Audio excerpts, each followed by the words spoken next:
This is A Mistletoe Mishap in the Show-Me State. Cowboy Crossing Western Sweet Romance, Book 7. Written by Jessie Gussman. Performed by Jay Dyess.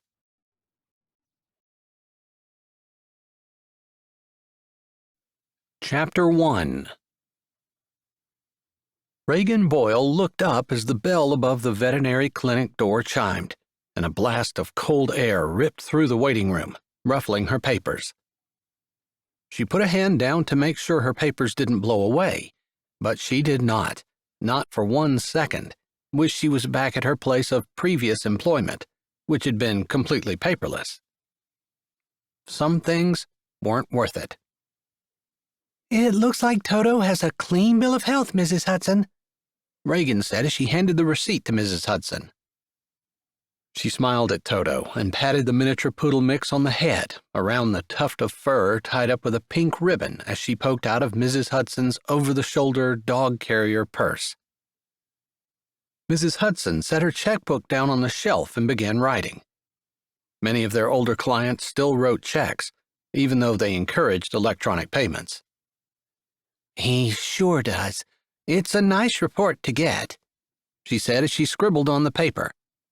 Her head turned to the left, and Reagan turned her head with her. Whoever was coming in hadn't made it past the doorway yet. Often animals, especially dogs, didn't like to walk into the office without sniffing for a long time in the doorway. Reagan didn't think too much about it. "I have to admit, Mrs. Hudson, you don't seem like the kind of person who would have a designer dog in her purse to carry around. I could see you with more a practical dog, a good German Shepherd maybe." Maybe she couldn't have said that to another lady, but Mrs. Hudson seemed like the kind of woman a person could say anything to. "I think my boys bought him for me as a kind of practical joke. Not that they think that animals are jokes exactly, and they knew I would love him.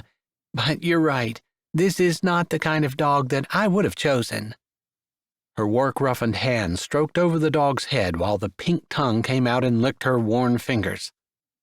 "But I can't say that Toto hasn't brought me a good bit of comfort, with Mr. Hudson being diagnosed with pancreatic cancer just a week ago." "You're kidding," Reagan said, truly horrified. Mr. Hudson was a pillar in the community of Cowboy Crossing, and everyone knew him. She had to add, "I just saw him last week at the grocery store and he seemed fine." "He's just been feeling a little under the weather and had some pain. It was a shock, but we're going to fight it, of course." Mrs. Hudson wrote her check out, and her voice was matter-of-fact. Not that Reagan would expect anything different from the sturdy stock of Cowboy Crossing. Missourians were descended from the tough folks who tamed the West. They were most definitely proud, independent, and very capable. Mrs. Hudson epitomized the soul of that. "Of course." Reagan put her hand on her stomach, pressing the material of her sweatshirt closer. The temperature in the room had dropped since the door was still half open. Thankfully, the wind was no longer blowing her papers. "My goodness, it's chilly outside for the middle of November," Mrs. Hudson said, tucking her checkbook back in the pocket of her purse and patting Toto's pink ribboned head. "I'm sorry to hear about Mr. Hudson. If there's anything I can do—" Reagan's voice trailed off. She could barely take care of herself and her little brother. In fact, she needed a place to rent. She was moving out of her apartment in Trumbull, since she quit her job at the vet clinic there. Thankfully, her lease was up, because the place she was renting was more than she could afford. Not to mention the commute was longer than she liked. Ideally, she'd like to find a place closer to her new job so Dylan, her younger brother, was closer to her. She'd had custody of her brother since she turned 18, not long after their dad had been sent to prison for his 3rd DUI. Her older brothers had offered to take him, but they were working hard on getting the ranch that they owned jointly up and running, and Reagan had felt she would be a steadier influence. That was laughable. After the massive mistake she'd made 7 months ago, she wasn't any better influence than anybody else in Dylan's life. She should have let their older brothers take him. Too late for that now. Thank you so much, sweetie. I'll definitely take you up on that if I need you. Mrs. Hudson adjusted the strap on her shoulder. Her tone was sweetly thankful, making Reagan feel like her offer, as little as it was deeply appreciated. Actually, if you don't mind keeping an eye on Toto right now while I carry this dog food out to my car, that would be a help. Mrs. Hudson's eyes sparkled, and she didn't look like a woman whose husband had just been diagnosed with a cancer that probably had one of the highest death rates of any he could have gotten. She looked just as happy and serene as she always had. And she knew how to make Reagan feel better. Because, yeah, there wasn't much she could do, but she could babysit a dog for 5 minutes and feel like a help. Hang on 1 second, let me come around. There was a door at the side she had to go out, and while she was walking to it, she heard a deep voice say, "Mrs. Hudson, I'll get that dog food for you, if that girl will hold my dog. Her name's Gladys." The man added the last sentence almost sounding sheepish, like he was a little ashamed of the name. Reagan had come around the corner, and at Mrs. Hudson's smile and nod, she continued on to take the leash the man held out. She didn't recognize the guy. She wouldn't call him exactly handsome, but he was striking. Not his looks, maybe, but the way his eyes seemed to slam into her as he tilted his head and they became visible under his cowboy hat. Intelligent eyes, with a confident bearing, and a body that looked like it was used to physical activity. He didn't specifically look like a rancher to her, but she couldn't put her finger on why not. She tore her eyes away, fastening them on the first thing she found, which happened to be his dog, even as she took the leash from him, and their fingers brushed. She completely ignored any sensation that might be traveling up her arm. She'd already made that mistake 7 months ago when she'd been caught by magnetic eyes and mistaken lust for love. Her bad. But she did not need to make the same mistake twice, even if similar consequences were impossible in her current situation. In her peripheral vision, the man jerked his head. "Thanks." He walked to Mrs. Hudson and picked up the bag of dog food at her feet. "This is an awful lot of dog food for that little dog to be eating." Mrs. Hudson's laugh rang out, the kind of laugh that sounded like she wasn't afraid to laugh and wasn't afraid for anyone to hear. The kind of laugh that made anyone listening want to smile along with her. It just sounded so happy. He's not the only dog out on the ranch. One of them has a delicate stomach and needs to have this special blend.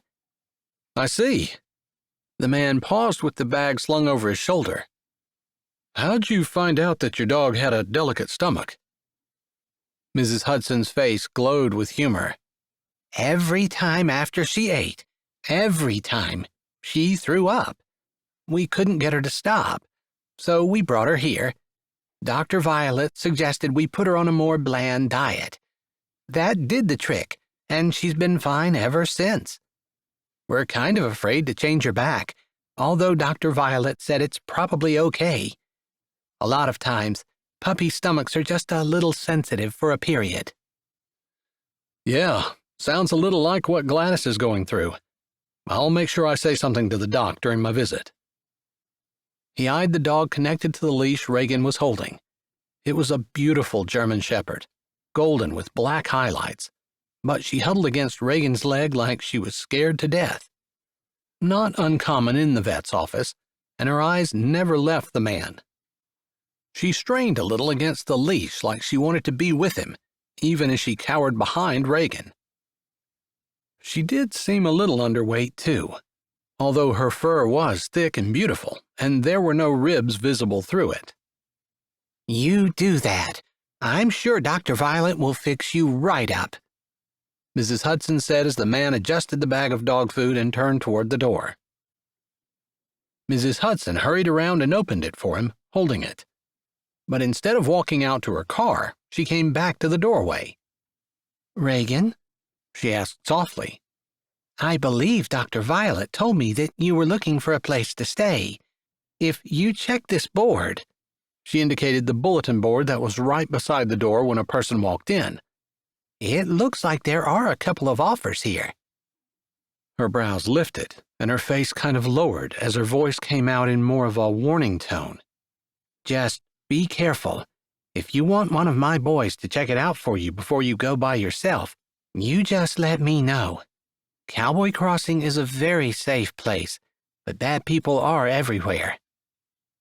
"I'll do that," Reagan said, fingering the leash, knowing she wouldn't want to put anyone out, but also knowing Mrs. Hudson was right. "Mrs. Hudson," a voice called as an exam room door opened and closed. "I heard you were in here. Just hold on a second. I want to talk to you. I heard about your husband." Mrs. Hudson smiled and walked past Reagan to the lady who was calling her. They hugged each other, and Reagan looked away. She hadn't been around Cowboy Crossing long enough to feel comfortable hugging anyone. That wasn't the fault of anyone in Cowboy Crossing. It was her own. She hadn't gotten out nearly as much as what she wanted to, or should have, since she started working here 6 months ago. Gladys whined at her legs, and Reagan stroked between those tulip-shaped ears. Maybe if they got a stable home, if she found a great place to rent, they could afford to get a small dog. Dylan had been begging for one. She probably shouldn't be thinking about getting a dog. She had other responsibilities to think about. Shifting her bulky sweatshirt, glad that she worked for a vet who didn't require her to dress up, she shuffled toward the bulletin board, careful not to step on Gladys, who huddled against her legs and shuffled along with her. To read the board, she had to stand right in front of the door, but thankfully it opened in the opposite direction, so no one would smash into her when they walked in. There were 2 cars for sale, a motorcycle, 3 kittens, and 7 horses. No houses for rent. Her heart dropped. She needed to find something. But that's what she'd been running into everywhere she looked. There just weren't any places in Cowboy Crossing. She had a little less than a week to move out of her current place. If she absolutely had to, she could move in with her brothers, but they were almost just as far outside of Cowboy Crossing in the opposite direction as her current place in Trumbull. Dylan wouldn't be any closer, and her commute wouldn't be any shorter. Plus, she didn't want to be a burden to her older brothers. They were fighting hard to start something from scratch. She couldn't help them, not with taking care of Dylan and the new little one, but she could keep them from having to take responsibility that would draw them away from what they were working on. Their family hadn't exactly been the kind of family where the parents had launched the children into the world well prepared, with plenty of financial and emotional resources behind them. They'd been kind of dropped on their heads into their lives. She wanted something different for Dylan, and for the baby that she would have soon. She put another hand on her stomach. She'd made a mistake, but her baby wasn't a mistake. Unfortunately, it seemed she was destined to repeat the mistakes of her parents, because she wasn't exactly bringing this child into a stable home. She was no more ready to bring up a child and launch them into the world than her parents had been. Except, her child would have love. All the love she could give it. She would make sure of that. Whatever else happened, her baby would never wonder whether there was anyone in the world who loved her. Her brother wouldn't either. Dylan was such a great kid. He didn't deserve to feel unloved, even for a second. No child did. She wouldn't wish her childhood on anyone. The door opened with a blast of cold air, and Reagan whirled, crossing her arms over her chest and hugging them to herself. the striking man had walked back in. She wanted to back up, to get away from him, but Gladys cowered behind her legs, pushing and squeezing, and actually causing Reagan to take a step closer rather than the step back as she wanted. She looked up and met the eyes of the man.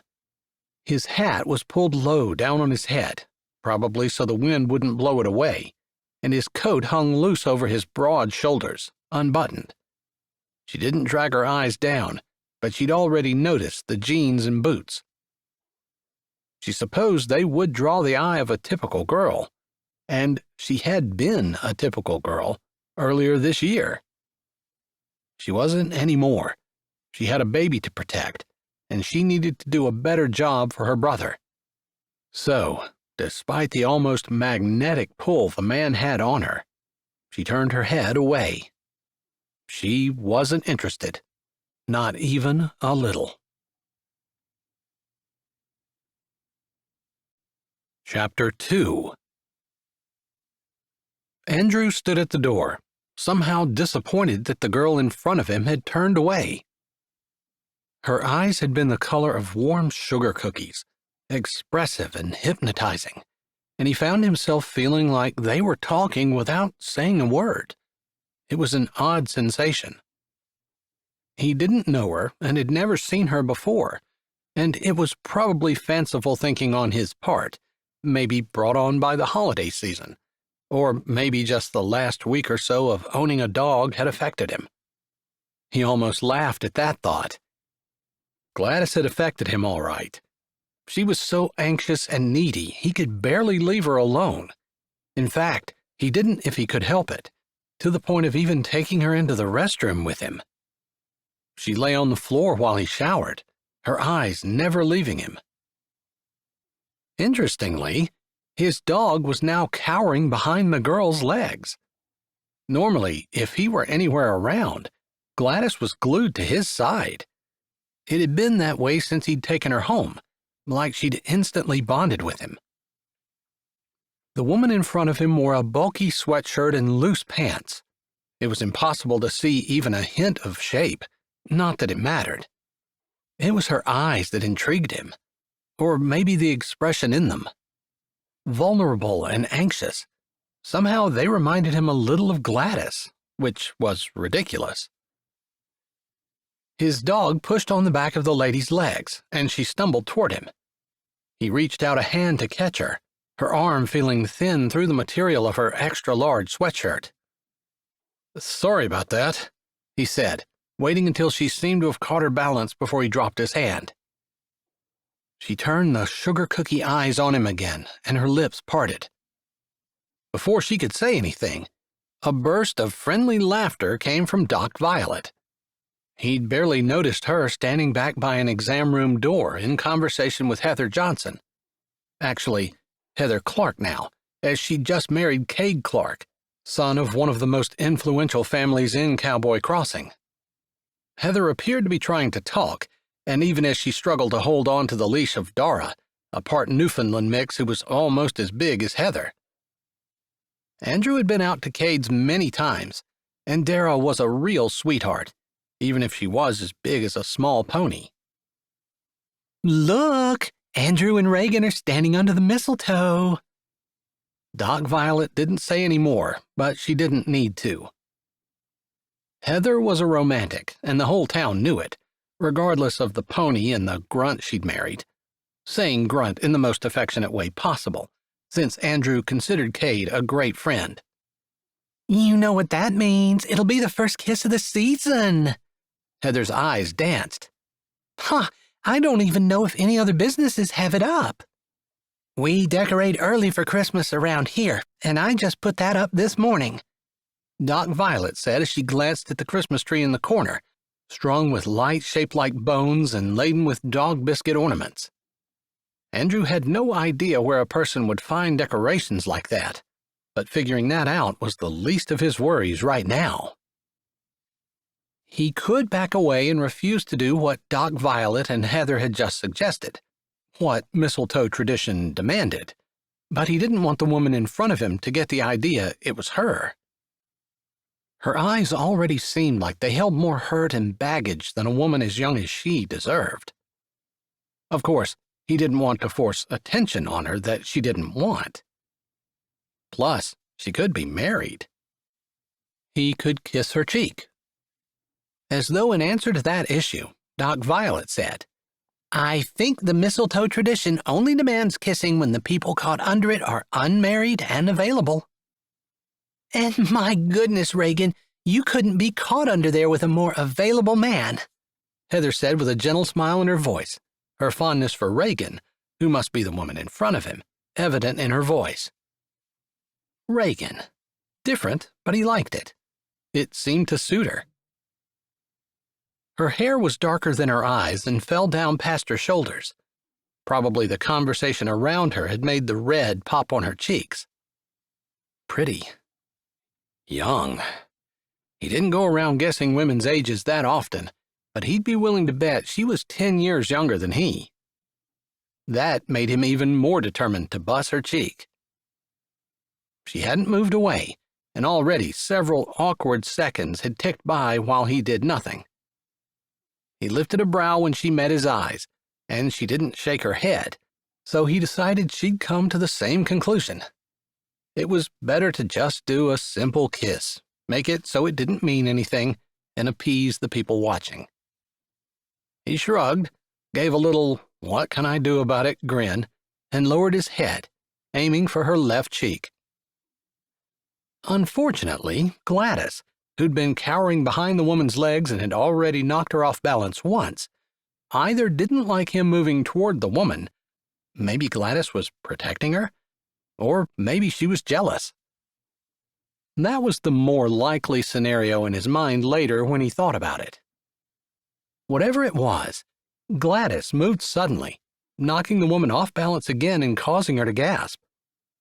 He reached out again to stop her, but was unable to halt the downward trajectory of his head as he opened his mouth to tell his dog to knock it off. Everything happened so quickly. Somehow, the kiss that he planned, the peck that he'd intended, turned into a kiss he hadn't. Their mouths met. Shock rocked between them before something else seemed to take over. She sighed and pressed against him, and he forgot about steadying her with his hands on her shoulders and wrapped them around her back instead, deepening the kiss and feeling her tremble beneath him. His own heart shuddered and sparked, and his mind shut down, and the room seemed to disappear, and he forgot about his good intentions and the people watching and the mistletoe and even the dog, and instead sank into the feelings of the 1,000 nights and countless lonely days all disappearing. New thoughts cracked and opened and ripped away his unconscious thought that there would never be anyone for him, and the idea that a dog was better than a woman got shoved out of the way, and he quit thinking and focused only on the feeling of passion exploding and something blooming and coming to life, precious and delicate, strong and magnetic. He probably would have stood there and kissed her for a lot longer, but vaguely he heard clapping and what sounded like cheering. Andrew opened his eyes and drew back, suddenly aware again of where he was, who he was with, and the audience they had. Reagan looked up at him, her eyes wide, her cheeks deep red, her lips swollen, and the dazed expression on her face probably mirroring his own. They stared at each other, breathing erratically. They'd never even spoken, and yet they'd shared a kiss that was quite possibly the most beautiful thing that had ever happened to him. Maybe that's the way his relationship should be.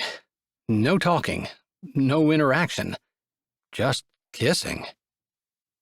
She wouldn't be able to tell him how he was too unemotional and didn't meet her needs, whatever her needs were. How he wasn't good enough, and how the death of his friend had caused him to grow bitter and angry and focused on his work, and how his wife had felt unloved and shut out until she felt like she needed to go find someone who understood and showed her he loved her by spending time with her and doing all the romantic things that Andrew never did. Reagan's face had begun to clear, and he could see those hints on her. Hints that he wouldn't be enough.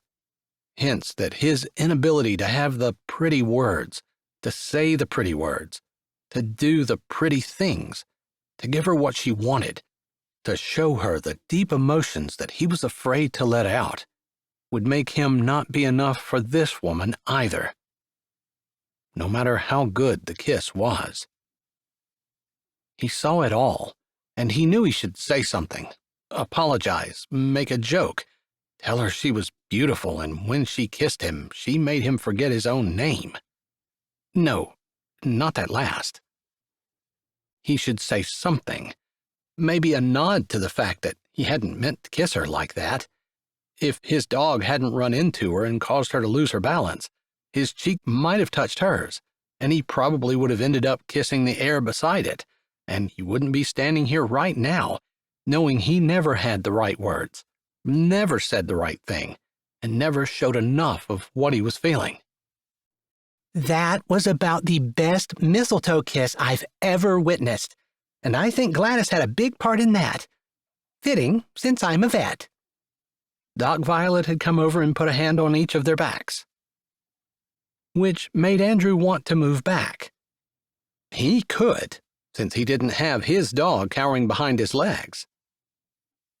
Reaching deep, he tried to find the humorous veneer that he used to cover the deeper, harder parts that he couldn't let anyone see since his buddy and climbing partner Shane had plunged to his death, leaving Preston and him still clutching the mountain and listening to the yell echo off the stone until it faded and finally stopped abruptly. Preston had turned to alcohol to numb the pain. Andrew hadn't gone there, because he'd had 2 little boys and a wife to think of. He ended up losing them anyway. So glad I can provide you with some holiday entertainment, Doc. Hopefully you can provide me with some advice about my dog. He gave Violet a grin, surface only. It didn't reach his eyes, he was sure, but no one ever noticed. He turned to the woman who had just turned his world upside down and held his hand out. I'm Andrew. I have to say, I've never introduced myself to anyone quite like that before. The woman seemed to gather herself, and if his brisk and heartless words, surface-only words, not soul-deep words like she deserved, hurt her, her sugar cookie eyes didn't let it show. She shook his hand with cool reserve, her bulky sweatshirt tinting as she held her arm out and took his hand with cool fingers. Her head tilted, almost regally, and her voice held a touch of frost as she said, "It was a first for me, too. I'm Reagan." He noted she didn't say it was nice to meet him or any other pleasantry. Maybe she was making sure that he understood that the kiss meant nothing to her, or that there was nothing between them, or whatever. It was a stiff arm, and he recognized it. Her fingers, strong despite their seeming fragility, squeezed his before her hand dropped. Again, her eyes seemed to say so much, and he had the odd sense that they were holding a wordless conversation, knowledge passing between them without the need to articulate sentences.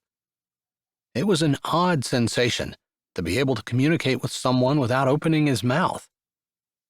Maybe a good sensation, since so often he had to shove down anything that wanted to come out, just in case the bad stuff came out along with the good. There was so much bad. "Okay." Violet brushed her hands down her white lab coat. "Well, Reagan, you can go ahead and get the information from Andrew about his dog. I believe she's here for shots and a checkup." "That's right, and I'm going to see if I can get you to give me a little advice on some issues I'm having with her."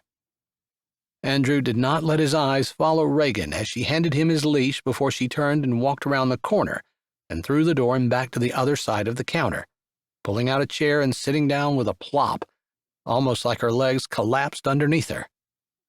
"I will certainly be happy to do what I can for you," Doc Violet said. "As soon as Reagan's done with you, you can go ahead and bring her into exam room too. I'll be waiting." She gave him a friendly smile and said a few more words to Heather, before Heather pulled Dara up from a sitting position and gave him a wave as she walked out the door. Seeing Heather walk out had reminded him that he'd forgotten to bring the paper in that he'd made to put up on the bulletin board. Once Gladys was done with her appointment, he'd walk it back in from the truck. He'd made the decision to rent out 2 of the large bedrooms in his house, not necessarily because he needed the money, although he'd never turn that down, but because Uncle Ron, his dad's older brother who lived with him, had seemed to be lonely last winter when Andrew was working 12 and 24-hour shifts at the firehouse in Trumbull. Maybe having a renter or 2 would alleviate some of the long, dark evenings and keep Uncle Ron's spirits up. Reagan asked him the typical questions in a very professional and brisk tone, her eyes not meeting his, and although she was not unfriendly, she definitely was not welcoming. Even if he had wanted to follow up on the kiss with perhaps the offer of a date, or at least a conversation about anything not having to do with his dog and her health, her attitude clearly communicated that she wasn't interested. Just as well, since he knew his ex was right. He hadn't been the most emotionally available person to begin with, and Shane's death had ruined what little bit of that ability he had. If she had any lingering effects from the kiss, it wasn't obvious from the businesslike way she handled the paperwork, as she typed his answers into the computer and did her job with professionalism. The kiss had been an experience he wouldn't mind repeating, a lot, but he could understand that she might not have been affected the same way. That was life sometimes. Not to mention, it wouldn't be fair of him to pursue a relationship when he knew he was so bad at them. It was probably just best for him to focus on his job, which was very satisfying and included helping people and occasionally saving lives, and on his boys, because they were the most important thing in the world to him. It wasn't their fault that he'd been so deeply scarred by the death of his friend. He didn't want them to suffer any more than they already had. He left the clinic almost an hour later, with a clean bill of health for Gladys, an appointment in 2 weeks to have her booster shots, and what he hoped would be some helpful information on how to help Gladys with her anxiety issues and her destructive tendencies when she wasn't able to be right by his side. And as he slipped back in the door and tacked his "Room for Rent" sign on the bulletin board, if he noticed that Reagan was no longer at her desk, and if he wondered where she was and what she was doing, and if his thoughts lingered a little longer on the accidental kiss they'd shared under the mistletoe, he wouldn't let it go any further than that. Chapter 3. "Oh, look! Reagan!" Dylan exclaimed from beside her as Reagan fingered the piece of paper in her hand with the address on it. "There's a garage and a barn. Maybe there'll be room for me to bring the dirt bike that Uncle Nick gave me." "It doesn't work, Dylan.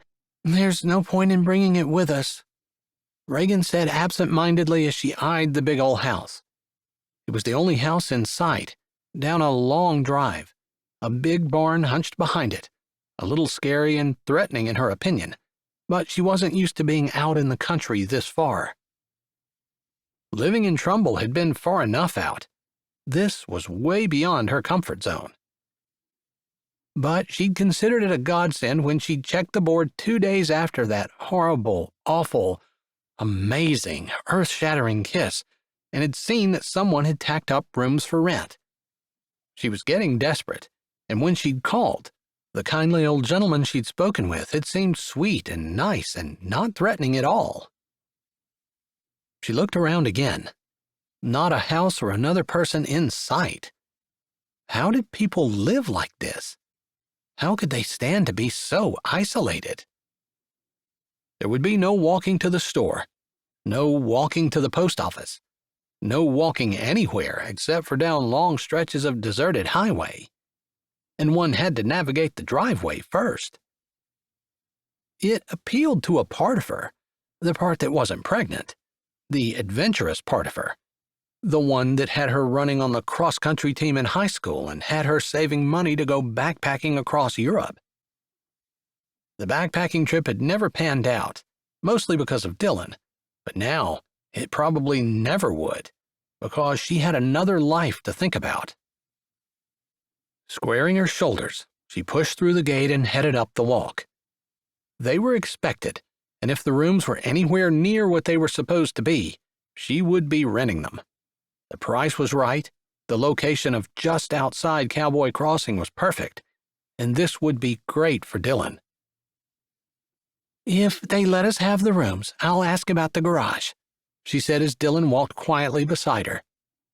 As he'd grown, he'd gotten quieter and more thoughtful, although no less of a risk-taker. More, actually.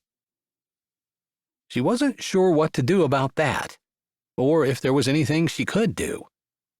She didn't recall how her older brothers had navigated through the teen years, but she supposed there was something in a boy that made him want to do dangerous things, just like there was something in her that wanted to keep him from it.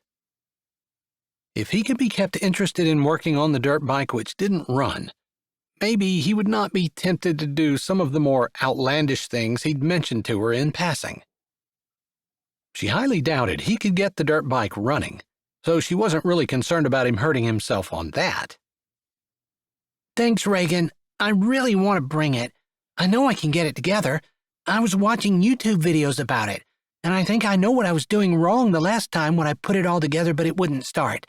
There's an O-ring I missed." She was listening, really, but what he was saying wasn't making any sense to her.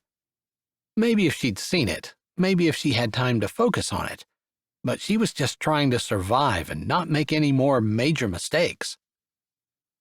Every time she thought about a mistake, she felt like she needed to put her hand over her stomach to assure the little one inside that she wasn't a mistake.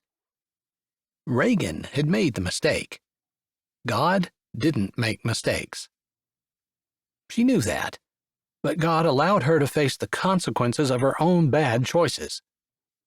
Still, a person was never a mistake. She knew that too, and that's why she always felt the need to remind her baby she was wanted, even if Reagan regretted the actions that created her. Of course, when she was thinking about mistakes, her most recent one, the kiss under the mistletoe, came to mind.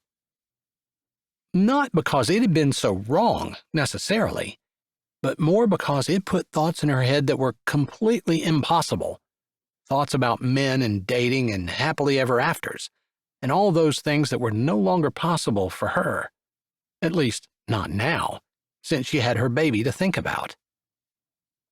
Maybe there were men out there who would be interested in dating a woman who was carrying another man's child, but she'd never met any.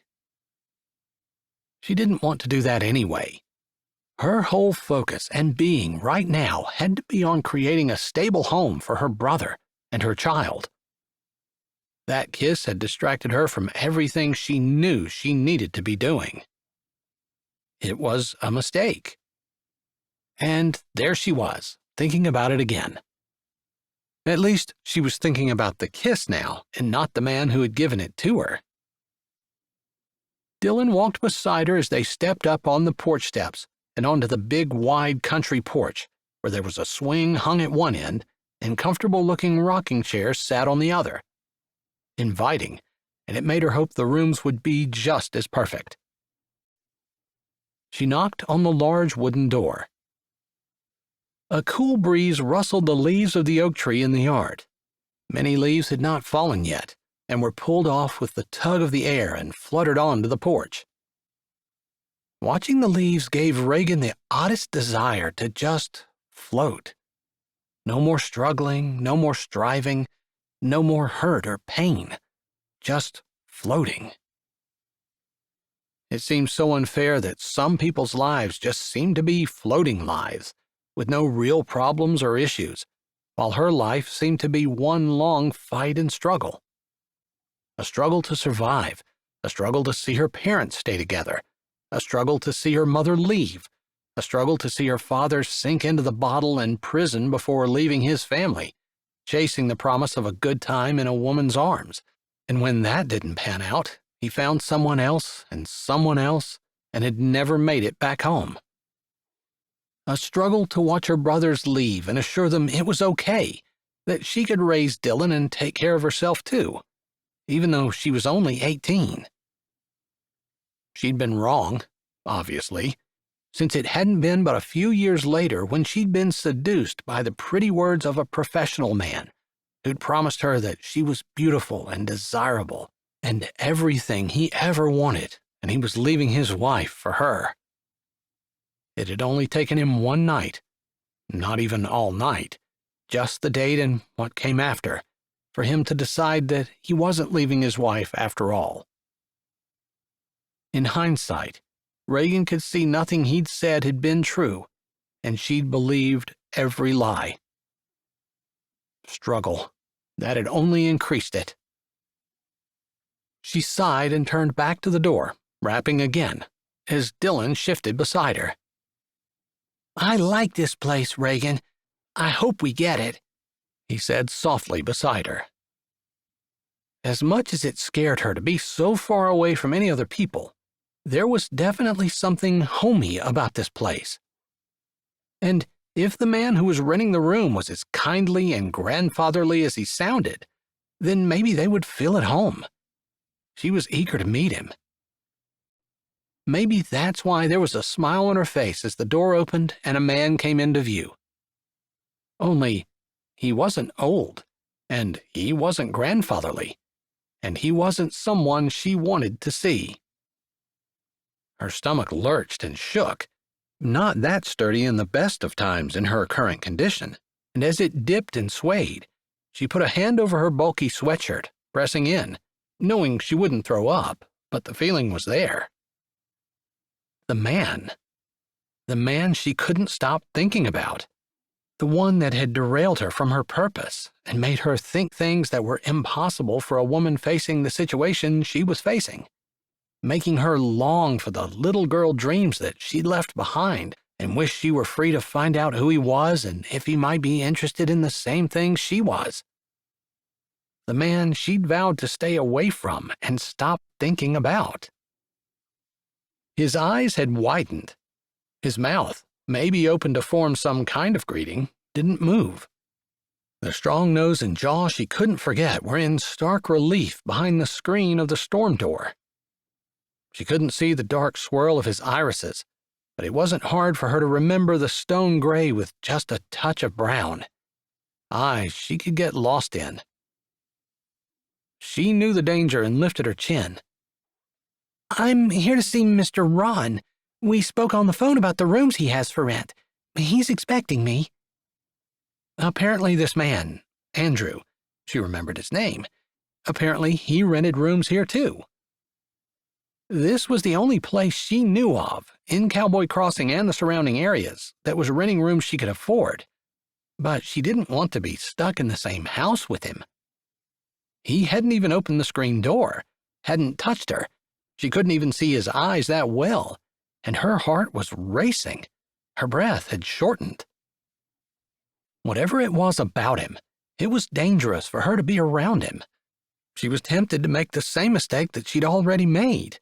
She hadn't been this attracted to Dr. Michael. The man cleared his throat and pushed open the door. "Ron's my uncle. He lives here with me, and he told me you were coming." He seemed to catch himself. "Not you, someone. He told me someone was coming." His eyes slanted to Dylan. "He said you'd be bringing your brother with you." He held out his hand to Dylan. "I'm Andrew." Reagan almost smiled as Dylan's eyes popped open, and he looked from Andrew's hand to Andrew and back again, before lifting his own hand and clasping it. It wasn't that the kid wasn't used to men, because he had two older brothers in their 20s, but typically his brothers didn't shake his hand. Reagan appreciated it. "I'm Dylan." His eyes slid to Reagan before they went back to Andrew. "It's nice to meet you." Reagan made a note to tell Dylan later that he did a great job. Andrew jerked his head, and if he was embarrassed about the kiss they shared or had any thoughts about it, she couldn't tell by looking at him. "I remember your name is Reagan. In case you forgot mine, it's Andrew." "I remember," she said. "Gladys, too. She was a sweetheart." Yeah, Violet gave me some tips for her. They worked a little, I guess. She, doesn't like to be separated from me." His brows crumpled just a little. "Although she seemed to like you okay, which is weird because you're the first person I've seen her do that with." Maybe, if Reagan felt free to flirt, she would bat her eyes a little and ask him exactly what he meant by that, implying that meant Gladys had shoved them together for a kiss. But even before she'd made her mistake, she hadn't been a flirty kind of girl. She definitely loved to have fun, and she loved being active, climbing the trails and the hills around their home, running and cycling, and even taking the occasional whitewater rafting trip, compliments of a friend who had been a guide down the river in the Ozarks. But she'd never been a flirt. "Maybe she could just tell that I liked her." Andrew's eyes flickered, but his shoulder lifted. "Maybe." He opened the door wider and stepped back, one hand holding the screen door open. "Come on in. I'll show you the rooms that are for rent." Dylan waited for her to walk in first, and she tried to ignore Andrew's nearness as she slid by him and into the grand foyer of the house. "It's gorgeous in here," she said, without really thinking, just saying the thoughts in her head. Old woodwork, wide stairs, hardwood floor that was obviously old and worn, though well cared for. The house had character, and she loved it instantly, surprisingly, or maybe not so much, since she'd never lived anywhere so grand. It was a far cry from the two-bedroom apartment she was renting in Trumbull. "Thank you. It's been in my family for generations. My sisters weren't interested in it, and so I came back and paid for their shares when my parents died." "Is this a real ranch?" Dylan asked. Dylan had been growing quieter and quieter over the last year, but before that, he had been predisposed to ramble on and on. Reagan hoped he didn't have a relapse. For some reason, she wanted to see Dylan and Andrew get along. "It is, but I've been renting out most of the ground. I'm the fire chief in Trumbull, and I work 24-hour shifts, plus I volunteer at the fire station in Cowboy Crossing, and it takes a lot of time. My parents were renting the acreage before I bought it. I just left things the way they were."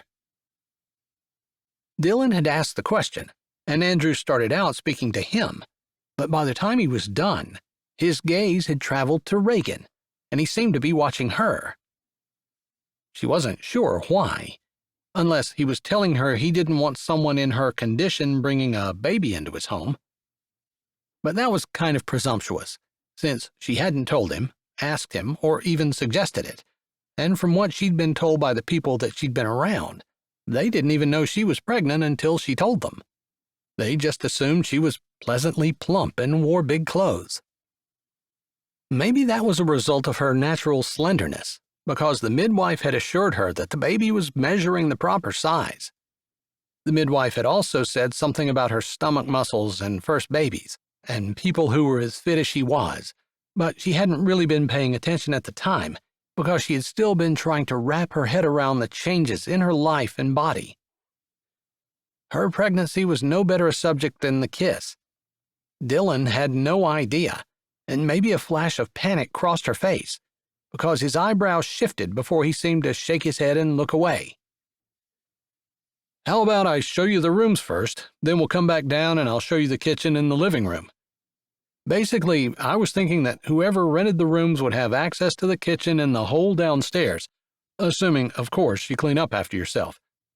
This isn't a bed and breakfast." He didn't say the last lines unkindly, but almost as though it was something he hadn't thought of.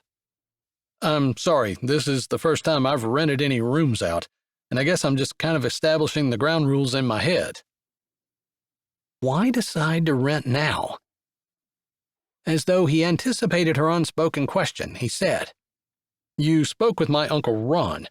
I know last winter it was just him and me in this big old house, and when I'm working some of my longer shifts or get called out on an accident, I know it gets lonely here for him by himself. The idea was that I would rent rooms and he would have company." "Where is he now?" Dylan asked, following Reagan up the steps. He usually takes a nap in the afternoon. He's sleeping on the recliner in the living room. Andrew reached the top of the stairs and turned around with a little smile.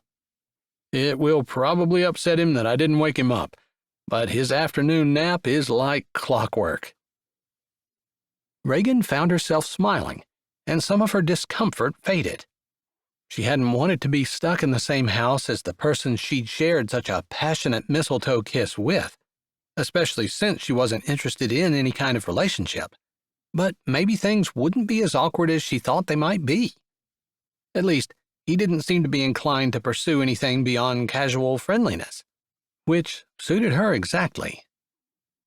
The two rooms you're sharing are joining, and one is slightly smaller than the other. I think they might have originally been intended to be a master bedroom and a nursery, or possibly a bedroom and a sitting room together. He shrugged, a casual motion that drew Reagan's eye. Regardless, they both have beds and dressers in them, but no bathrooms. There's just one of those upstairs, and that's here. He pointed to the door at the end of the hall. There's a half bath downstairs, but this is the only shower. I work odd hours, so it isn't going to be a big deal about splitting shower time. He eyed Reagan, that grin still turning his lips up. I have older sisters, and I understand that ladies in the shower can take a while. That's just something you and your brother can hash out. What about Uncle Ron? Dylan asked. Andrew gave a half chuckle, half grunt. He showers, but I wouldn't say it's regularly. Reagan wanted to look away because it was so endearing the way one side of his mouth lifted up higher than the other in that lopsided grin. Dylan didn't seem to understand what he was saying, but when his eyes shifted to her again, she had to grin back.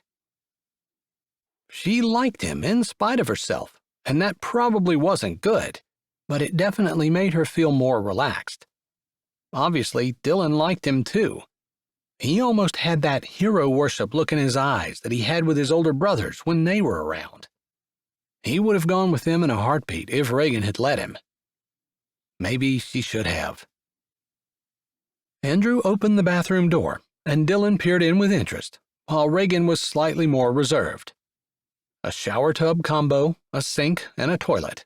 A couple of towel racks and a rug on the floor.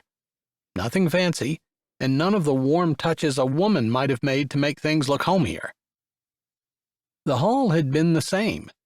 No pictures, no flowers, nothing to warm the cold white walls. There weren't even any curtains in the windows. Andrew led them to the bedrooms, and they were just as classic and just as plain. White walls, a dresser, and a bed with a nondescript comforter. They were serviceable, and they looked clean. I have a housekeeper that comes in once a week and cleans. If you don't want her in your bedroom, just say so. There's a sweeper downstairs in the closet. You'll have to carry it up to sweep up here.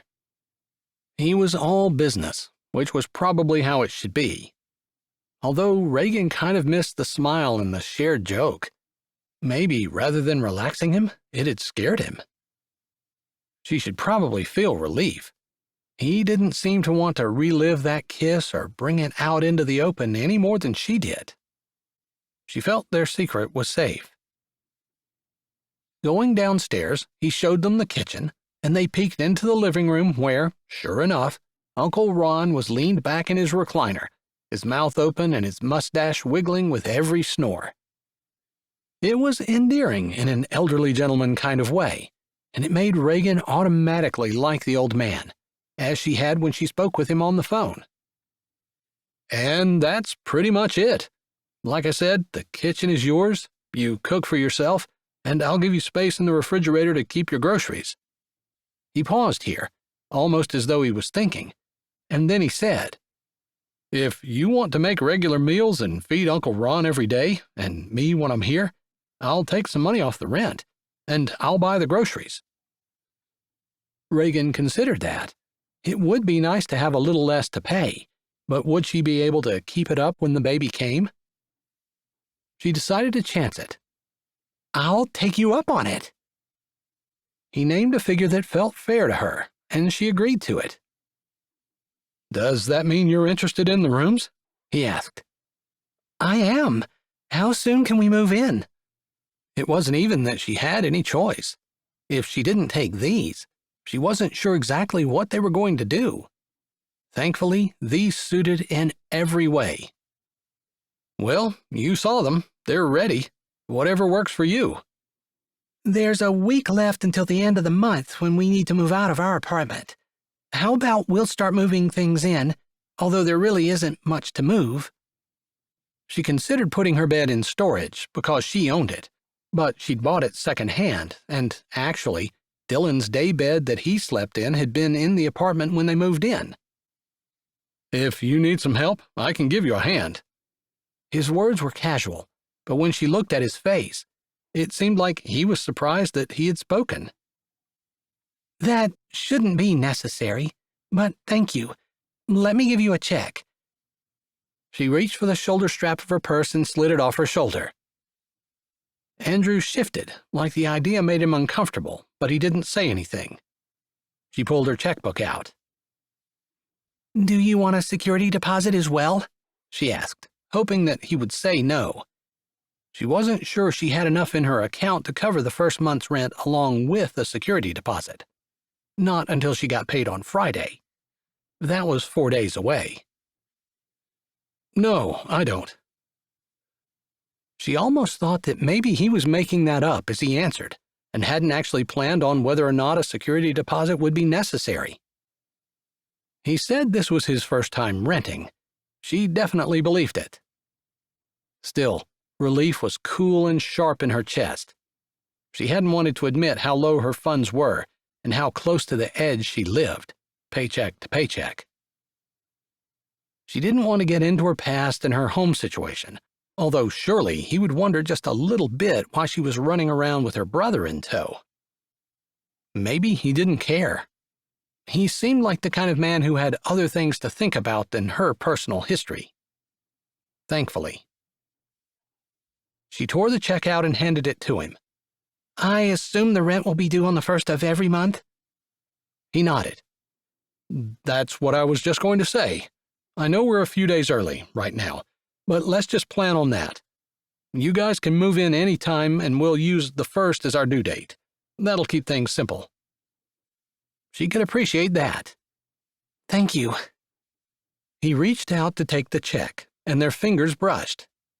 She hadn't been prepared for that, but she didn't allow anything that she felt to show on her face. In fact, she turned away immediately. Thank you so much for your time.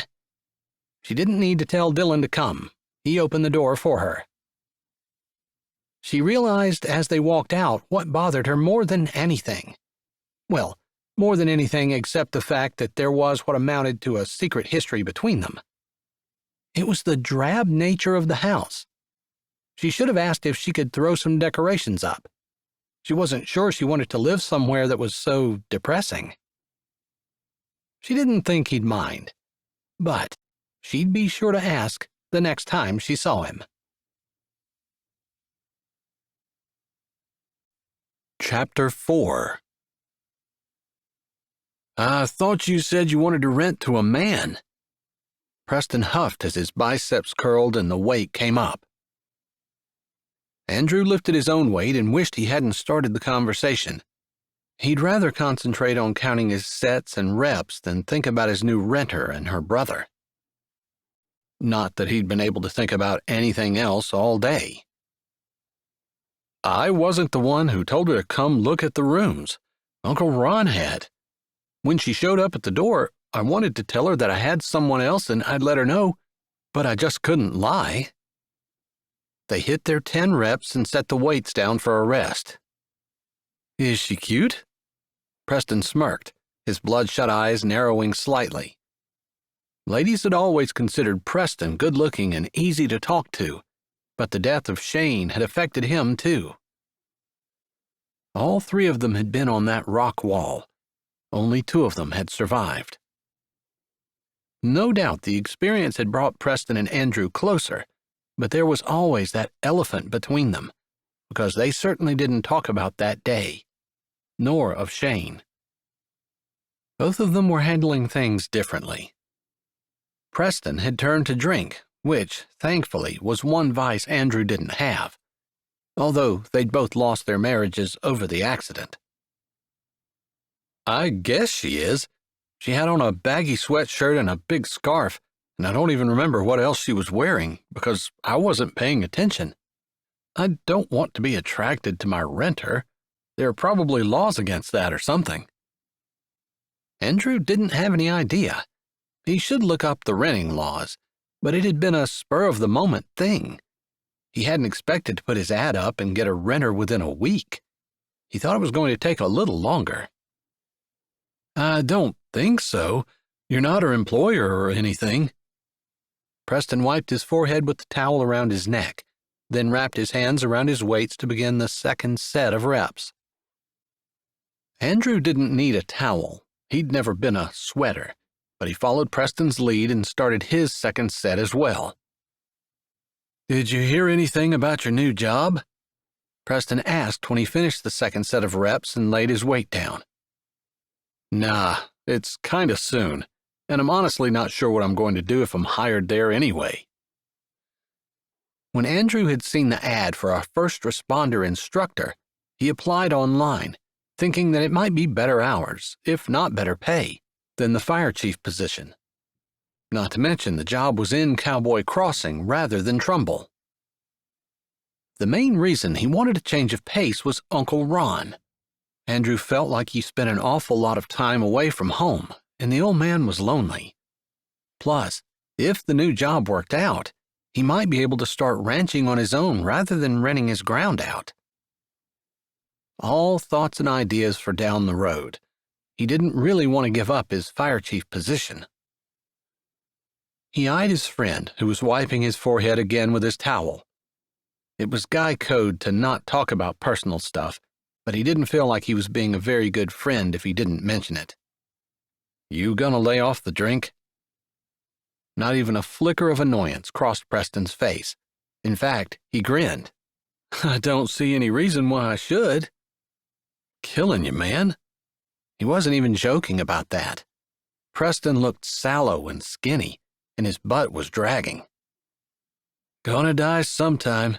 Better early than late. I'll have more people at my funeral. He gave the devil-may-care grin, the one that always got him a date in high school. It was probably what had attracted Tiffany, his ex-wife, to him as well. But then the rest of us have to live without you. It's kind of inconsiderate. That was the closest either one of them ever got to talking about Shane, and them surviving when he didn't. Andrew could keep from making any more human connections. He had been really good at focusing on his job and saving people, then walking away. He'd walked away from his marriage, but he couldn't keep himself from caring about his friend.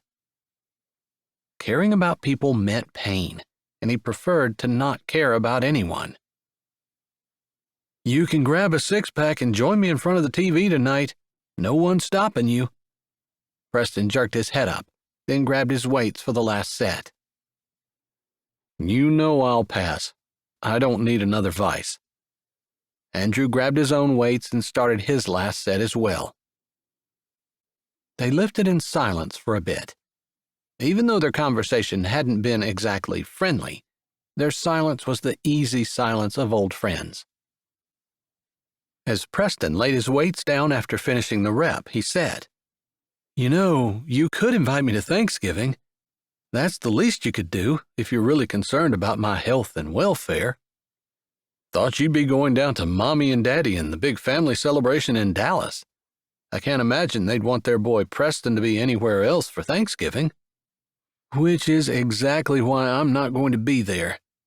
Invite me, man, so I'll have an excuse when Mom calls. You know you're always welcome. It's just going to be Uncle Ron and me. Andrew didn't add that maybe his renter would be there too, unless she had family she was going to spend the holidays with. Preston gave him a sideways glance as he wiped his forehead with his towel. What about Athena? His tone was casual, too casual to Andrew's ears, but Andrew didn't say anything. Athena wouldn't have anything to do with Preston. Preston might have had a crush on her for years, but he wouldn't do anything either. He knew he wasn't good enough for her. I don't know. I guess I'll be calling her, or more likely, she'll call me. His oldest sister had always been bossy and sure of what she wanted. It probably depends on what her assignment is and what she's doing. She hired out as a private nurse and made good money doing it, but it also meant that she typically didn't have holidays and weekends off like most people, which suited Athena just fine. Well, this is going to be the year she notices me, so make sure she's there. Preston gave Andrew a smile that didn't even begin to reach his eyes and stepped away from the bench. You coming? Andrew realized he was just sitting there. He stood. My boys will be there too, unless my ex screws me out of another holiday. I wouldn't put it past her. They walked to the locker room together, and Preston laughed. Some kind of baloney about the boys needing to know what real holidays and families are, and you can't provide that for them, and she wants them to have the memories of Norman Rockwell beauty to take into adulthood with them. Preston had just the right amount of snob in his voice. Andrew shouldn't laugh because he was totally making fun of Cheyenne, but he'd paraphrased her argument so well he couldn't help it. Yeah, you know it. Well, maybe the boys would like to have a few memories of holidays with their dad, Preston said, and the bitterness was undisguised in his voice. Preston hadn't had a dad growing up, and he was a little sensitive about the topic. Andrew had 3 older sisters, but Athena was the only one that would want to spend the holiday with him and Uncle Ron. Their family hadn't exactly been close growing up. Not that he didn't love his other 2 sisters, they just weren't real interested in coming back to the heartland for the holidays. By the time Preston and he were changed and walking out, they were talking about the accident that had taken place on I-66, and Andrew was telling him what he knew about it. As a fire chief in Trumbull and as part of the volunteer fire company in Cowboy Crossing, he had the inside scoop on any accidents. His fire chief job was also the reason he was at the gym. He wanted to be physically prepared for anything that he might be asked to do. It was understandable that Preston, as a whitewater rafting tour adventure guide in the Ozarks just to the south, wanted to stay in shape too. It was natural for them to be gym buddies. Andrew pushed out the front door and was just getting ready to call goodbye to Preston, who was parked in the opposite direction, when his eyes hooked on a figure struggling in the doorway right beside the gym. He assumed the doorway led to apartments either above the gym or the building beside, and it looked like the person was moving out.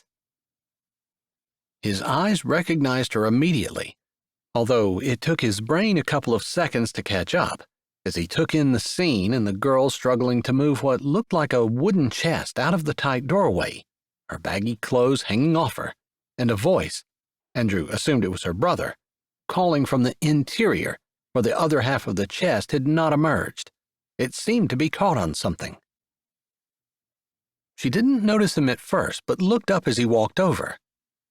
He felt Preston's presence behind him, and Preston was probably thinking the same thing he was about giving them a hand, although he would have no idea that Andrew knew this girl. Why couldn't he look at her without thinking about that kiss? Preston definitely didn't need to know about that. The fading light emphasized the sparkly lights of the candy cane decorations on the pole above them, and the Christmas music the gym had been playing hummed softly through the closed door as he stopped beside Reagan. I told you I would help you. You should have called.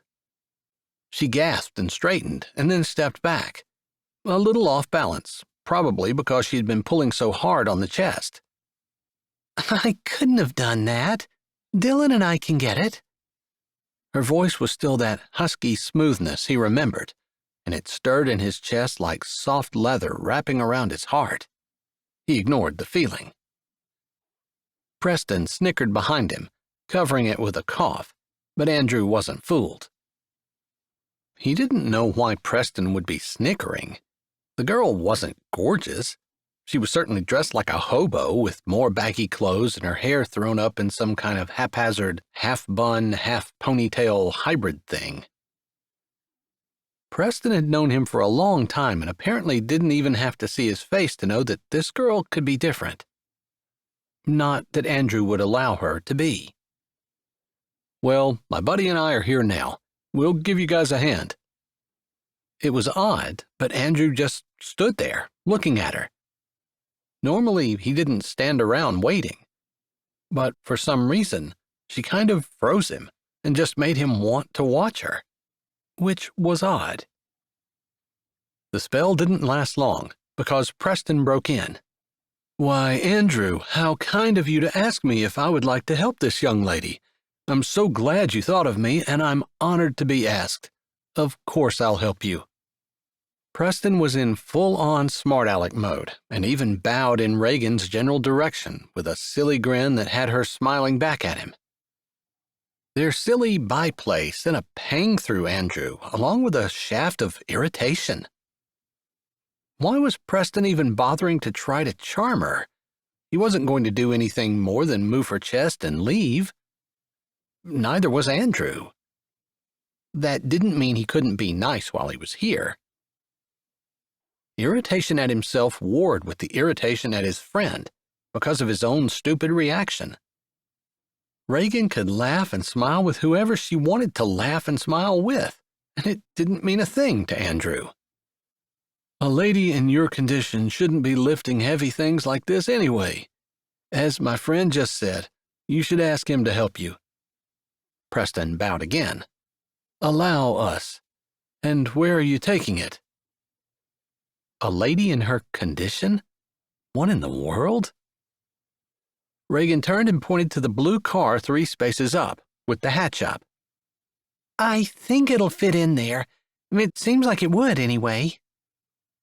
Andrew looked dubiously at the car, but he didn't say anything. "Andrew has a pickup, and we can put it in the back of that, and he can take it wherever you want to go." "This is the renter I was telling you about," Andrew said. "Reagan, this is my friend Preston.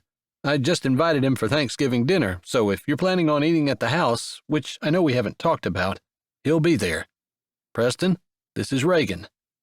He turned, indicating the doorway that was blocked by the chest that was still half in and half out of it.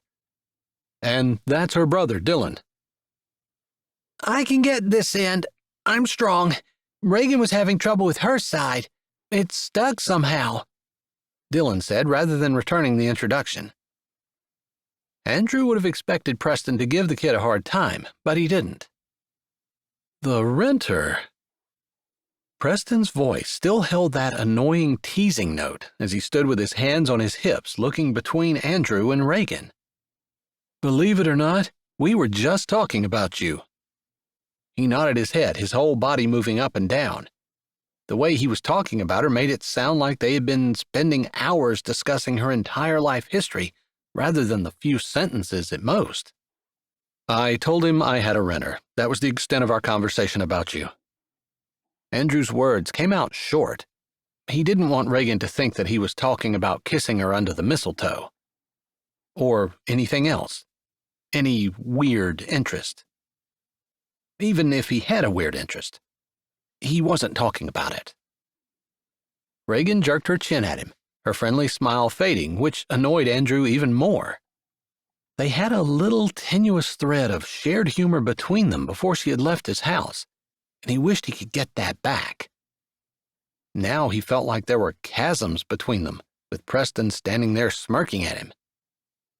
"Come on, old man," Preston said. "Let's get this out of the doorway for the lady in distress. Then you can go get your truck and take this to your house." Preston peeked in the doorway.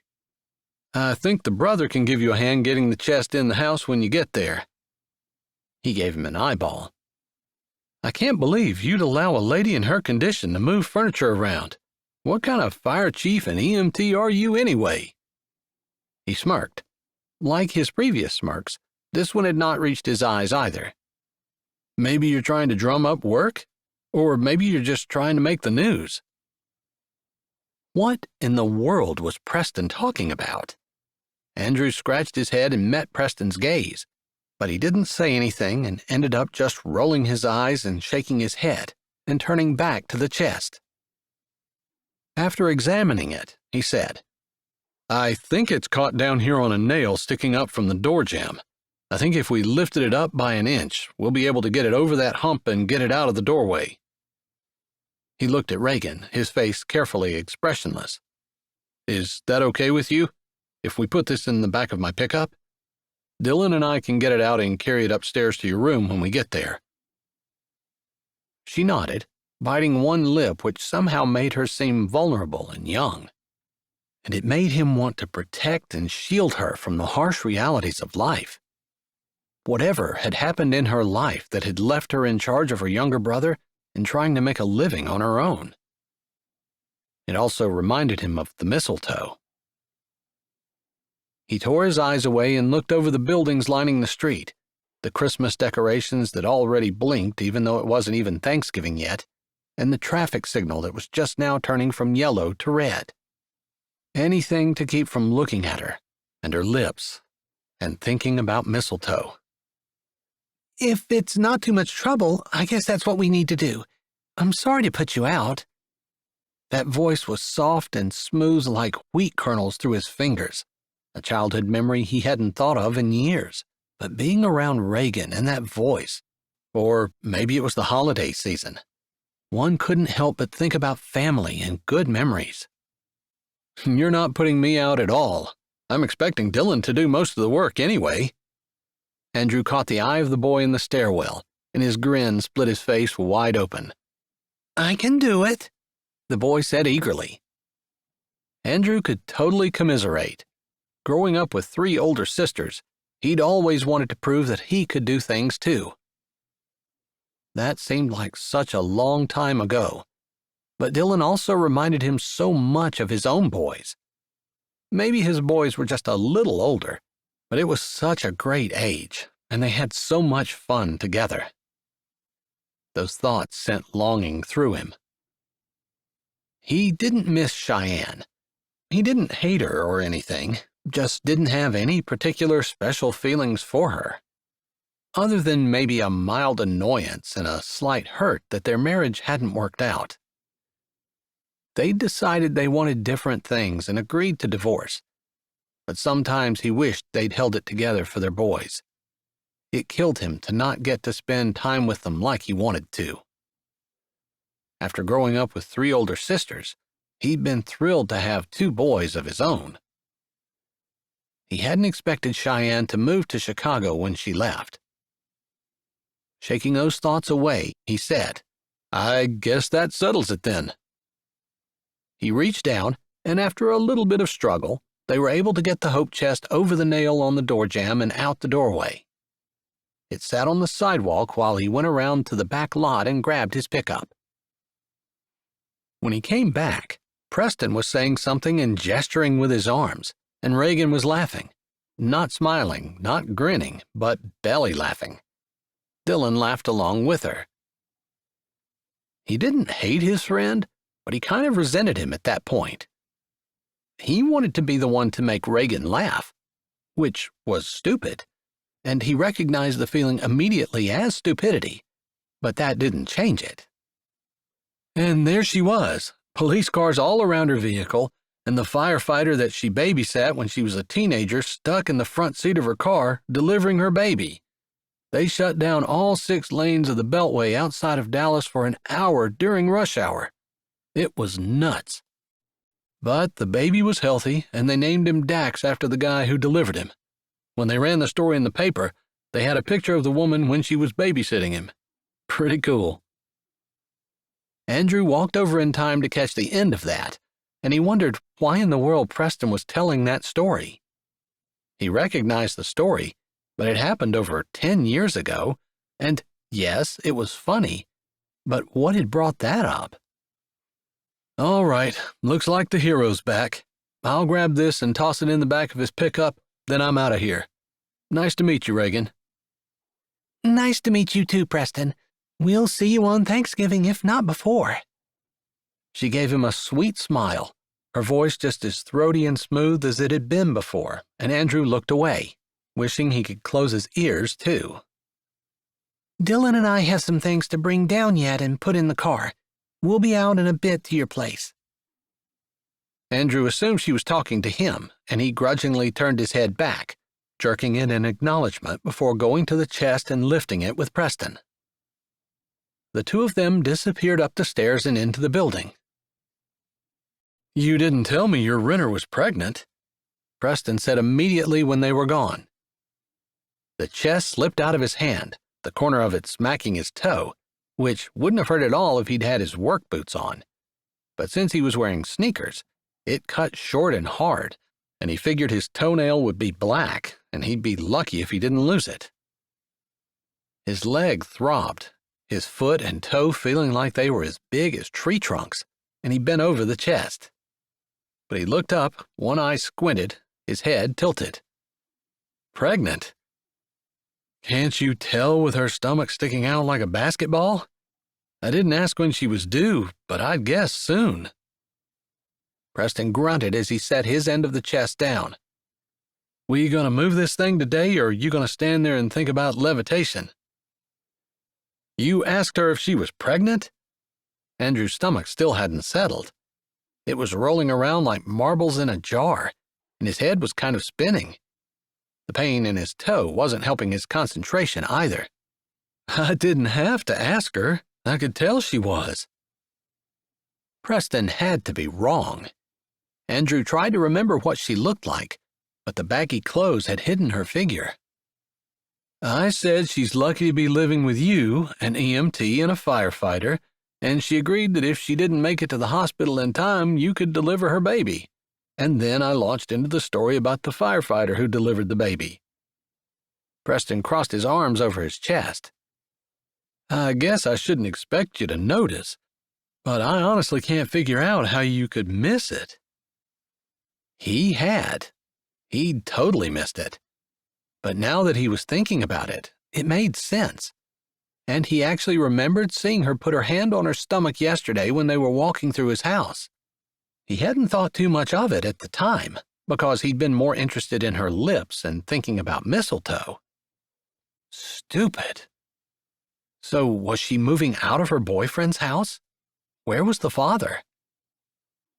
This should make him less interested in her, but for some reason, it made him more. And it opened up a whole list of questions he wanted answered. It couldn't be natural to be this interested in his renter.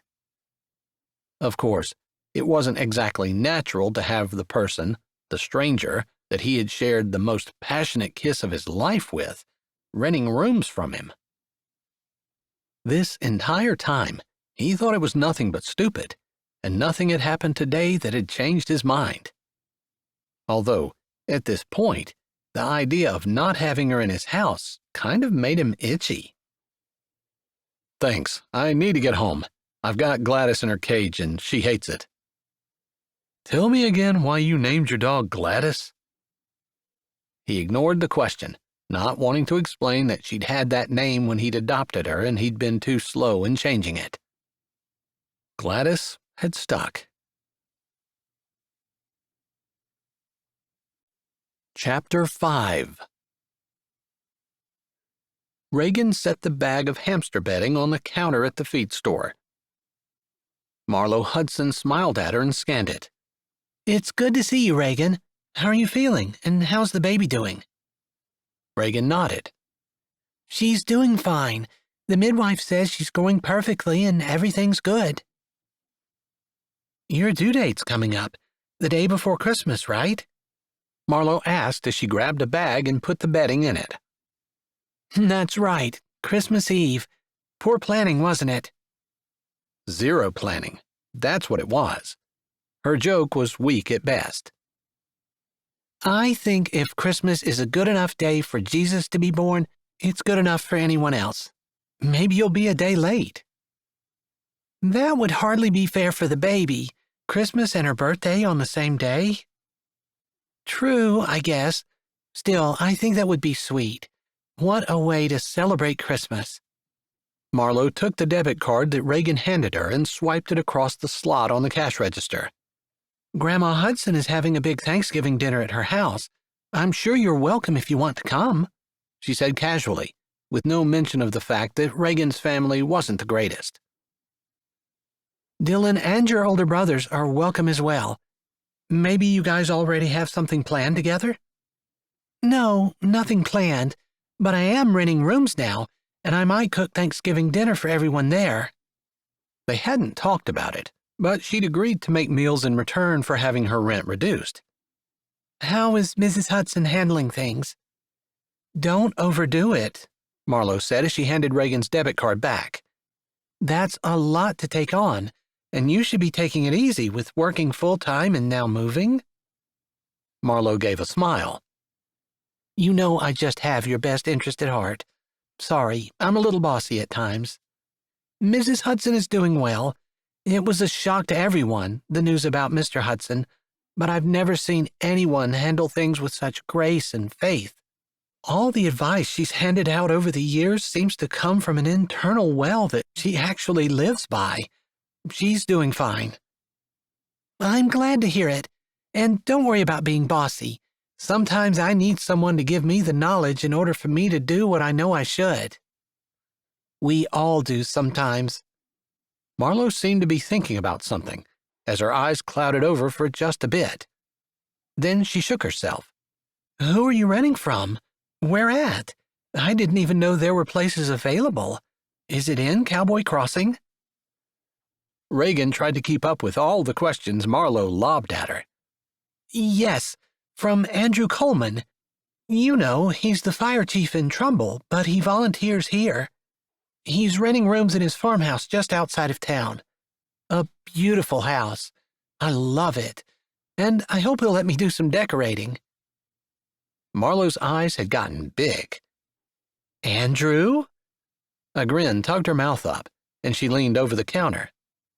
Andrew Coleman is gorgeous, and he needs a wife. I heard that, Marlowe. A voice called from the far corner of the store where Clark, Marlowe's husband, was hanging Christmas decorations from the ceiling. You heard nothing, Gable, Marlowe called back with a smirk and a much louder voice. Then, in the same conspiratorial tone she'd used earlier, she said, I'm serious.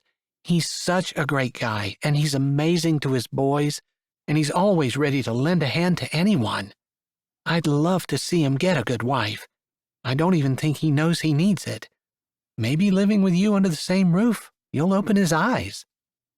He'll open his eyes and see a pregnant woman who will soon have a baby and has a brother that she takes everywhere with her, too. Reagan pulled a lip back and looked at Marlowe under her brows. There's nothing desirable in that. Andrew isn't really like other guys. I don't think any of that would mean anything to him.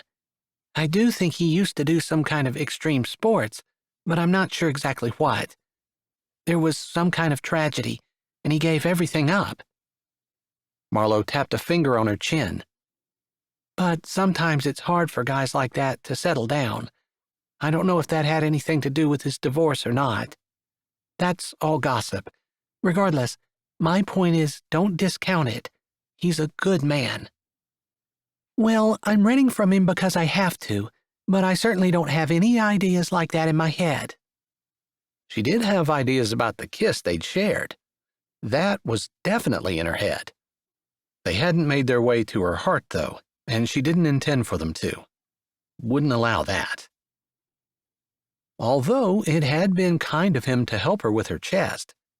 By the time she got home and out of her car, he'd already grabbed Dylan and had him help carry it upstairs and put it in the bigger of the two rooms. She supposed she'd need the bigger room, since she'd have a baby in hers soon. She grabbed her bag. Thanks, Marlowe. I hope you have a great Thanksgiving. And tell Mrs. Hudson and Mr. Hudson I asked about them. She almost said to tell them she was praying for them too, but her prayers were so sporadic, and she was such a wicked sinner, she hardly thought God heard her anyway. You too, and if things don't work out with Andrew for Thanksgiving, remember you're welcome. I will. She grabbed her bag and walked out. It was so nice to have such a short trip home, and less than 10 minutes later, she was pulling into her new place. She needed to go grocery shopping, though, if she were going to keep up her end of the bargain of cooking, and with the growing darkness, She wasn't sure she wanted to leave Dylan here by himself with Andrew and Uncle Ron. She wasn't sure she knew them well enough to be comfortable leaving her brother alone. He was going to fight her, though, because he hated grocery shopping. Steeling herself, she opened the door and walked in, weary after a long day of work, but unable to relax like she wanted to. Not until the grocery shopping was done. As she walked in, she was able to look straight down the hall into the kitchen at the far end of the house and see her brother sitting at the table with his school books open. That was odd. Normally, he didn't do his homework until she told him to. She walked down the hall, wondering what was going on. Something had to be. A brown and black furball bounded down the hall and stopped just short of bowling her over. It brushed by her and went around her back, tail wagging and thumping, her face going up and down, sniffing and trying to lick Reagan's hands, a constant motion that made Reagan laugh. "Gladys," she said, "I'm happy to see you too." What a welcoming committee. Not exactly the kind of dog that would keep the bad guys out. Not if she welcomed everyone like this. She knelt down, not that she needed to, and petted Gladys, scratching her ears and chest until Gladys settled and stood still under her ministrations. "That's better.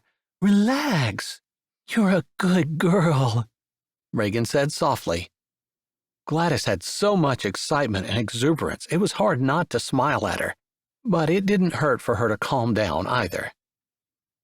After a few minutes of petting her, she straightened and walked down the hall.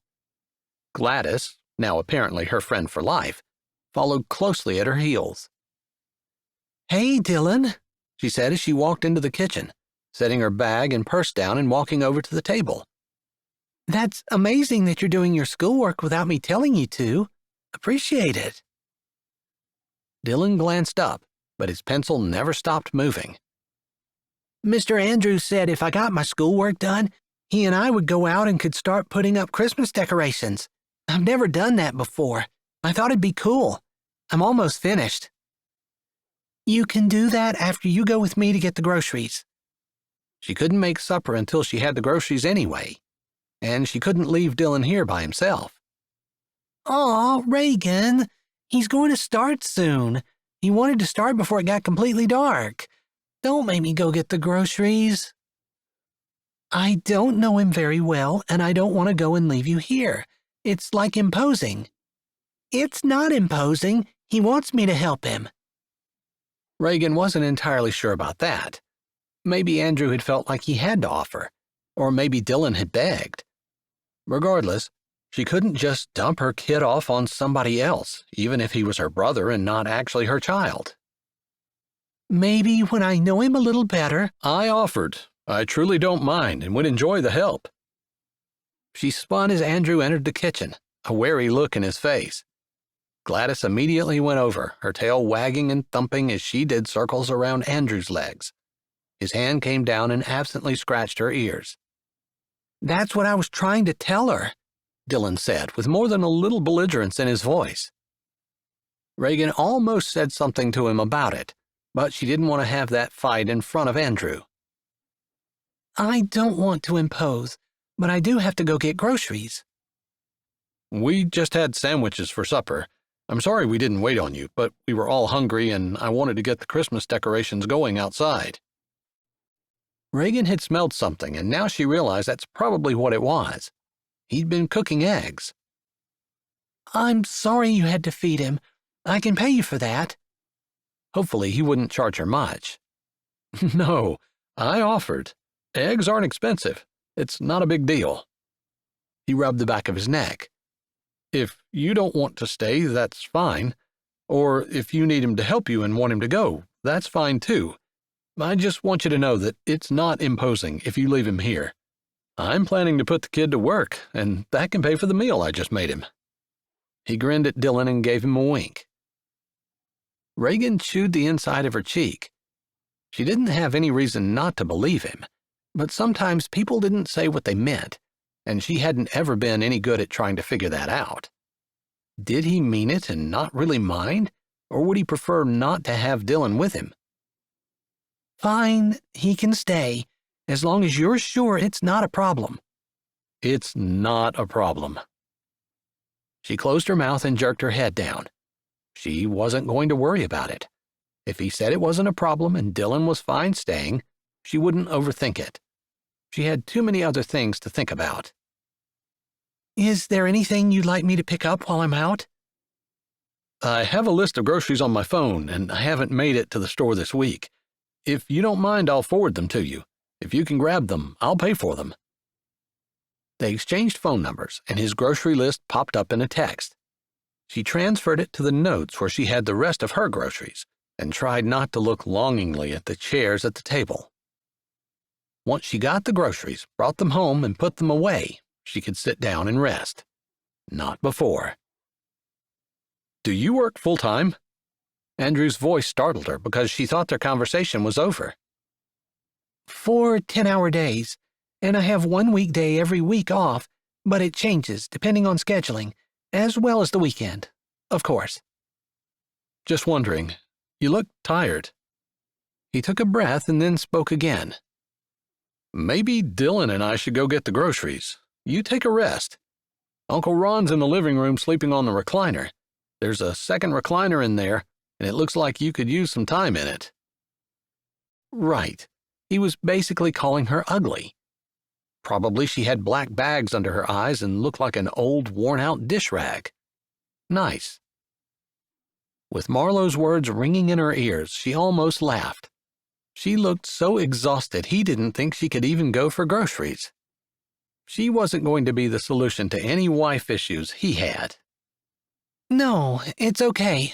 I'm used to being tired. There. That was the truth. Ever since she found out she was pregnant, that pretty much had been her life. Exhaustion. Her midwife had prescribed iron pills, but they hadn't made a difference. Send me your list. I'm doing the grocery shopping. Andrew didn't give her an option, which probably riled her more than anything. No. She wasn't used to being bossed around. She wasn't going to stand for it. She moved to her purse where she'd set it on the floor. I'll leave Dylan here, but I'm doing the shopping. No, you're not doing any shopping. You're going to rest. It won't take long for me to shop.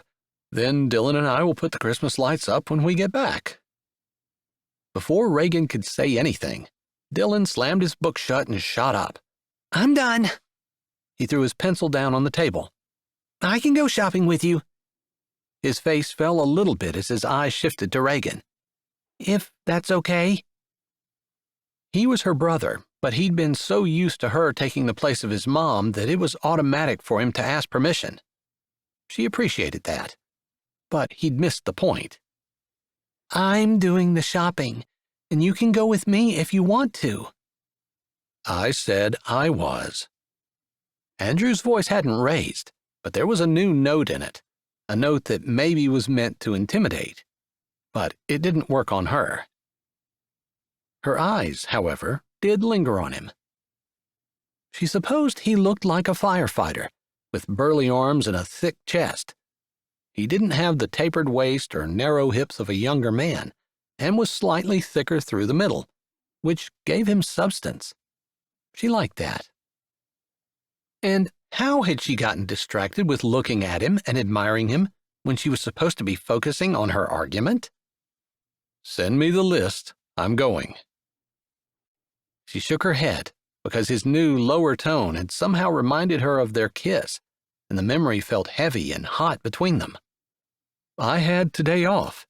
I didn't work all day only to come home and go right back out. Plus, I'm not carrying a child with me everywhere I go.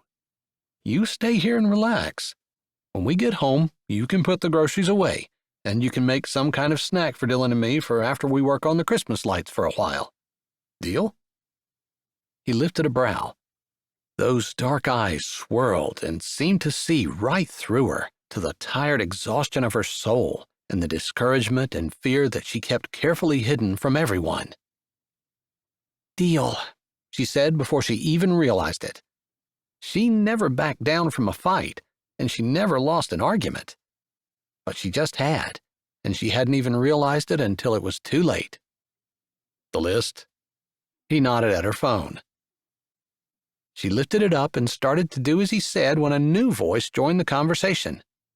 "There's that pretty little girl I've been hearing so much about. This is your sister, huh, Dylan?" The voice said. "You didn't tell me she was cute as a button." Cute. That wasn't exactly the word that she would use to describe herself. "She's not cute. She's my sister," Dylan said, probably not meaning to insult her. "Uncle Ron, this is Reagan. I think I finally met the person who's almost as stubborn as I am." There was a bit of humor in Andrew's voice as he introduced her. She held her hand out to Uncle Ron as Andrew continued. "Reagan, this is Uncle Ron." She kind of remembered him saying that the reason he was renting the rooms was so that Uncle Ron would have company, and she could see that the elderly gentleman seemed to love people. The twinkle in his eye and the grin as he looked at Dylan was a good indication of that. His gnarled hand clasped hers. "Good to meet you, girl. If you're almost as stubborn as Andrew, that means he doesn't have anything on you. But you look exhausted. How about you and I go into the living room and you sit down and prop your feet up a bit? A lady in your condition shouldn't be on her feet too long anyway." Uncle Ron didn't wait for an answer. He turned, and she only debated for a second or two before she moved. She didn't look at Andrew as she walked by him. She didn't want to see the satisfied smirk on his face. "Hey," he called as she hit the doorway. She stopped. "Keep an eye on Gladys, please. She gets anxious when I leave." She turned and knelt down. "Gladys, come on over. Come on." Gladys wagged her tail, looking up at Andrew and whining. He made a motion with his hand, not even saying anything, and she gave him one last look before she trotted over to Reagan. Reagan put both of her arms around the dog and pulled her close, while Gladys licked her neck and ear. There was just something comforting about cuddling with an animal, and even though she worked with them all day, she didn't usually take the time to snuggle with any. "She's taken to you for some reason. I noticed that yesterday. I'm not sure what that means, but I'm glad about it, because it makes it easier for me to leave. Normally, I have to put her in a cage, because she destroys everything inside if I don't." "I'll keep an eye on her." She stood. "Come on, Gladys." With a last look back at Andrew, Gladys followed Reagan into the living room. Chapter 6. Andrew pulled into his drive, a smile on his face, as he and Dylan talked about the Cardinals and their chances at making it to the World Series next year. They had a slight disagreement in opinions about the new pitcher and also about the first baseman, but they were unified in their support of the shortstop and the catcher. They were also unified in their hatred for the odious and cheating Cubs, and they'd spent a good and satisfying 30 minutes trash-talking the Chicago idiots, who wouldn't know a baseball bat if someone knocked them upside the head with one, and maybe someone should. Just saying. They were mostly kidding. He hadn't enjoyed talking baseball with anyone for a long time. Growing up with sisters, he hadn't really had the opportunity. Not that girls couldn't be interested in baseball, but his sisters hadn't been. It was something that he and his boys talked about when they came. He'd always wanted to do more with his boys, show them the mountain climbing that he loved, but he hadn't done that since Shane died, and Cheyenne had specifically asked him not to. She was an attorney, and she'd gotten remarried to a high-powered attorney in Chicago. She'd make sure he never saw the kids again if they so much as broke a toenail doing something off the beaten path with him. He was very cognizant of that, and his kids meant more to him than the extreme sports he loved, so he quit. Still, the baseball talk was fun, and they were talking stats as they went up the walk. "Whose car was that?" Dylan said in a change of subject that Andrew had started to get used to. The kid's mind never stopped. He could relate. Andrew looked over his shoulder. He'd noticed the car but hadn't really given it a thought because he'd been pretty engrossed in their conversation. He shifted the bags of groceries in his hand and wondered whether he should remind Dylan not to tell Reagan that they were standing on the back of the grocery carts and riding them through the parking lot. Dylan wasn't stupid, and Andrew dismissed that thought. If Reagan found out, it wouldn't be from him. "That's Mrs. Hammond. She's our closest neighbor, and she probably came to meet you guys." They walked up the steps. "What's that music?" Dylan asked with one foot on the top step. Andrew wasn't sure whether to laugh or be embarrassed. "That sounds like Uncle Ron playing his 1950s rock and roll. I sure hope he doesn't have your sister dancing." Dylan rolled his eyes. "Reagan loves to dance. She used to hold her hairbrush to her mouth and dance around the house all the time." He shook his head. "She hasn't done it lately, though. I hope she doesn't do it here. It's embarrassing, especially when she does it in her underwear." Andrew looked away so Dylan wouldn't see a smile. That was a side of Reagan he hadn't seen yet. Maybe he would. She seemed a lot more serious and careworn, and nothing like what Dylan was describing that sounded like a carefree teenager, dancing around blasting her music and singing. "I'll keep that in mind. Uncle Ron doesn't exactly hold hairbrushes and dance around the house, and, so far, never in his underwear. And hopefully Reagan won't convince him to lower his standards, but he does kind of get into all those old dances, whatever they were all called." He shifted the bags of groceries in his hand and opened the door.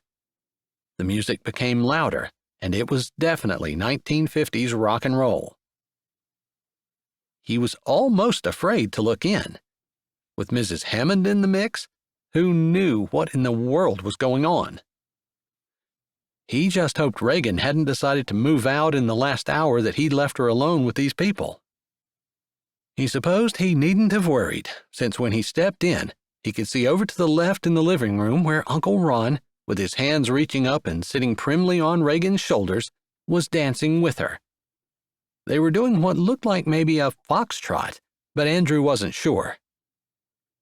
As soon as Uncle Ron saw him, his old face lit up, and he waved an arm motioning Andrew in. "Come here, boy. Mrs. Hammond and I have been trying to teach this girl to dance, and she gets it, but she's too tall for us. You would fit her perfectly." Andrew jiggled the bags of groceries. "Sorry, I need to take these to the kitchen." "Oh, pshaw, I'll get those. You give this girl a partner she deserves." Mrs. Hammond stalked over and grabbed the bags out of his hands. She beamed at Dylan. "I brought pumpkin pie and whipped topping. Come on out to the kitchen and I'll get you a piece. It was still warm." That was all it took for Dylan to desert him. He was going to have a talk with that boy about loyalty. There he was, assuming the kid would stay. He had no idea what Reagan's plans were, whether she was going to live there for a couple of months or whether she thought this was her rest of her life home. Maybe they should talk about it. He supposed most renters required leases. It just wasn't something he'd thought about. Reagan's eyes were steady on him as Uncle Ron dropped his hands from her shoulders. Maybe he was imagining it, but she seemed to be trying to figure out whether this was something he was being forced into and whether she should bow out gracefully. Maybe she was just thinking about how she didn't want to have to touch him, and maybe he should decline gracefully. Or awkwardly. Whatever it took to get out of this. But honestly, he didn't want to. He was curious about her, wondering about the father of her child, what was going on there, but beyond that, and beyond the kiss that he was never going to forget as hard as he tried, he could admit there was definitely something about her that drew him. Something that made him want to shield her and would drive him to go grocery shopping, which he hated, in order to protect her from it and give her a break. He didn't even know Uncle Ron had gone as he stopped a good foot from her and said softly but loud enough to be heard over the music, "You are supposed to be resting." Her face twitched, maybe the beginning of a smile. "I was, but when Uncle Ron asked me to dance, I couldn't turn him down, although I didn't know how to do the dancing he wanted to. Then Mrs. Hammond came, and they were able to show me. I'm not very good." "Neither am I. I don't know why he thought I could show you anything." He'd been around Uncle Ron enough to have a vague idea of some of the steps, but he'd never needed to use them. He'd just watched Uncle Ron with Mrs. Hammond over the years. But the song that was on ended with a bang, and something slower and softer came on. "I think I can handle this one. Maybe that'll satisfy him. I heard that, you whippersnapper, and you can dance the other dances. Don't even tell her that you can't. Women want a man with culture. Dancing is a part of that." "Do you mind?" he asked with a self-effacing grin. After all, it was his uncle that was pushing them into doing this. I can tell him no. He stepped in front of her and turned his back on Uncle Ron, lowering his voice so the man couldn't hear. "We might as well make him happy." Did she seem breathless? Maybe. He'd given her an out, though, and she hadn't taken it. Maybe she really didn't want to hurt Uncle Ron's feelings. Or maybe she felt the same odd pull that he did, where he knew he shouldn't want to, but had a hard time fighting the attraction or the strange desire to be closer. "I noticed you didn't exactly answer the question." Maybe 10 years ago or more, he would have had a little bit more confidence. But it had been a long time since he'd done any kind of flirting with a woman. Maybe his experience with Cheyenne had made him feel like it was pointless. The idea of falling in love, then falling back out. If there was no permanence, if there was nothing a man could count on, if there was no loyalty involved, he just wasn't interested. He was kind of fooling himself, because it probably was all wrapped up in the loss of Shane and the idea that he didn't want to care for someone like that again. Because he didn't want to go through that pain again. And the guilt, survivor's guilt. Why was he still alive when Shane was gone? Those thoughts were almost enough to make him stop. But then, he figured it was harmless enough. She obviously had been with some guy she liked well enough, since she was pregnant. Still, he wasn't exactly young and dashing, and he would be much more likely to term himself middle-aged and boring. But he took another step closer and put a hand on her shoulder. "Are you sure?" he asked, feeling like he still needed to give her an out, not wanting to force her into dancing with him if she didn't want to. She turned the tables on him. "Are you?" She stepped closer and put a hand on his waist. He'd never had six-pack abs, even when he was in top physical condition climbing mountains. He'd always been heavyset and a little girthy, and he'd grown more so in the years since he'd quit. She didn't seem to notice. "I am." Funny that she was even asking him. He felt like he was the lucky one here, and yet she was kind of acting like she was. He meant to put his other hand on her shoulder, but somehow it missed and kind of slid around under her hair, and his fingers touched the skin of her neck. He should have moved it, but he liked it there. Her other hand came up and landed on the other side of his waist, and he wanted to suck his stomach in, which was a really strange reaction, except maybe not. It was a pride thing. He resisted, and her hand skimmed over it, almost like she liked touching it, and slid around his back, and she moved closer. He supposed this was where they could talk about all those things he wanted to know about her, but his brain and his mouth were not in time. Because he said, "I haven't told anyone about that kiss, but I can't seem to forget about it." "Same." Her sugar cookie eyes had darkened a little at his words. "Every time I see you, I have to fight the urge to want to do it again." "I fight too." Now she did look away. "But I know it's not a good idea." "Where's the father of your baby?" He could have phrased that in a slightly less rude way, or not asked at all. Her face tightened, and she stiffened under his hand. Instinctively, his fingers brushed the back of her neck, almost soothing. She didn't relax exactly, but she loosened a little. He's not in the picture. Never will be. I see. He understood. At least, he thought he did. Anyone around here? He could say it because he didn't want to have an angry father knocking his door down, but that wasn't it at all, and it would be a lie to even insinuate it. Trumbull. Is that who you were living with, and the reason you moved out? No, not at all. I know I'm being nosy. He swallowed, and it felt loud. His head wanted to lower, and he wanted to pull her closer, and he was surprised he still had room to think as he fought all the things that he wanted to do but knew he shouldn't. Okay, I suppose it's not a secret. I'm ashamed, though. He didn't have any trouble believing that. She wouldn't look at him. Don't be. He didn't know the whole story, didn't know exactly what she was saying, but he felt driven to reassure her. There were two of you there, and you're the one facing the consequences. Don't be. She shook her head. He was married.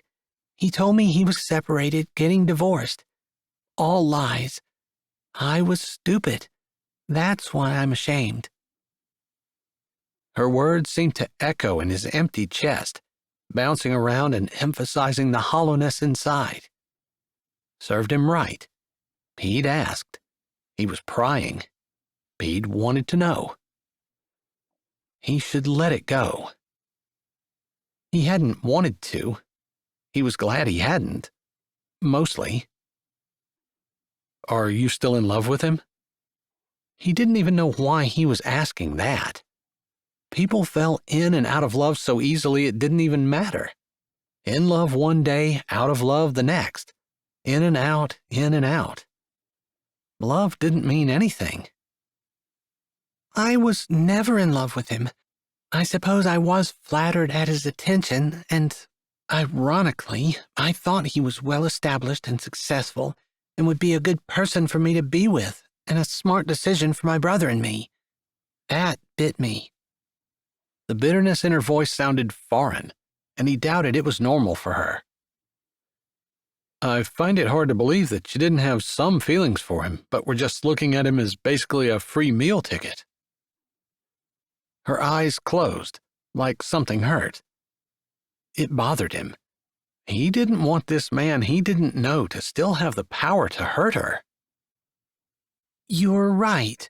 I might not have fancied myself in love with him, but I definitely had stars in my eyes, which can make a person blind. She snorted. Don't worry. They're gone now. I definitely see what he is and see how stupid I was. I guess I just hope I never do something that dumb again. But in the meantime, you're right. I've got consequences to face. He could see why she wouldn't want to repeat their kiss either. Could see why she seemed to be stiff-arming him. He must have been older, he said, wondering if it was someone he knew. Your age, probably. He pulled his head back and allowed her to see the humor in his eyes and tried not to be offended. I think the lady just called me old. Her lips tilted and his heart flipped. Mid-30s? She asked. He nodded, maybe on the upper side of mid-30s, but he didn't want to split hairs over it. He might have been 40. I guess I never even asked. But you knew he was married. Yes, she said it fatalistically. He told you he was separated. Yes. Her lips flattened. And I stupidly believed him. I should have gone with my gut, but I wanted so badly to do something smart, to make a good decision. Obviously, I didn't. The music ended, But he didn't stop swaying back and forth, and he didn't let go of her. He was heartened by the fact that she didn't either. This couldn't go any farther, he knew it, and yet he couldn't seem to stop wanting to ask her more, to learn more, to know everything there was to know, and he definitely didn't want to stop touching her. Through it all, like the shimmering icicles on a Christmas tree, glowing and twirling and catching the light, reflecting everything back and making it more brilliant and more emotionally intense, was the kiss. He wanted another. Maybe the way he remembered the one they'd had given it more intensity than what it actually had. His memories could be faulty. It hadn't been that long ago. But she just confessed she'd made what she considered stupid mistakes. He didn't want to be another stupid mistake for her. "I'm not looking for a relationship," he said, although he wasn't sure why. Me either. My wife said I was cold. Ex-wife. We're not separated. She divorced me and is married to a big-shot lawyer in Chicago. They're in the same firm. He had no idea why he was talking about his ex-wife, other than maybe to let her know that if she made a mistake with him, at least it wouldn't be the same mistake. She nodded. I told him about the baby, and he told me to go to the clinic and have her taken care of. When I told him I couldn't do that, he told me he didn't want to have any responsibilities toward it, because it wasn't his choice to have it. He said to get rid of it. What he said made sense, but I don't have any plans to go to him for money anyway, because that wouldn't be right. It sure would be. Just because you didn't want to kill it doesn't mean that he's abdicating his responsibility because he told you that's what you should do. I could give her up for adoption. Her tongue came out and touched her lip, and she stared at his shoulder. I didn't want to do that either. Maybe I should. I don't know. I don't get to see my boys much, because they live with their mother in Chicago, but they're the best things that ever happened to me. I can't imagine not having them. She nodded, like she knew what he was saying was true. I guess I feel that way about Dylan. Sometimes he's a pain and he's been a lot of work, but I wouldn't trade it for anything. I definitely wouldn't have wanted to give him away. You raised him since he was little? Pretty much. My mom ran off shortly after Dylan was born. Our dad was in and out, and finally, after spending a few years in prison, more out than in. I don't even know where he is now. Some families are so screwed up. I'm not even sure why. She huffed a breath. I have a few ideas, but they're not popular. He ran his fingers over the back of her neck, and her eyes drifted a little shut. That's so relaxing. Gladys likes it too. Her eyes popped open, and they crinkled with humor. I think the man just compared me to his dog. Maybe I'm just thinking about her because she's pressing against the back of my legs, and I don't want to fall into you, but I also don't want to let go of you either. He did, just compared me to his dog. Well, that was romantic. She tilted her head, probably glad to be relieved of the intensity of their discussion. Gladys is kind of beautiful in a shaggy kind of way. I suppose I could spin that into a compliment somehow. You don't have to spin it into a compliment. How about I just tell you I think your eyes are gorgeous, and when you look at me, I can get lost in them. And when you bite your lip like that, it makes me want to kiss you again. The humor still danced in her eyes some, but they had darkened as well. He had almost convinced himself that it would be okay for him to try kissing her when Mrs. Hammond called from the doorway. "Are you guys going to come in here and have some pie? I've got whipped topping for it." He pulled his head back and stopped swaying, dropping the hand that was on her waist, but reluctant to let go of her neck. She did the same, dropping one hand but drawing her palm up and over his side and ribs. Not that she would feel any ribs, and he wanted to apologize for that. But he didn't want to bring attention to it, because she didn't seem to notice. He thought, he could be wrong, but he thought she was the kind of woman who would love him the way he was, and he didn't have to try to be anything different if he was the one she wanted. A new idea, and kind of novel, and he wasn't even really sure where it came from, other than his gut. He refused to admit that he might have emotions seeping from his heart. "Hi?" She nodded. Normally he wouldn't have said anything else, but somehow his mouth started moving. "We're friends?" I think I pretty much dumped my entire life history on you just now. I sure hope we're friends." He'd never kissed any of his friends the way he kissed her, but he was content with that for now. Friends. Chapter 7. Funny how things always get crazy right before the holidays, isn't it? Doc Violet closed the back room's door behind her and shifted her purse over her shoulder. Everyone else had left the clinic, and Reagan and the doc were the only ones left. There were a couple of emergency surgery cases that were going to need to be checked on, and Violet had made sure everyone in the back was good. Reagan powered down her computer and put a hand on the ache in her back. Is that the way it always is? I guess I blocked these days out of my memory. They laughed together. It had been crazy busy, and they'd ended up staying over a half an hour longer than they had been expecting. I don't know what it is about the holidays, whether there's just more things for animals to get into, whether they catch the excitement of the people around them, but it's always busier around the holidays. Violet shrugged. Good for business, I guess. And I ought to learn to expect it. But I always think we'll close up early and all have time to get everything ready for tomorrow, and it just never happens. Are you cooking a meal? Reagan asked as she grabbed her own purse and pushed her chair in. My sisters and I.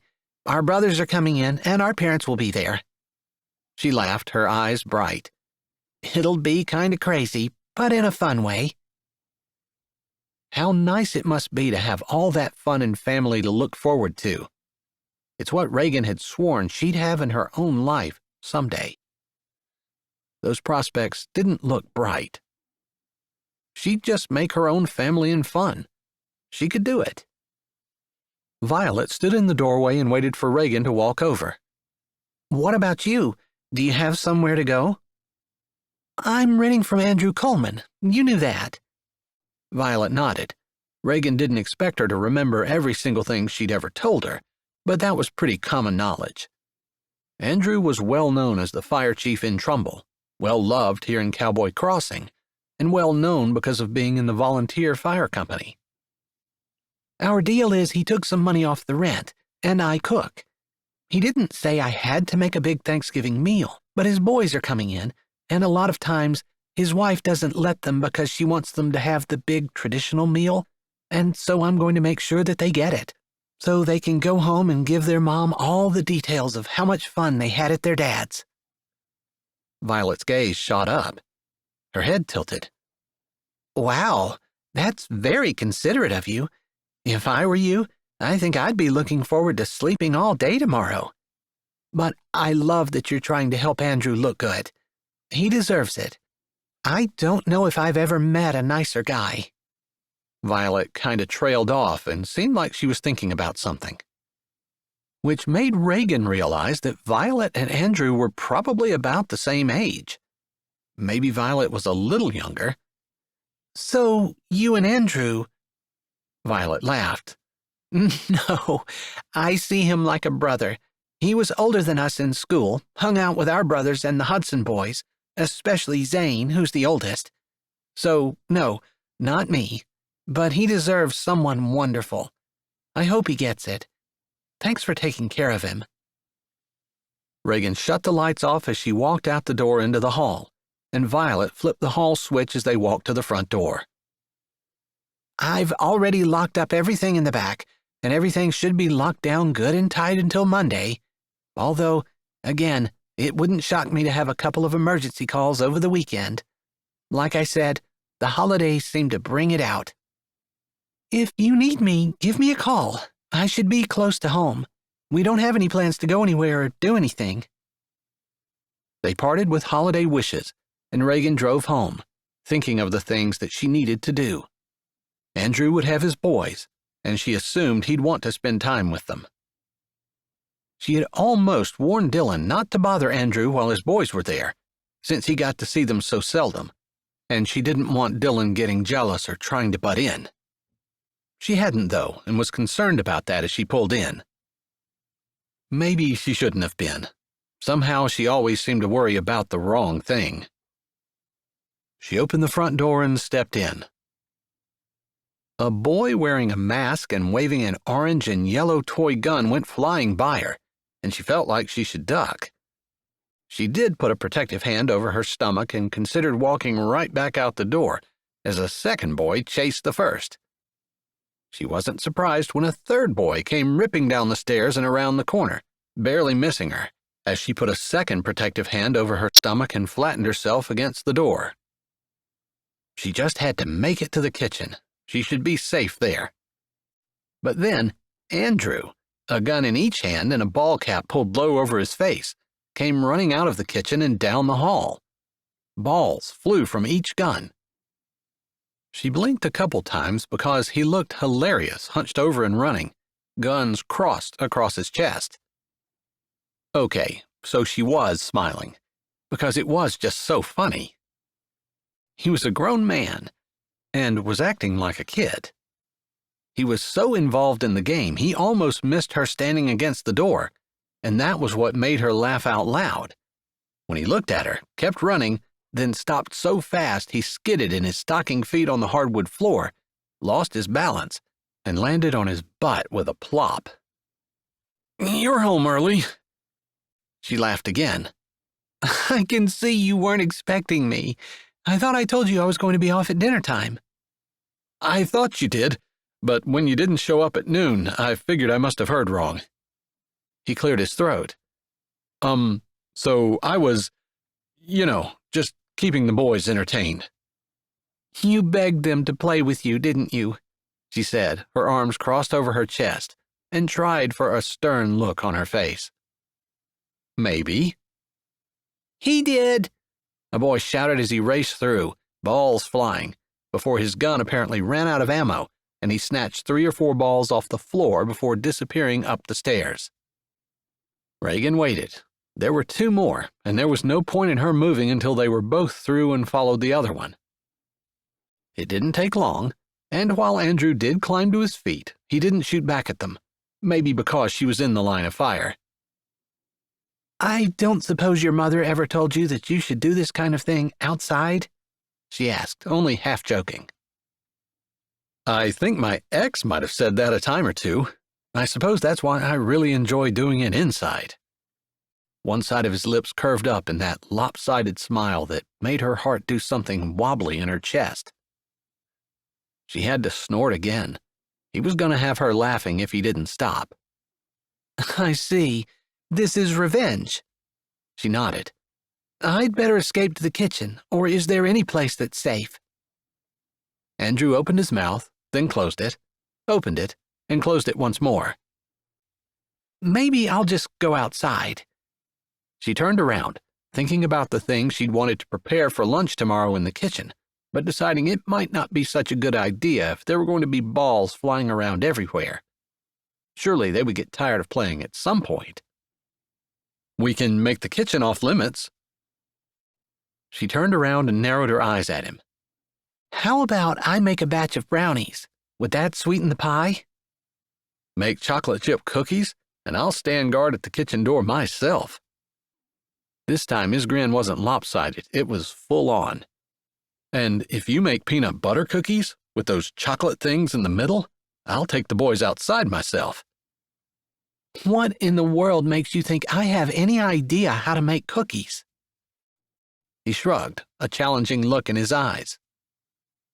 She pursed her lips. With a deal like that, there's got to be YouTube videos, and I'm not afraid. Her smile probably matched his. But they waited too long, because she could hear the pounding down the upstairs hall and on the top steps as the boys started to come down, and the balls started flying.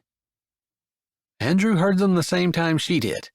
He closed the distance between them with 4 long strides and stood in front of her, wrapping his arms around her and hunching over top of her.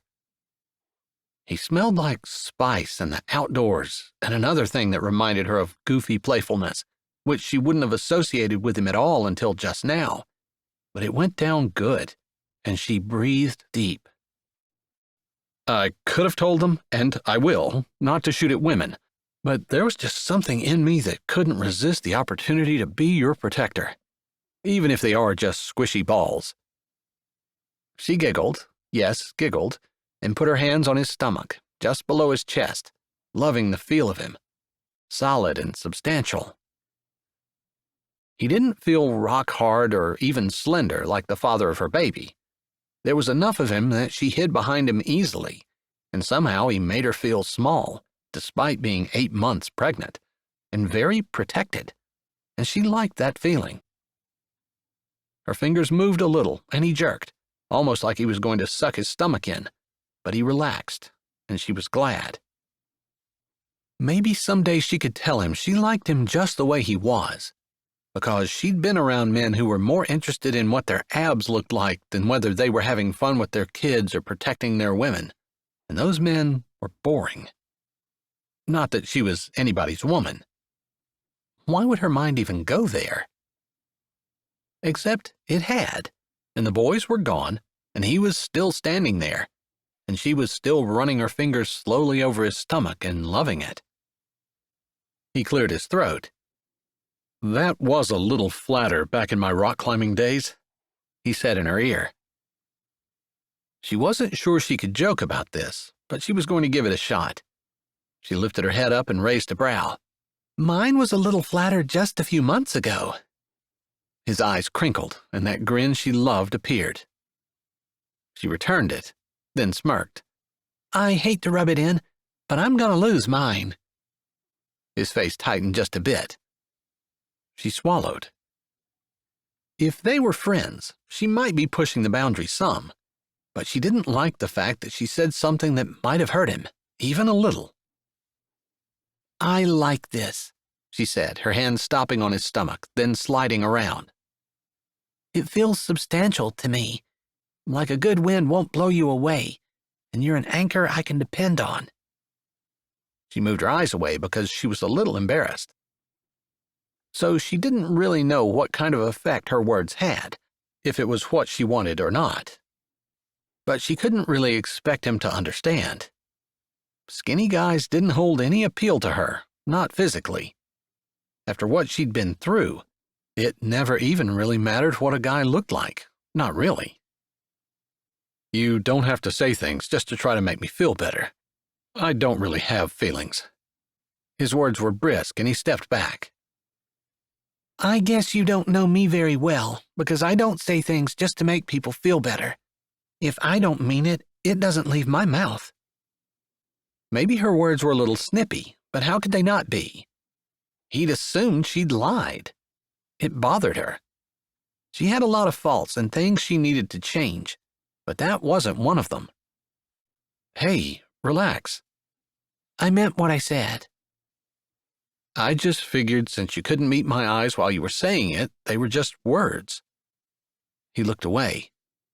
When I was rock climbing, I was in top physical condition, and so I know what that is. But since I quit, there's no point.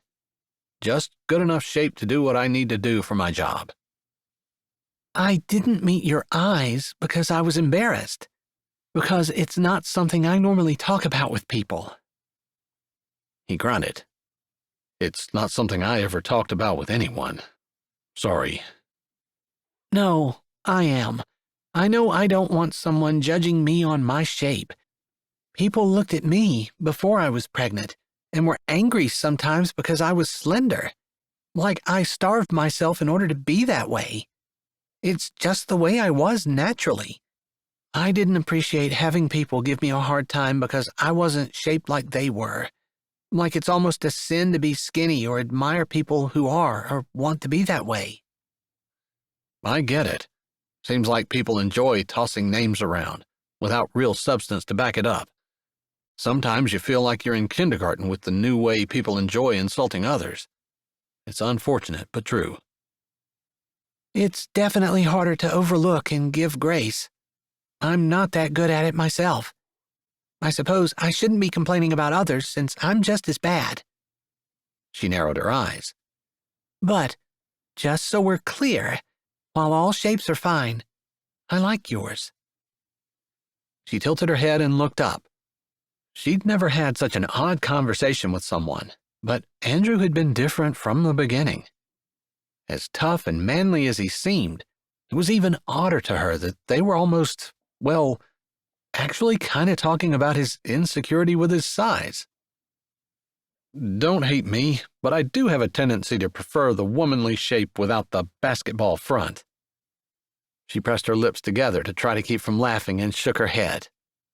I knew that. The basketball's coming out. Although, I have a feeling it's easier to take care of while it's there, even if I am exhausted. His features relaxed even more, if that were possible, and she thought maybe he'd been a little concerned about hurting her feelings. I thought we should have pizza for Thanksgiving. When the boys haven't been here, I've never done a big deal. But I did see the turkey in the refrigerator, and I assumed you were doing something. Let me help. How about I make some peanut butter cookies while you keep doing whatever it is that you're doing with the boys and guarding the kitchen door? Then we'll talk later. Sounds good. He backed up even more but then stopped. Reagan? Yeah? She asked, looking up at him. The skinny girl with the basketball front is my second favorite shape. Thanks. Always nice to be told you're second best. He couldn't be serious, but her heart pinched anyway. The first best is whatever you are after she comes. That lopsided grin flashed before he lifted a brow and took the stairs 2 at a time, disappearing down the hall. She shook her head and walked to the kitchen. Chapter 8. If I get the turkey out, can you do the mashed potatoes? Maybe his words were a little terse, but Andrew was slightly nervous. Uncle Ron had invited not just Mrs. Hammond, but also 2 other folks that he met at the senior center where they went twice a week. Plus, his sister Athena was coming, although she hadn't shown up yet, and they had Preston and the 3 boys. His mind was so scuttled he couldn't even figure out how many people that was. Do we have enough plates set at the table? He asked. Maybe I should have pared some more potatoes. Andrew!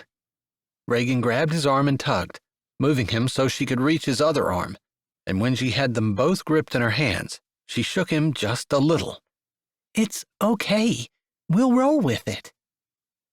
Her eyes were serious, but she also had a slight amount of humor twinkling in them. His breath huffed out, and he laughed, at himself mostly. I'm just not used to this many people. I feel like something's going to go wrong and it's going to be a huge catastrophe. And we'll laugh at the memories in years to come. Her eyes clouded just a little, and maybe she was wondering where they'd be in the future. There was nothing permanent between them, not even a yearly lease. She could be gone next month. He made a mental note to have a lawyer draw up a 5-year lease and make her sign it. He didn't want her going anywhere. Right. We'll laugh maybe 20 years from now, but it will feel like a failure for now. You're not a failure. Sometimes things don't work out, but it's okay. Plus, everything is going to be fine. We've got plenty of food. You cut the turkey, I'll make mashed potatoes, and one of us will do gravy. The vegetables and rolls are ready, and we'll call everyone to the table. Easy peasy. Easy peasy? Really? Sure, there's nothing hard about this, and it's not fun if you're stressing over it. I, personally, want to enjoy Thanksgiving. I'm having a hard time having a good time while you're having a meltdown over there. He should be offended, but she blinked her eyes and it almost seemed like she was flirting with him. He made himself relax. Wasn't having a meltdown. I was just making sure that we have everything together. His eyes swept the table, and his stomach clawed at his heart. Did we decide whether we had enough places on the table or not? And he's melting down again. Know that I'm mostly teasing you. He bopped her on the nose with his finger. She batted his hand away, and they laughed together. He wouldn't have guessed, when he'd first met her, that she would laugh so easily. He liked it. He also liked that she didn't stress about stuff. Normally he didn't either, but he could just hear his boys going home and telling their mother that they didn't have mashed potatoes or somebody didn't have enough food to eat, or some other catastrophe happened, and she would call him an incompetent idiot as well as cold and heartless and emotionally distant, adding to the label she'd given him when they got divorced. You're not cold and heartless, Reagan said over her shoulder. Was I talking out loud? You were mumbling, but I could hear you. I don't know who said that, but you don't have to believe everything they say. In fact, I would say, whoever said that, you can dismiss all their opinions. I'm betting it was your ex. You'd win. He adjusted the platter and stuck 2 forks in the turkey, lifting it out of the roasting pan and setting it down carefully. Golden brown with juices running out of it, it looked like it had been cooked perfectly. Reagan had claimed to have done this a time or two. I think I believe you now, when you said you'd done this before. This looks amazing. She looked around behind his back into the doorway of the living room, where all of their guests were congregated watching a parade or football or something on TV. His eyes followed hers. 2 of the boys were wrestling. He wasn't sure whether one was Dylan or not, but he supposed he was grateful they were all getting along. We might have to taste that before the guests come out. We wouldn't want to serve the meat that was not perfectly done. Reagan's eyes went back to the turkey. You drooling? He put a finger up at the corner of her lip. Really yummy food does that to pregnant women. Would you hurry up and cut that thing? Or do you need me to do it for you? You are. You're drooling. My goodness. Better wipe that off. It's disgusting. He smirked at her. Go mash up the potatoes. Why are you standing here drooling over my turkey? Give me a piece of meat and I will leave you alone. It was probably big of her not to remind him that she gave him the best job, cutting the turkey. Until I need another piece, she added. Andrew cut a small sliver off, speared it with his knife, and held it out. Happy? She pursed her lips. For now. She put the turkey in her mouth and closed her eyes. Oh, yeah, I'm gonna want more. You can wait until we eat, just like everyone else. 5 minutes tops. I can have half that bird eaten in 5 minutes. You better cut your estimate down by at least 2.5 minutes. Get the potatoes mashed and I'll be ready to put it on the table. You're bossy. I like it. You're talking with your mouth full. I'd say I like that, but not really. She laughed, and he loved that she knew he was joking. He didn't give a flip if she drooled everywhere nor if she talked with her mouth full. He sliced off a second piece and put it in his mouth. I saw that, she called over her shoulder. How could you see that? You're standing with your back to me. I'm a mom. I have eyes in the back of my head. You're not a mom yet. You've got, 5, 6 more weeks? He never had found out when her due date was. I've been raising Dylan since he was a baby. That counts. She was right, but he didn't have to concede. He could just change the subject. You don't have eyes in the back of your head. How in the world did you know that I just ate a piece of turkey? He asked as he carefully sliced more and tried to focus on getting the meal ready rather than goofing off with Reagan, which was more fun. I could see the reflection in the window. She shrugged. He looked at the window in front of her and could see her face reflecting back. Tricky. I'll keep that in mind. He took another piece of meat and turned away from the window before sticking it in his mouth. I'm looking right at you. I saw that. Will you swear yourself to secrecy if I share a piece with you? I won't kill you in your sleep if you share a piece with me. Tonight, anyway. He handed her another piece and laughed a little to himself. He and Reagan weren't going to be eating any of the Thanksgiving meal they'd worked so hard to prepare. Neither one of them was going to be hungry after eating half the turkey. I'm on duty at the firehouse tonight, so I'm not worried about you killing me in my sleep. Tonight.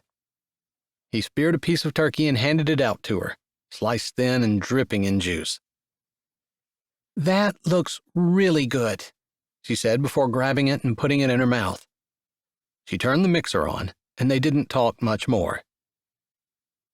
It seemed like him mentioning that he was on duty had seemed to take a little bit of the fun out of her eyes. Maybe it was his imagination. Cheyenne hadn't been too thrilled about his 24-hour shifts either. That was a long time to spend away from the family. But the flip side was that he got to spend a lot of time with the family, because 24 hours on, 24 hours off. Hey guys, I'm here. Athena walked in from the doorway, setting the pan of stuffing balls she carried on the counter before unwrapping the scarf from her neck and hanging it on a hook. Walking over, she bussed his cheek. He leaned over and bussed hers without taking his hands off the turkey. Glad you could make it, Nina. I don't think you've met Reagan. Reagan, this is my oldest sister, Athena. Reagan turned the mixer off and held a hand out. Good to meet you, Athena. I do remember Andrew saying that you were the new nurse that was hired by the Hudsons. Athena nodded. What a wonderful family. But yes, I think it's common knowledge, and I'm not breaching patient confidentiality, to say that Mr. Hudson's tumor was inoperable, and they gave him months to live. Athena's shoulders seemed to droop some. The family hired me, and I get to spend the holidays at Cowboy Crossing. Mr. Hudson is doing well. That was said as a friend and not as a nurse. Athena gave a friendly smile, but her words were serious. It was pretty obvious, to Andrew's ears at least, that she was the oldest. Always commanding, she was used to bossing everyone else around. Maybe if their family had been a little different, Athena would have been a doctor instead of a nurse. But as it was, she needed to get out of school and start earning money. Did you talk to the folks today? She asked Andrew. I did. They're all good. Amber and Cecilia are spending Thanksgiving with them, so they're not alone.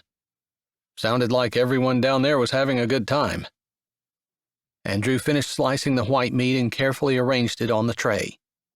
He grabbed a few pieces of dark to place alongside the white. Where's Uncle Ron? Athena asked, looking around the kitchen and moving so she could see into the living room. He should be in there. Nicholas and Tyler are there too, plus a couple of people that Uncle Ron invited along with Mrs. Hammond, who you've met before.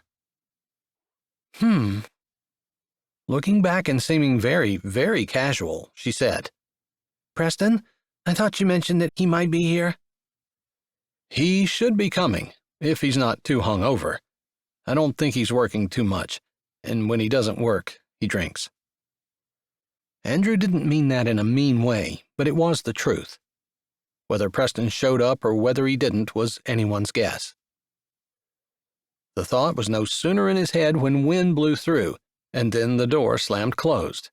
Footsteps echoed down the hall. Reagan said, Sounds like Preston's here. I'm ready to set the potatoes on the table. An odd look crossed Athena's face. She and Preston used to get along fine. Preston had been several years younger than she and pretty much idolized her, which irritated her. She had babysat them both and treated him like a little brother, which was not the way Preston looked at her. But Preston wouldn't make any moves anyway since Athena was his best friend's sister, and he wouldn't want to rock the boat of their friendship. Hey guys, happy Thanksgiving, Preston said, his words slightly slurred as he held up a bottle. I brought this, my contribution to the dinner. That's a half-empty bottle of whiskey, Preston. Get it out of here.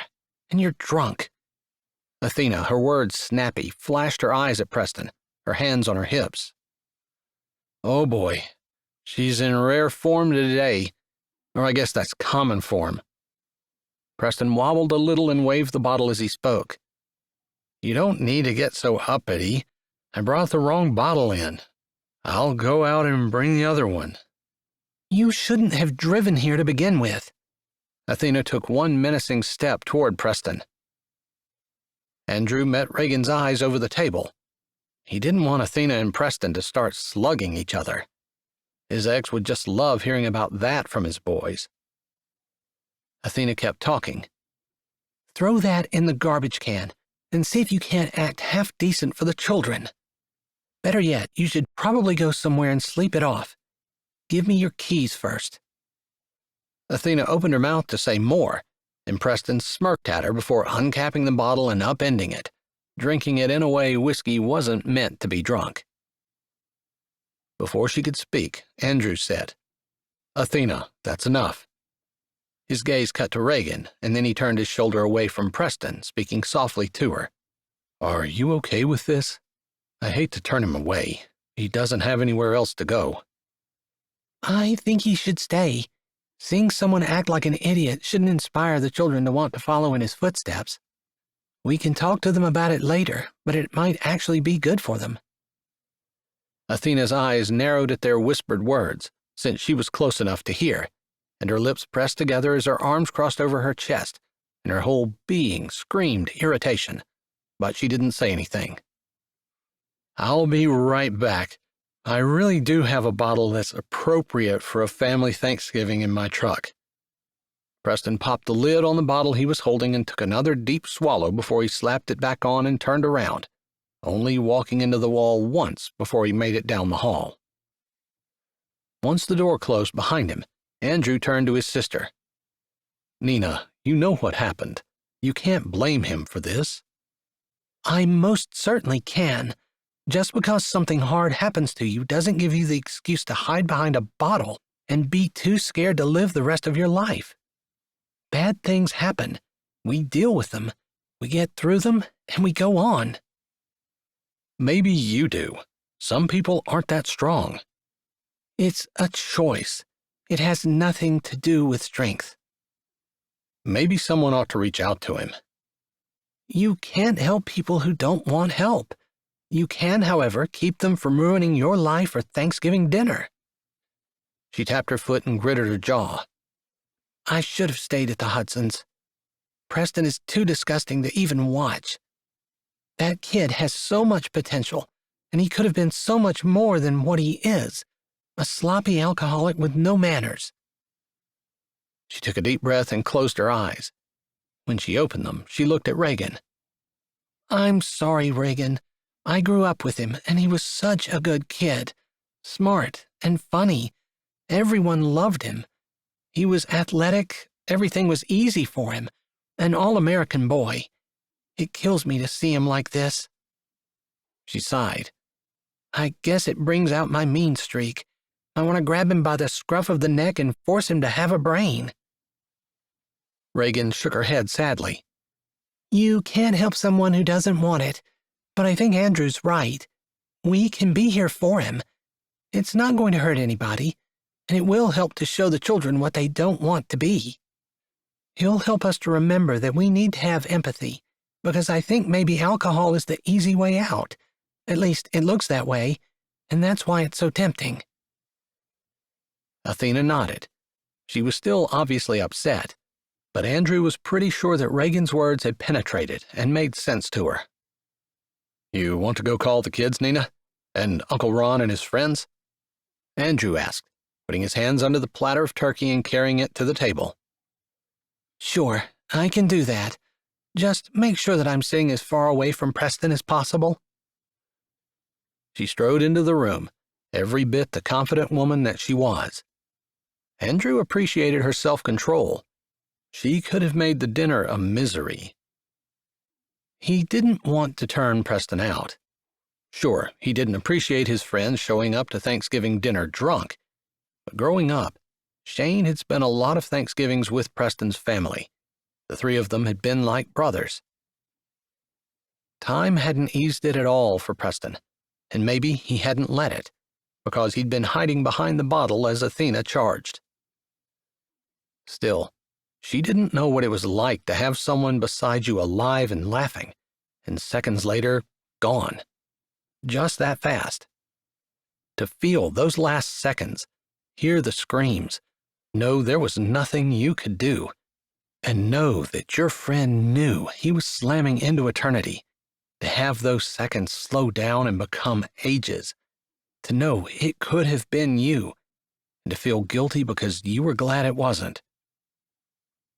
Andrew had to shake those thoughts away, or he'd be the one ruining Thanksgiving. The kids and adults came in, and chaos pretty much reigned, but it was a happy chaos.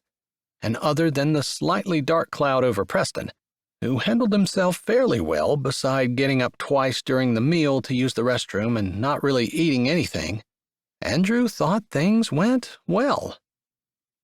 Reagan ended up beside him as he sat at the head of the table, and he liked that. She laughed easily but wasn't silly, and her relaxed attitude helped him. Halfway through the meal, he leaned over and whispered in her ear, "You were right.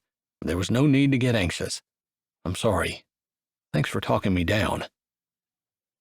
She leaned toward him and whispered back, "We had enough places, and everything's delicious. Athena makes the best stuffing balls, and I'm so glad she brought them. Thanks for not fighting with her." That would have ruined the day, right? She grinned and didn't bother to answer his question. "It always amazes me how it takes so many hours to make all of this, and only a few minutes to eat until you're so full you can't bear to eat another bite." She laughed a little. "Have to agree with that. I guess this is really my first time making a full-fledged Thanksgiving meal, and I hadn't realized how much work went into it."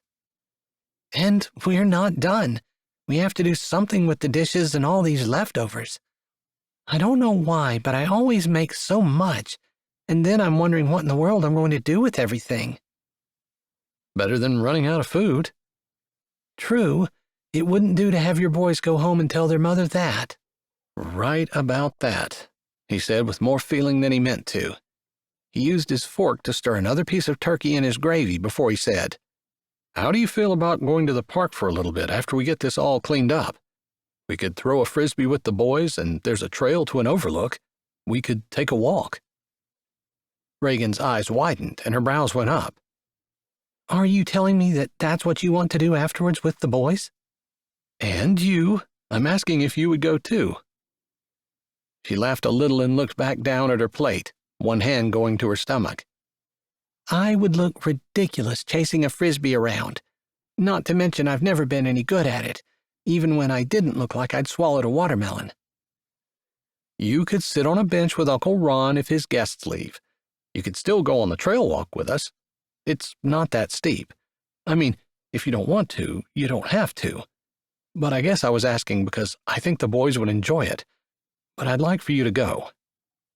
His heart was beating hard, kind of like he was nervous about asking, which didn't really make any sense. It shouldn't matter to him whether she went or not, but he found he really wanted her to. He wanted to spend some time with her. He also wanted to spend some time with the boys before they flew out tomorrow. They joined the conversation at the table as they ate dessert and the meal wrapped up. The boys helped clear the table, but eventually Andrew and Reagan were left finishing the cleanup. "Are you still okay with taking the boys to the airport?" "Of course. The clinic doesn't open until Monday, so I have all day, and I don't mind at all." "Thank you. I know any of the Hudson boys would do it, and Mrs. Hudson has helped me out as well, but I hate to ask with the way things are going with Mr. Hudson." "You probably should visit him. As close as you were with his boys, I'm sure he'd appreciate it." "You're right. Those are just really hard visits to make." "I can go with you if you want me to." It was his turn to be surprised. "Really? You'd do that? Of course. Why not? Because it's depressing to visit people who are dying? It's educational to visit people who are dying. We're all going to do it. I want to do it well.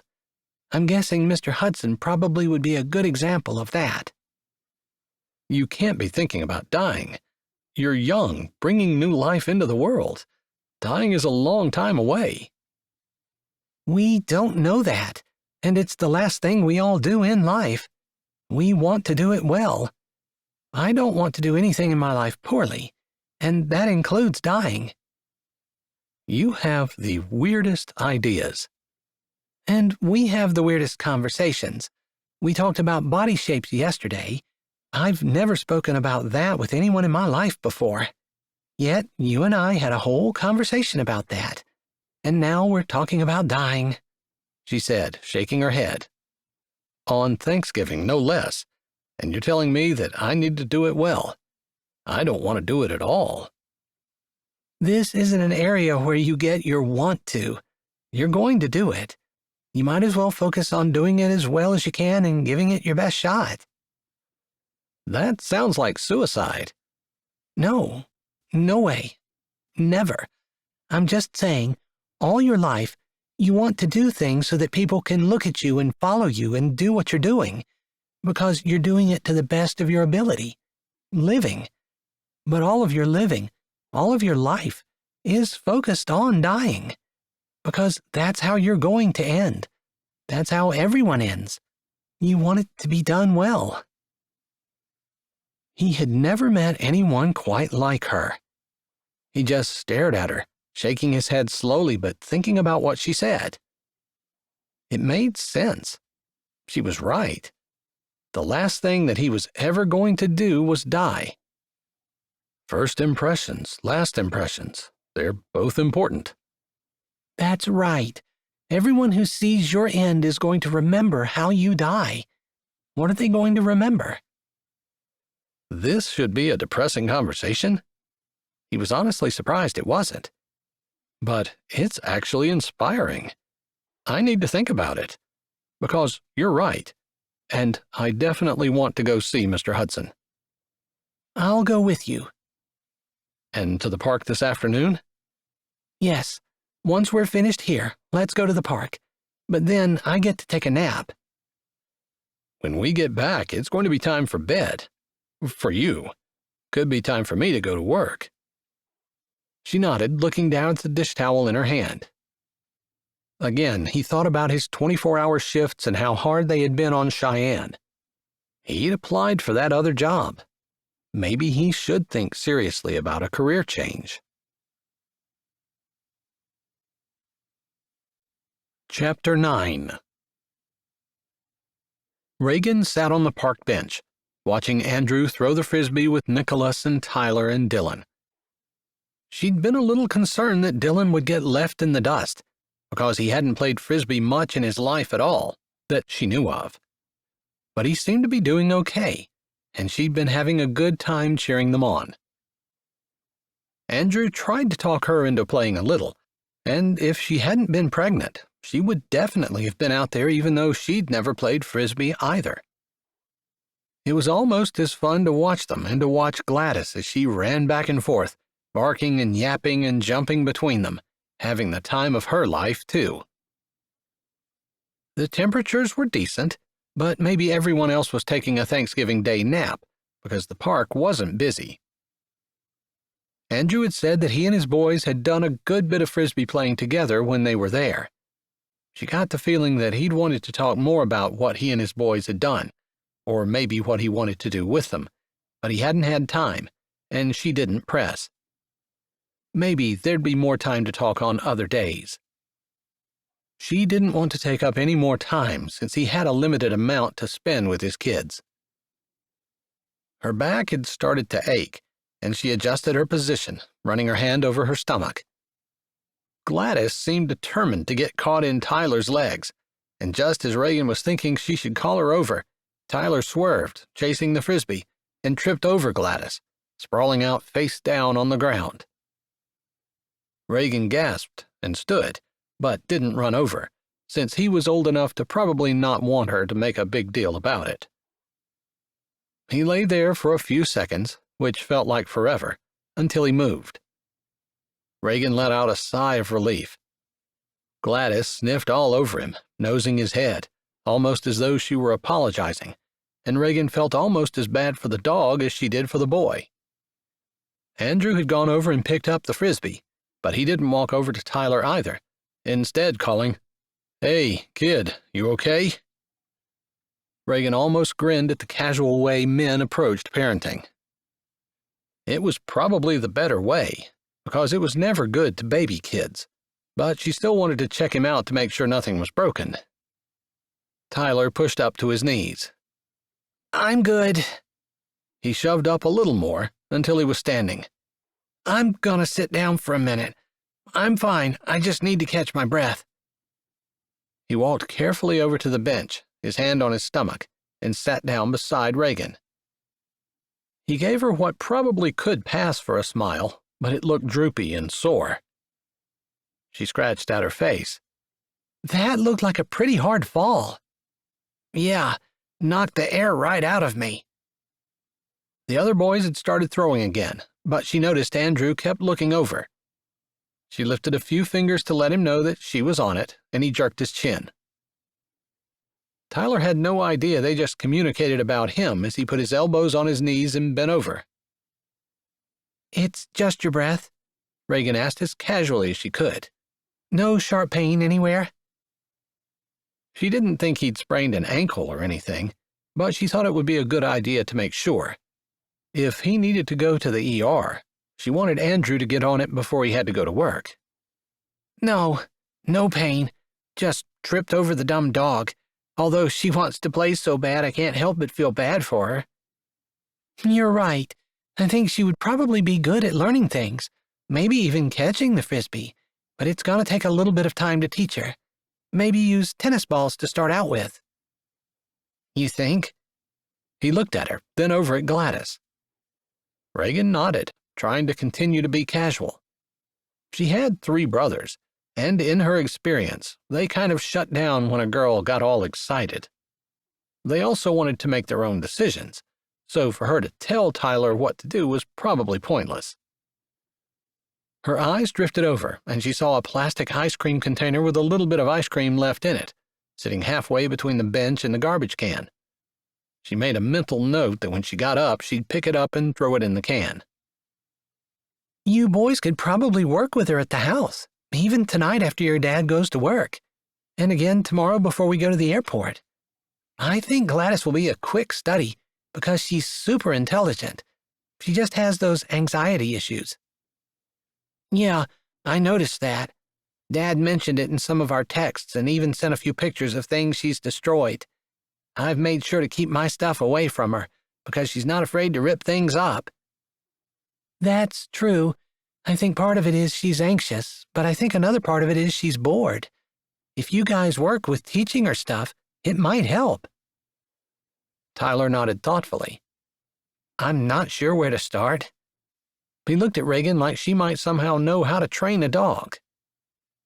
She held her hands up. "I work for a vet, yes, but I don't have any insight or knowledge on dog training. We never had dogs growing up." Her brain spun with ideas. "We could probably look at videos on YouTube. Maybe not now, but this evening after your dad leaves for work, we could try." "Do you think there'll be enough time to work with her tonight?" "Sure. We'll turn the floodlights on and work with her outside. I do think, though, even though I don't really know much of anything about it, it's going to take a while. A couple of lessons isn't going to be enough to turn her into a pro. This can take time and patience. When I say she's smart and will learn fast, I mean not like a day." Reagan lifted her hands and shrugged her shoulders. She didn't know exactly how long they could expect it to take. Tyler had taken the idea and run with it. She could see the excitement in his eyes and the ideas that seemed to turn through his head. "I can't wait to get home and start figuring out what we can do. I think that'll be a lot of fun. And that'll give Gladys something to do, so she's not bored. And maybe it'll make her forget about being anxious." "I think that's a great idea." Tyler gave her a big grin, a real one this time, before he said, I feel a lot better. I'm going to go back out and play. Thanks. He jumped up and ran off. Reagan watched him go, a smile on her face. Andrew had some really sweet kids that were growing into good men. She wanted to make a point to tell him, especially because she knew it was hard for him to have them growing up without him. It was probably half an hour later when they quit throwing the frisbee and came over to the bench, everyone grabbing some of the water that she'd brought. How do you feel about taking the hike up to the overlook? Andrew asked. It's not long, just half an hour or so, and it's not too steep. She wasn't sure what that look in his eye meant, but he'd already said he really wanted her to go, which, she had to be honest, made her want to go more than the idea of seeing a beautiful view. She met his eyes and smiled. He grinned back. I think she's gonna do it. You might end up carrying me, she warned, not really meaning it, although the idea that she might not make it to the top kind of rolled around in her head. It wasn't wise to think that she might not make it before she even started, but she liked even less the idea of not trying. It's a deal. You boys got that? He looked around at the boys who were chugging their waters. I can't carry you guys because I'll be carrying Reagan. I don't need you to carry me. If anything, it'll be me carrying you. Nicholas smirked at his dad, looking for all the world like a cocky teenager who thought he could conquer anything. It reminded Reagan so much of her older brothers. She bit her lip to keep from smiling over it. Reagan, you can't make him carry you, Dylan said with a hand on his hip and lip pulled back, looking at her like a little brother should. He offered. Why can't I take him up on it? She said, hefting herself off the bench and trying not to feel like a beached whale. She still had 4 more weeks to go, and she, apparently, was taking a hike up the hill. Starting out feeling like a beached whale probably wasn't the best foot to start on. Or fin. Or whatever.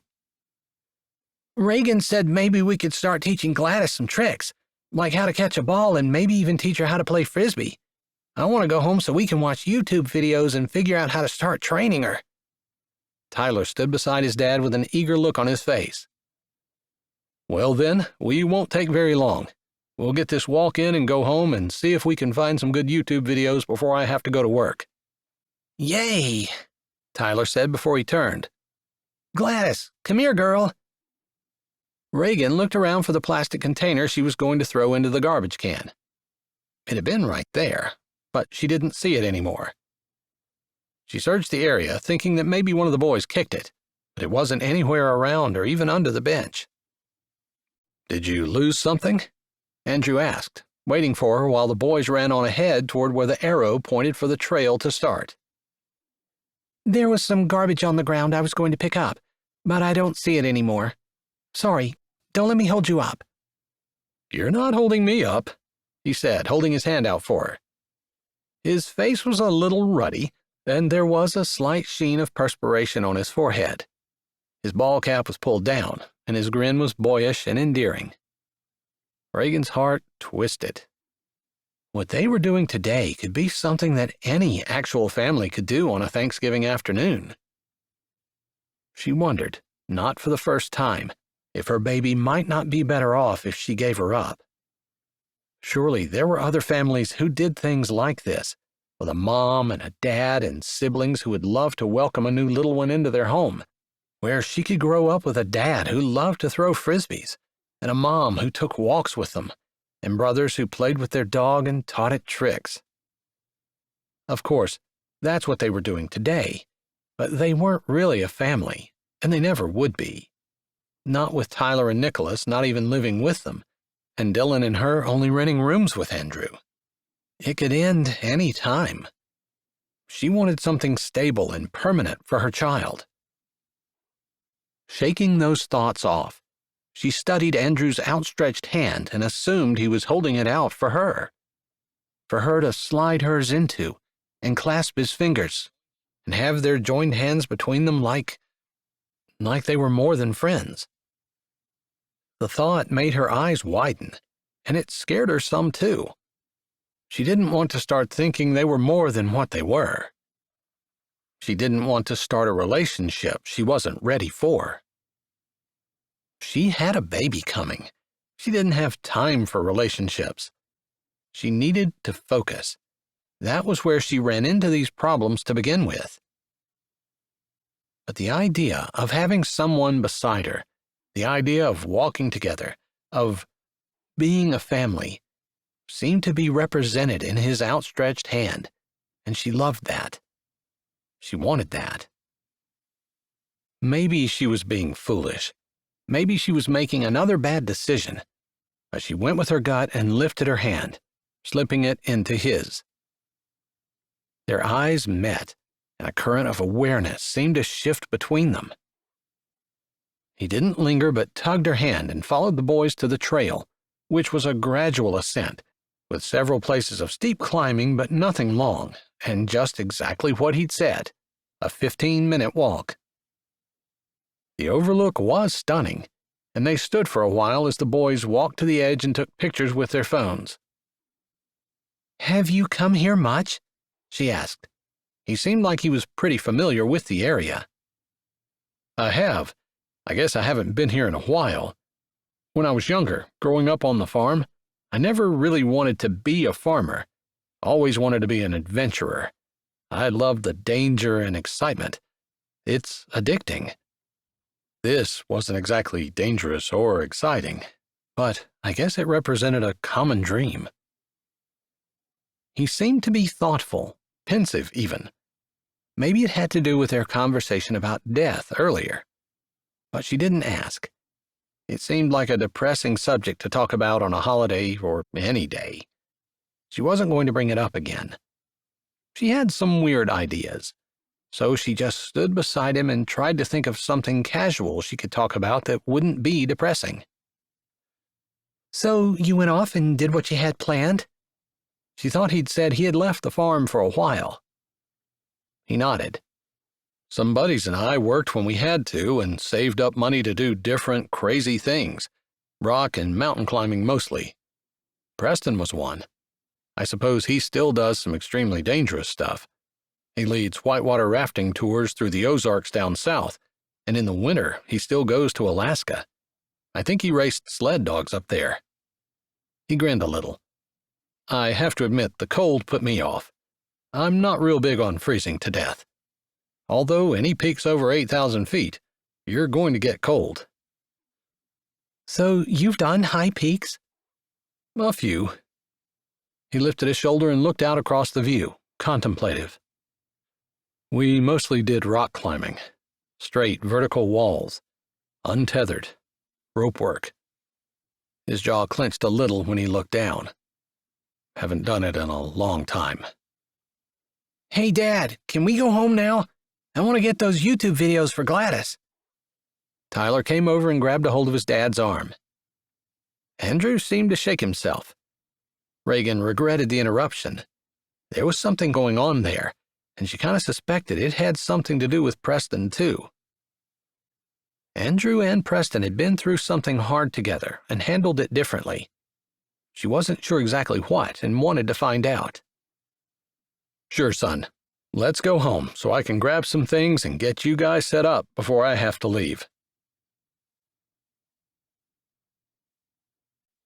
Chapter 10.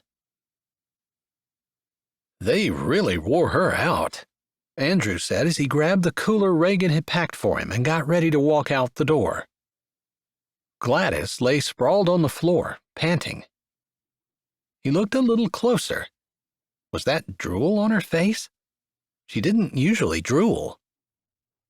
Just then she whined and scrunched up, almost as though she were in pain.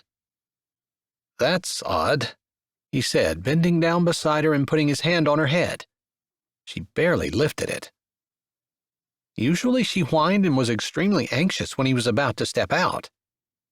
That changed a little since Reagan had moved in, but she still hated to see him leave. "Do you think they wore her out so much that she doesn't even care that I'm leaving?" he said softly, and then looked up at Reagan, who stood beside him. The boys, after playing with Gladys for several hours, had all gone down to the basement to play video games. They even dragged Uncle Ron along and were teaching him how to play. Andrew actually wished he could stay home from work just so he could watch that. That wasn't the only reason he wanted to stay home from work, but seeing Uncle Ron play video games would have been very interesting. The old man was looking pretty spry after spending the morning with his friends and the afternoon sleeping soundly in front of the TV. He'd probably last as long as the boys did this evening. Gladys whined again, and his mind went back to her. Reagan had knelt down, awkwardly, he'd noticed. It was a little funny to watch her, but he was careful not to laugh, because he supposed that would hurt her feelings. He certainly wouldn't want anyone laughing at him. He definitely had packed on a good 50 pounds more than what he'd weighed back when he was rock climbing and in peak physical condition. Maybe more. He didn't weigh himself much. Definitely carrying that extra weight had changed his center of balance and made him less graceful and athletic. The extra weight was unhealthy, and he should work on losing it, but he appreciated Reagan and her seemingly casual unconcern about it. Actually, she'd said she liked it, since it made him more substantial. Would she mind if he lost it for health reasons? He almost laughed at that. Most of the time, he was worried about gaining weight and looking bad. With Reagan, it was the opposite. She was definitely unlike anyone he'd ever met. Crazy ideas, crazy thoughts, crazy compliments. No one had ever complimented his stomach before. Not that he'd dated much since he'd gotten it. "Andrew, I think there's something wrong with her." Reagan's body hadn't moved, other than her hand stroking Gladys's face, but the tone of her voice sent a shaft of fear through him. "Really wrong?" he asked, although from her tone he already knew the answer. She was scared. "Yes, I'm not sure, but I definitely think we need to call Violet." She was the one who worked at the vet clinic. She would know. He didn't hesitate to pull out his phone. "You have her number?" He was already searching for it, but she rattled it off from memory. "That's her personal cell phone." She paused for just a second, then she said, "Actually, wait. Let me call from my phone. I know she'll answer." He hadn't clicked the green button yet, and so he waited. Gladys whined again, and it felt like forever until Reagan said, "Hello, Violet?" A pause. "Yes, it's Reagan." She gave a little laugh that sounded more nervous than humorous. "I know you knew that someone was going to be calling you for an emergency. I'm sorry that it's me. But there's something wrong with our German Shepherd Husky mix. She was just in for shots not that long ago. I'm not sure exactly what it is, but I think it might be a digestive problem." Andrew wanted to pace while he waited, but he made himself be still, with his hand on Gladys. Maybe it was just his imagination, but she seemed a little calmer with him touching her. "Thank you so much. We'll be right in." Reagan turned worried eyes on him. "She didn't even ask for symptoms, just said to bring her in. I feel like time is of the essence."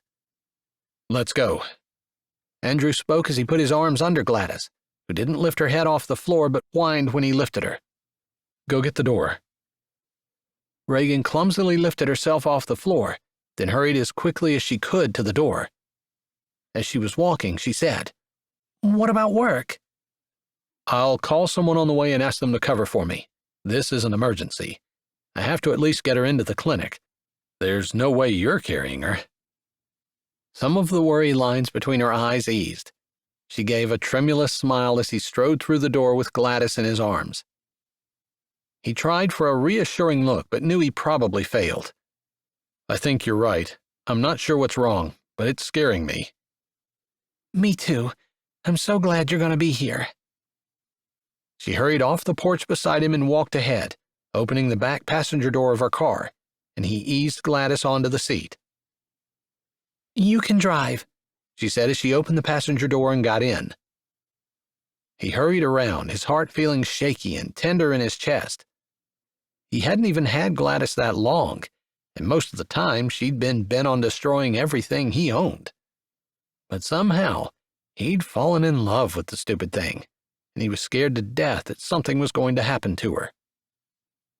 This was exactly why he didn't allow himself to get attached to anything. If the dog died, it was going to hurt painfully. He opened the door and sat down, reaching for the ignition. Reagan said, "I texted Dylan and told him to let Uncle Ron and Nicholas and Tyler know that we'll be at the vet's. I let them know what was going on." Her phone buzzed as she was talking, and then she looked down. She sighed. "They want to know what's wrong. I don't want to tell them anything that's not true, but I don't want them to worry or panic." "Just tell them we'll let them know when we know. That should do." He was already backing out as fast as he dared to go and pulled out on the road. He'd driven to his share of emergencies. "We should take my truck. I've got the flashing emergency lights. I suppose I could turn them on. That might be abusing my privileges a bit, but it is an emergency." She returned his smile weakly. It was just a silly little attempt at humor, but he appreciated her going along with it. It felt like forever until they pulled into the vet clinic. Violet was waiting at the front door, and when she saw them, she pulled it open and held it. Gladys didn't even whine when he picked her up and carried her in. Violet started throwing questions before he even made it through the door. "How long has she been like this? What were you doing today? Did she get into anything? Reagan, what can you tell me?" "She was chasing the frisbee." Reagan began and told Violet about their day. Everything, including Tyler tripping over Gladys and about Gladys being fined for hours after that. She talked about them working with her son to chase the ball, and when she finally finished, Andrew had followed Violet to the exam table and laid Gladys down on it. "So you don't know of her ingesting anything? Could she have gotten into poison somewhere? Do you have rat poison lying around your house? Could she have eaten something hard or sharp?" "No, nothing that I—" Andrew began, his hands clenching because he wanted to be doing something to solve the problem, not standing around. Reagan interrupted him. "At the park, there was a plastic container that had some vanilla ice cream in it, and I was going to pick it up and throw it in the garbage can when I got up, but when I looked for it again, it was gone. I do kind of remember seeing Gladys in that area, but it didn't occur to me until just now that she might have been eating the ice cream or possibly the container as well." "Oh." Violet bit her lip. "Plastic? It won't show up on an X-ray, but it could pierce the lining of the digestive system. That would do it." Just then the door opened, and Samantha, the vet tech on call, strode in. "Got it figured out?" Violet still tapped her chin. "We might just need to go in, if that's the best thing we can go on. If it has punctured her intestine, we could lose her. We might lose her anyway." Violet turned worried eyes on them. "I'm just being honest." She took a breath, blew it out. "I need to ask, how much are we spending?" They discussed it for a bit, and Violet brushed her hands together. "Okay, good. You two can sit in the waiting room, but I recommend you go on home. Samantha and I will take care of this, and we will call you with any updates or questions. Does that sound okay?" They nodded. Reagan wrung her hands together, swallowing hard as they shifted Gladys onto a board and carried her into the back room. Andrew put his arm around her. She trembled. His throat felt scratchy, and his heart hurt. He fought it because he hated this.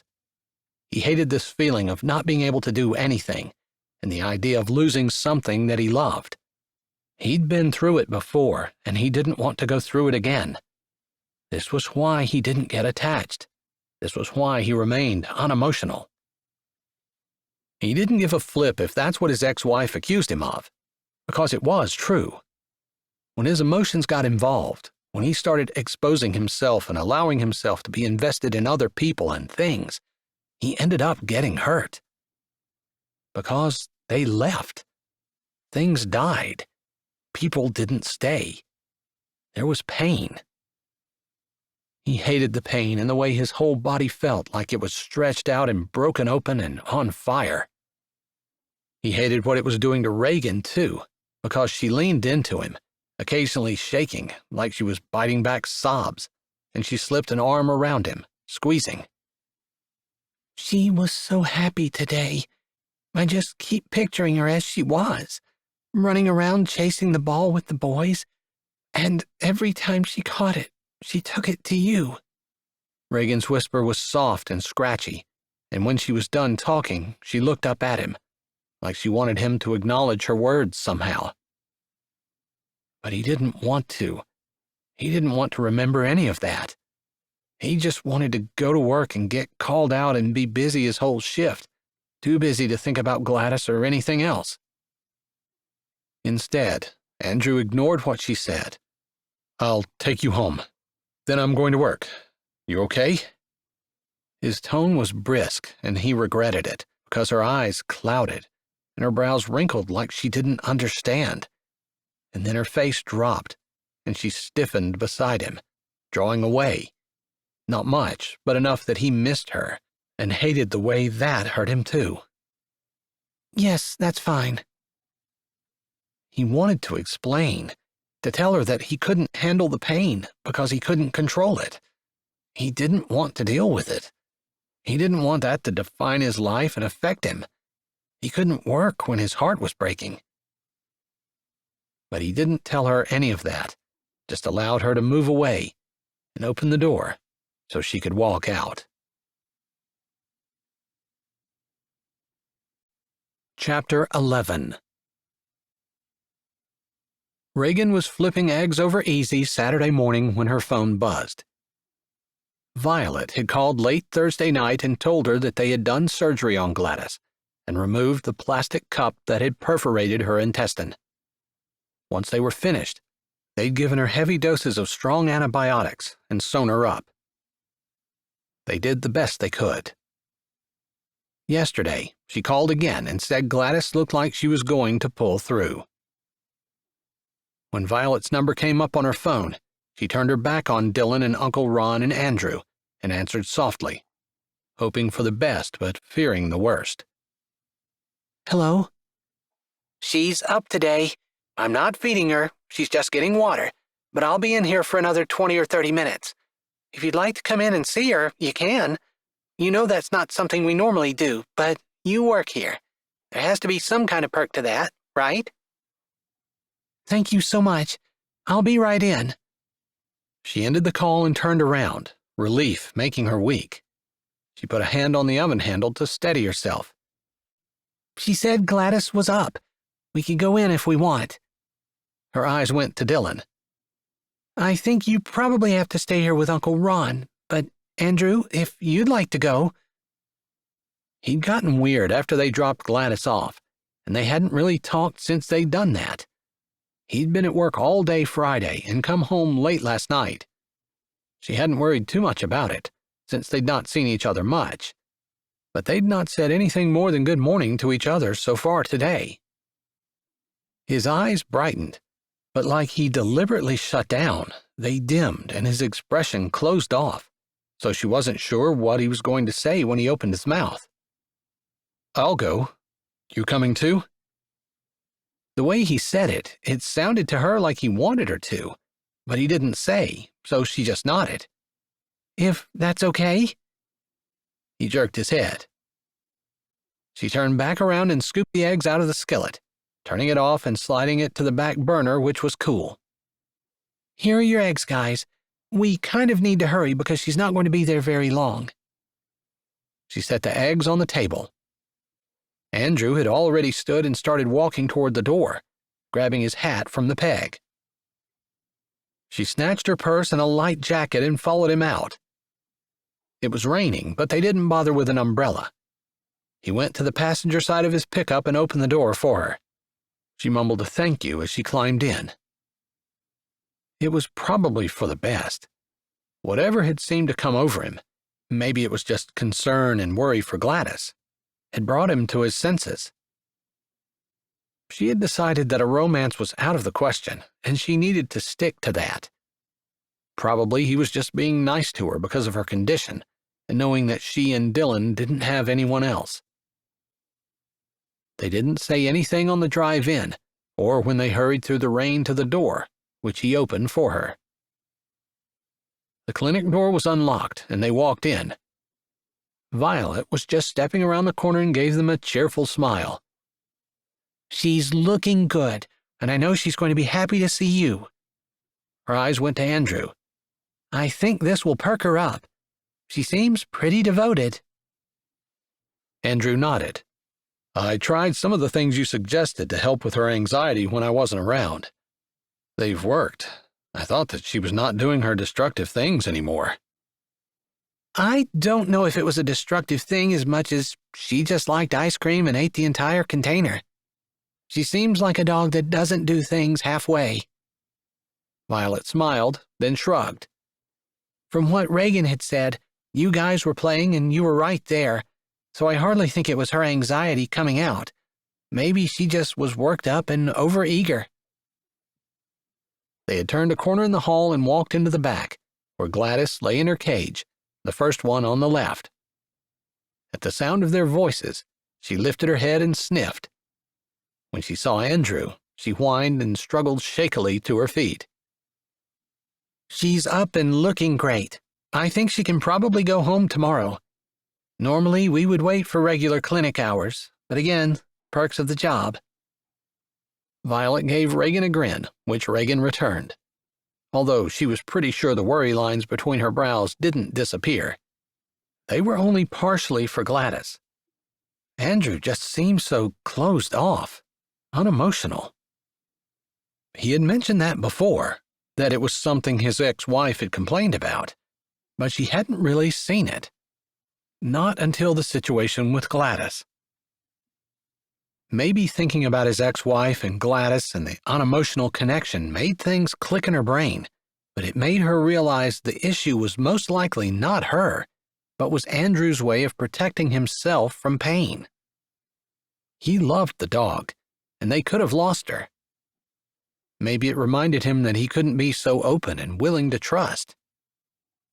Something for her to think about, not that she wanted to figure Andrew out. It was better for them to be more distant friends, although she'd enjoyed the companionship that she felt with him, especially on Thanksgiving, and kind of wanted it back. Still, she had her own reasons for not wanting to form any serious attachments, especially with him, and figured she probably should be happy that she hadn't fallen any deeper than what she had. She didn't want to think about how deep she might have fallen. "I have a few things to do. You guys can stay there until I'm ready to go. Probably 20 minutes or so." Violet turned and grabbed the chart off the counter before walking away. Reagan opened the cage door and scrunched down in front of the opening, leaving room for Andrew, who crouched down beside her, one knee on the floor and one knee behind her back, touching her. Her focus was on Gladys, mostly, because his position felt intimate, and she had just been telling herself that that wasn't what she wanted. Funny that having him beside and behind her felt so good. "Gladys," Andrew said, his hand out, his voice catching. Reagan didn't look over, but it almost sounded like he was trying not to cry, which wouldn't surprise her at all since he was such a sensitive guy. She doubted he'd even admit that. But just the way he treated Gladys and his boys and her, it was so obvious. "Hey, honey." His hand ran over her head, and she licked his wrist.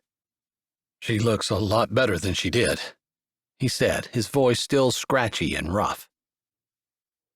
Reagan slid her hand over the other side of Gladys's head, as Gladys licked Andrew's wrist again, then hers. "I think she wants to come home with us," he said, a wistful note in his voice. Reagan bit her lip. "Violet would probably let us take her, but it might be better for her to stay here. If she's in the cage, she's going to be lonely and upset, but she can't do anything to tear open her stitches or upset her stomach. If we brought her home, we wouldn't be able to take our eyes off her. She probably isn't strong enough to stand another surgery." Andrew blew out a breath. I think that's what I'd like to do. I don't work again until Sunday night. I can watch her until then. I can ask. There was no doubt he loved the dog, and Reagan's heart hurt for him because he was struggling, not just with Gladys being hurt, but with his own feelings that were so strong for her. In the end, Violet allowed them to take her, under very strict instructions, which Andrew promised to carry out to the letter. She wobbled precariously out to the truck, and Andrew lifted her up carefully and put her in, climbing in the back with her after making sure that Reagan was willing to drive them home. She was, although she wasn't used to driving a vehicle this large, she'd do it for Andrew. She realized she'd probably do a lot more, because seeing him with his dog squeezed and pricked her heart in a way she didn't realize feelings could. Maybe she'd been wrong. Maybe it was already too late for her. Maybe she'd gone and fallen in love with the man who was afraid to love anyone. Chapter 12. A week later, Gladys was almost completely recovered. They'd fallen into a routine. Dylan finished up his schoolwork as soon as he got home from school. Reagan put supper on the table, and Andrew made a point to help her on the days that he was home. In the evening, after the dishes were cleaned up, Uncle Ron and Dylan played games, while Andrew and Reagan sometimes joined them, but more often did some work at the table. Occasionally, Reagan read a book. Andrew didn't allow Gladys to leave his side, and he made sure to spend at least 30 minutes brushing her and giving her some kind of attention. Twice, he was called out to help with accident scenes, in addition to his regular shift, which provided some nice overtime, and thankfully the accidents were fender benders where the most pressing need was to call tow trucks and get the disabled vehicles off the road. He'd seen his share of fatalities and gruesome accidents, and considered it the worst part of his job. Friday evening, he was sitting at the table, petting his dog, after spending the day directing traffic for a sideswipe accident. With just another foot, it could have been a head-on collision. The teenage girl in the car hadn't even been severely injured, though she'd been taken from the scene in an ambulance. But it had brought back memories and made him think about death and the fragility of life, and how he took his life and health for granted. Only this time, instead of feeling like he needed to protect himself from the pain of being attached, he thought about his life in the grand scheme of things, and when it was over. What was the meaning of his life? Maybe it was his conversation on Thanksgiving with Reagan that had shifted his thinking, but he thought less about protecting himself from the pain and more about doing something that mattered. Not something necessarily that lasted, because what was the point in having something that didn't matter last? But something that mattered, now that was worth striving for, even if it was forgotten by everyone except the person to whom it mattered. Or maybe there was more to life, more he could do, more things where his life could make a difference. Uncomfortable thoughts, since for the last decade his focus had been to get through life with the least amount of pain as possible. He wasn't sure that type of thinking was the correct thinking anymore. Laughter erupted beside him as Uncle Ron triple-jumped one of his kings and won the checker game. I never saw that. I can't believe I missed that, Dylan said, shaking his head and putting his elbow on the table, dropping his forehead into his hand. My eyesight might not be as good as yours, but with the years come wisdom, my son, Uncle Ron said with a little smirk, like he was kind of making fun of himself and admitting that maybe he had won more from luck than wisdom. Andrew let them talk for just a bit more. Then he said to Dylan, I'm not sure where your sister is, but I know it's time for you to take a shower and head to bed. The smile faded off Dylan's face, but he dutifully stood while gathering up the checkers and the board and putting them in the box. Time for old men to go to bed, too. All this wisdom needs its beauty sleep. Uncle Ron took the box and carried it to the hall cabinet where he put it away before he started slowly up the steps, Dylan climbing behind him, chattering about strategy and chess. That would definitely be something to keep them occupied during the long winter nights if they started learning chess together. Hopefully, Dylan would be here through the winter. Andrew looked around. Reagan had disappeared after supper, which was strange since she usually sat with him. He supposed he'd been a little cool to her since things had happened with Gladys, and he imagined that maybe she had begun to return the feeling. It was for the best. He didn't want to get caught up in a romance and feelings that were impossible. She knew it as well as he did. He was exactly what his ex had accused him of being, cold and distant, and Reagan deserved someone who could be an emotional support for her. Not him, since his ex had been very clear that was a definite area where he lacked. "You need to go out, Gladys?" He stood. There was no real rush for him to get to bed. He had all day tomorrow off, going in for a 24-hour shift tomorrow evening.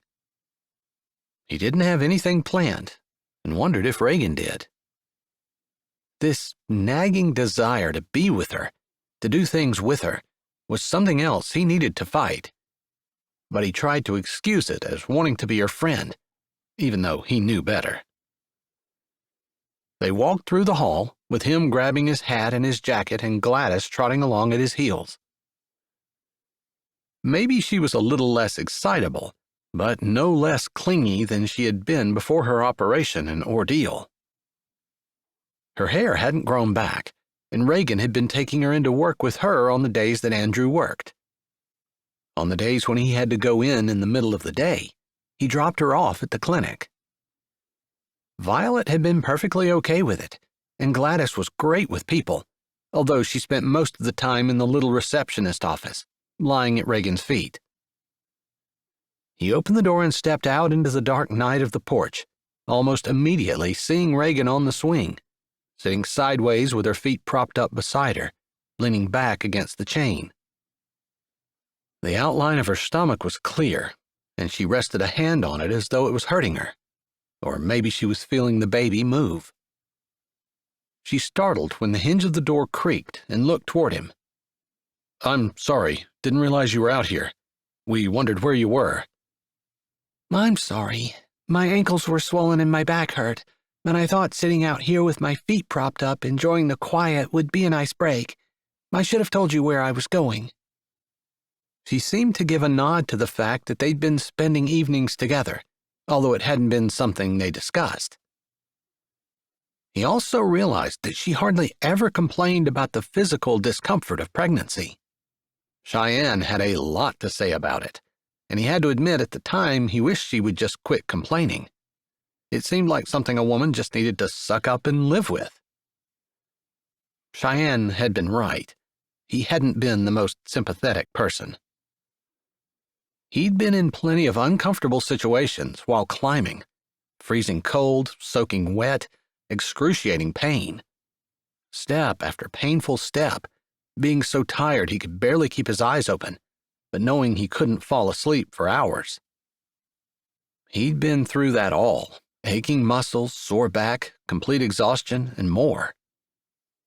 He'd gotten tired of hearing Cheyenne's complaints, because, through it all, everything he'd experienced, he hadn't bothered to complain, because no one was listening, no one would care, and no one could do anything about it.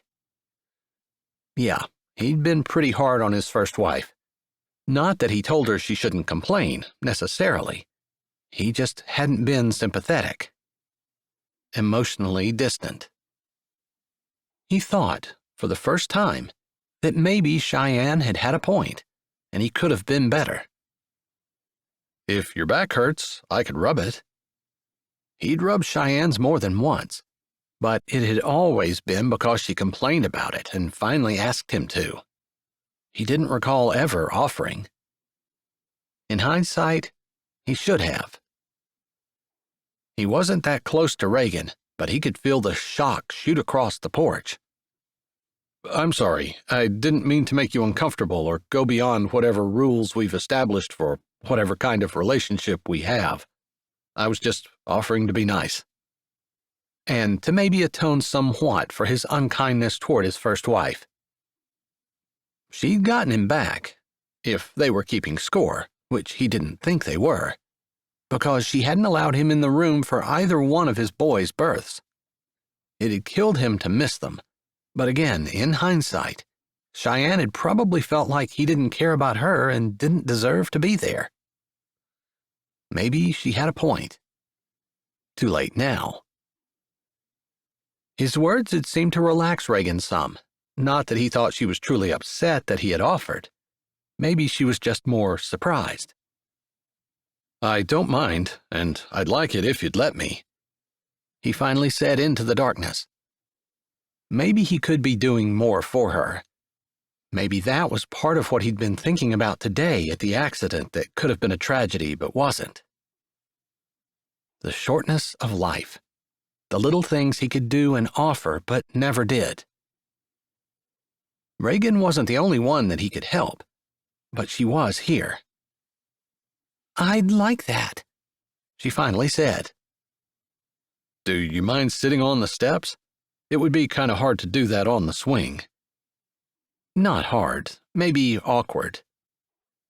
She moved immediately, swinging her feet down and standing before walking over to the steps and sitting on the second one down. He moved in behind her and sat with his legs on either side of her, 2 steps above her. He barely got settled when she said, I guess I kind of thought you were mad at me, or that maybe you feel like there needs to be more distance between us. So you surprised me just now. She spoke softly but confidently, like she was stating a fact and wasn't afraid to point it out. Cut to the heart of the matter, he said, only half joking. She wasn't beating around the bush and wasn't giving him any slack for blowing hot and cold on her. Which was exactly what he'd been doing. I'm not very good at pretending nothing's wrong when I feel like something is. Maybe I should practice that. No, it's probably better to live honestly, because you're right. I had thought that maybe it was a good idea to back off a little. I lost someone close to me, and when Gladys was going in for that operation, I realized I had gone ahead and done the same thing that I swore I'd never do again, and that was get attached to something that could die.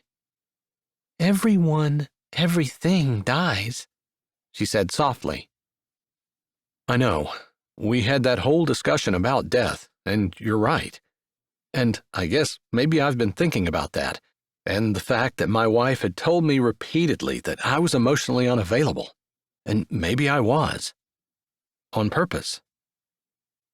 Do you want to tell me what happened? She asked, and this time she did sound hesitant, like she knew she might be asking a question that went a little too far. He brushed his fingers over the top of her back and down the sides of her ribs. Funny that at times she seemed so big and ungainly, but each rib pushed out in stark relief, and he could feel her backbone easily. Are you eating enough? That was a personal question. But again, because of Cheyenne, he had enough experience to know that it was important for the growing baby for the mom to be eating well. He hadn't really been paying attention to Reagan and what she'd been eating during the time that she'd been living there. Maybe he should have been.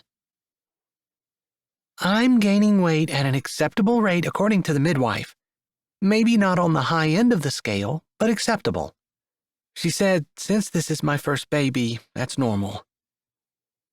Maybe there was a little disappointment in her tone. Maybe it was because she thought he wasn't going to tell her about Shane. But he'd just been distracted because of the ridges under his fingers. Upper back or lower, which is giving you the most trouble? He asked. They both hurt, she grunted. I'm not sure which one hurts worse. I guess the one I'm thinking about. He left it at that. It was probably true. He rubbed between her shoulder blades for a little bit. That was where his back often hurt after a hard day of work, although his lower back was what bothered him if he'd been lifting things. He'd get to that in a bit.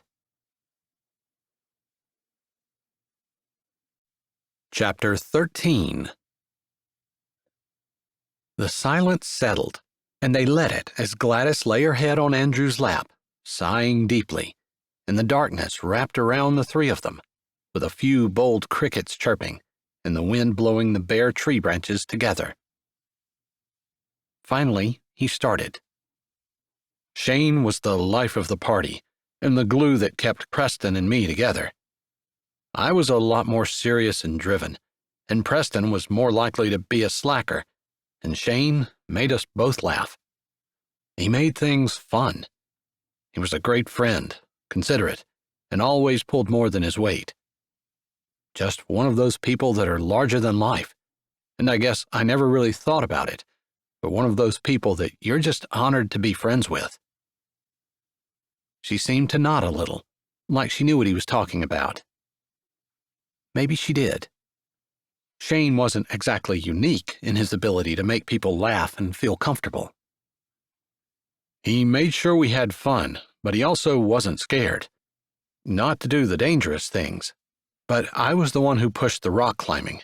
I loved that rush, because there's nothing to catch you if you fall, so the success is that much sweeter. He paused because his throat had closed and his nose started to burn. But failure is final. That was something that hadn't really sunk in until it was too late. Too late for Shane. I guess that was the lesson I learned with Shane that day. Up until that point, it had been almost a game. I knew there was danger. We all knew there was danger. That was the source of the rush. But I didn't realize how final the danger was until he was beside us 1 second and dead the next. His hand moved down her back, and subconsciously he admired the curve, the graceful slope, the delicate strength. There was definitely nothing delicate or graceful or slender about him. Maybe the contradictions drew him, too, as he was sure they were designed to do.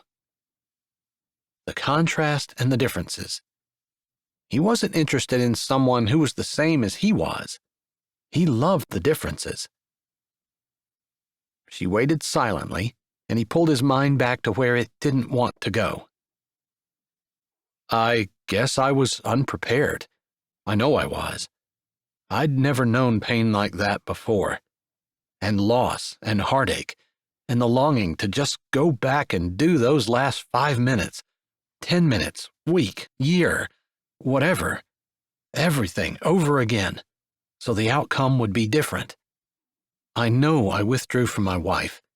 We had 2 little boys at the time, and she'd been pressuring me to stop anyway.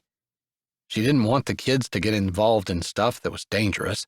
She didn't understand my need to be in those things anyway. I don't understand that need, that drive, that rush I craved.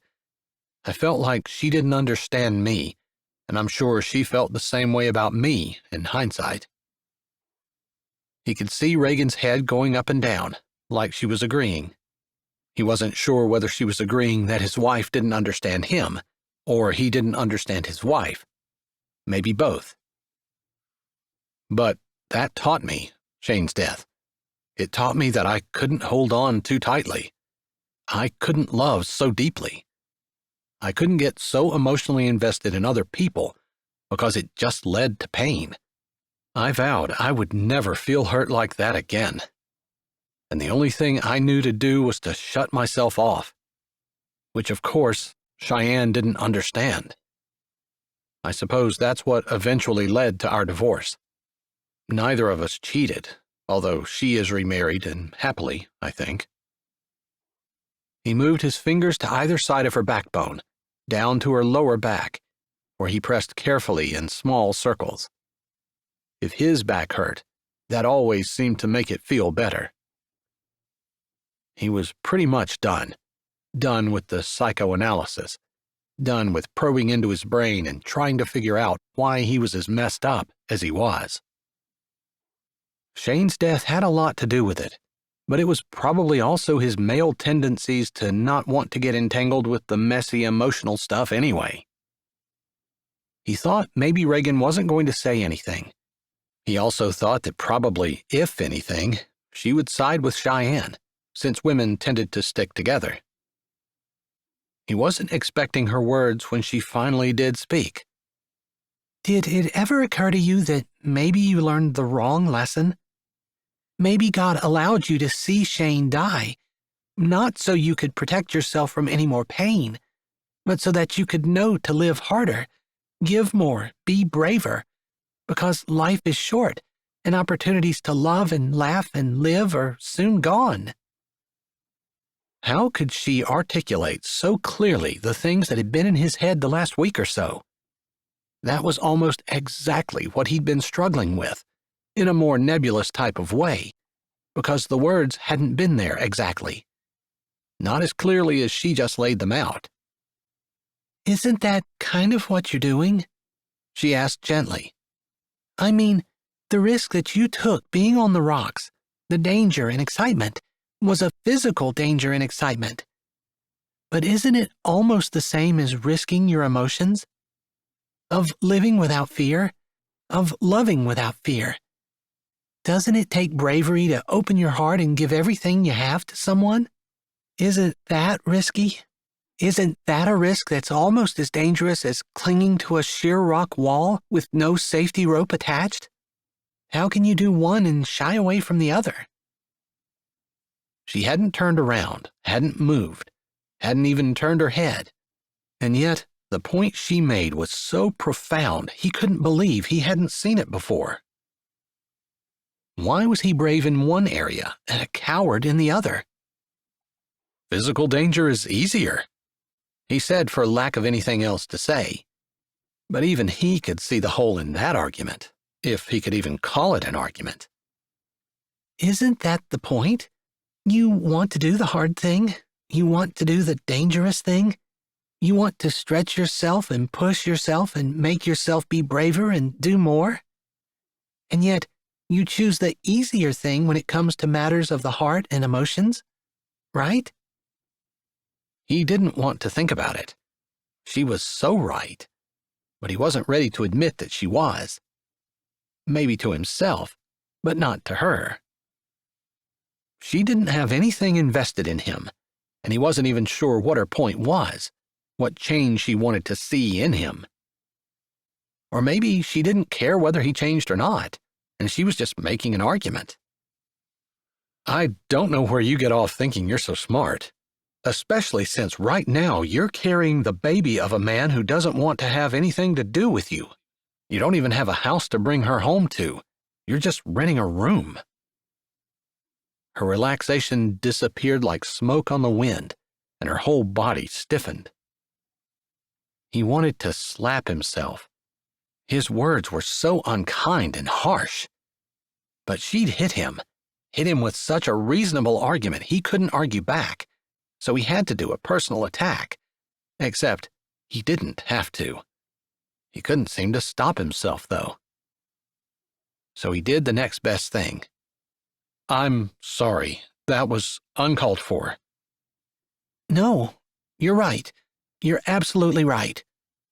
She straightened and moved away from him, standing on the steps. I'm about the stupidest person in the world.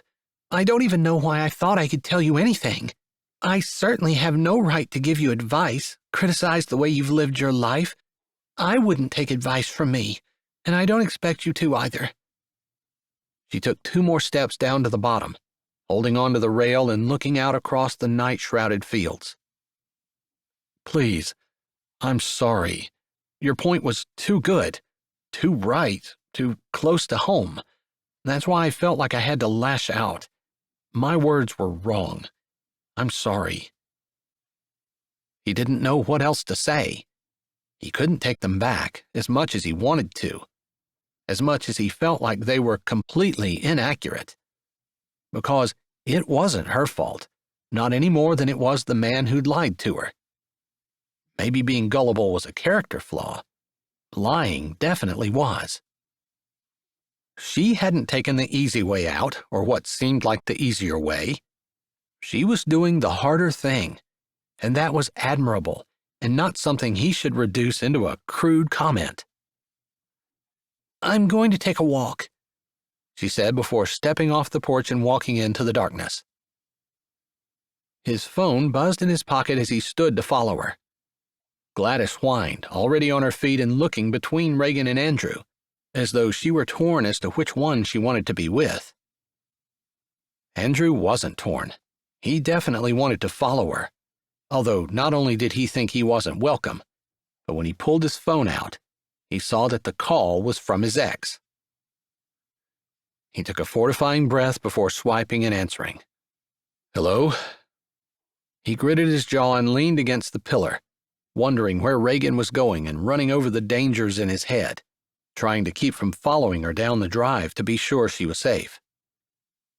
There wasn't anything that was going to hurt her out there, but that didn't stop him from wanting to protect her anyway. Andrew, I'm glad I caught you. I've been meaning to call you for several days now. How are you doing?" His ex was always civil, with her cultured voice and perfect manners. They'd never fought, other than her calling him names and making accusations, and even then, she always spoke in a perfectly rational tone, offering an almost clinical diagnosis, instead of the heartfelt accusations of a wife who'd been neglected. "I'm fine. What's up?" He didn't want to have a long conversation with her.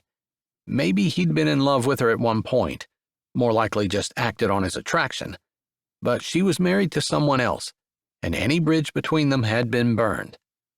He wasn't going back, wasn't interested in rekindling anything they'd had. Common courtesy and civility were all he wanted now. Plus, his mind was on Reagan. She gave a delicate sniff, almost as though it didn't surprise her that all he could manage to say were 3 words. "I just wanted to call and thank you for the Thanksgiving that you gave the boys. They said that they had a good time, and everything they described to me sounded like a nice traditional meal and holiday, which is what I wanted them to have. I've always been unafraid to criticize, so I wanted to be just as unafraid to compliment." So yeah, her words had made his brow shoot up in shocked surprise.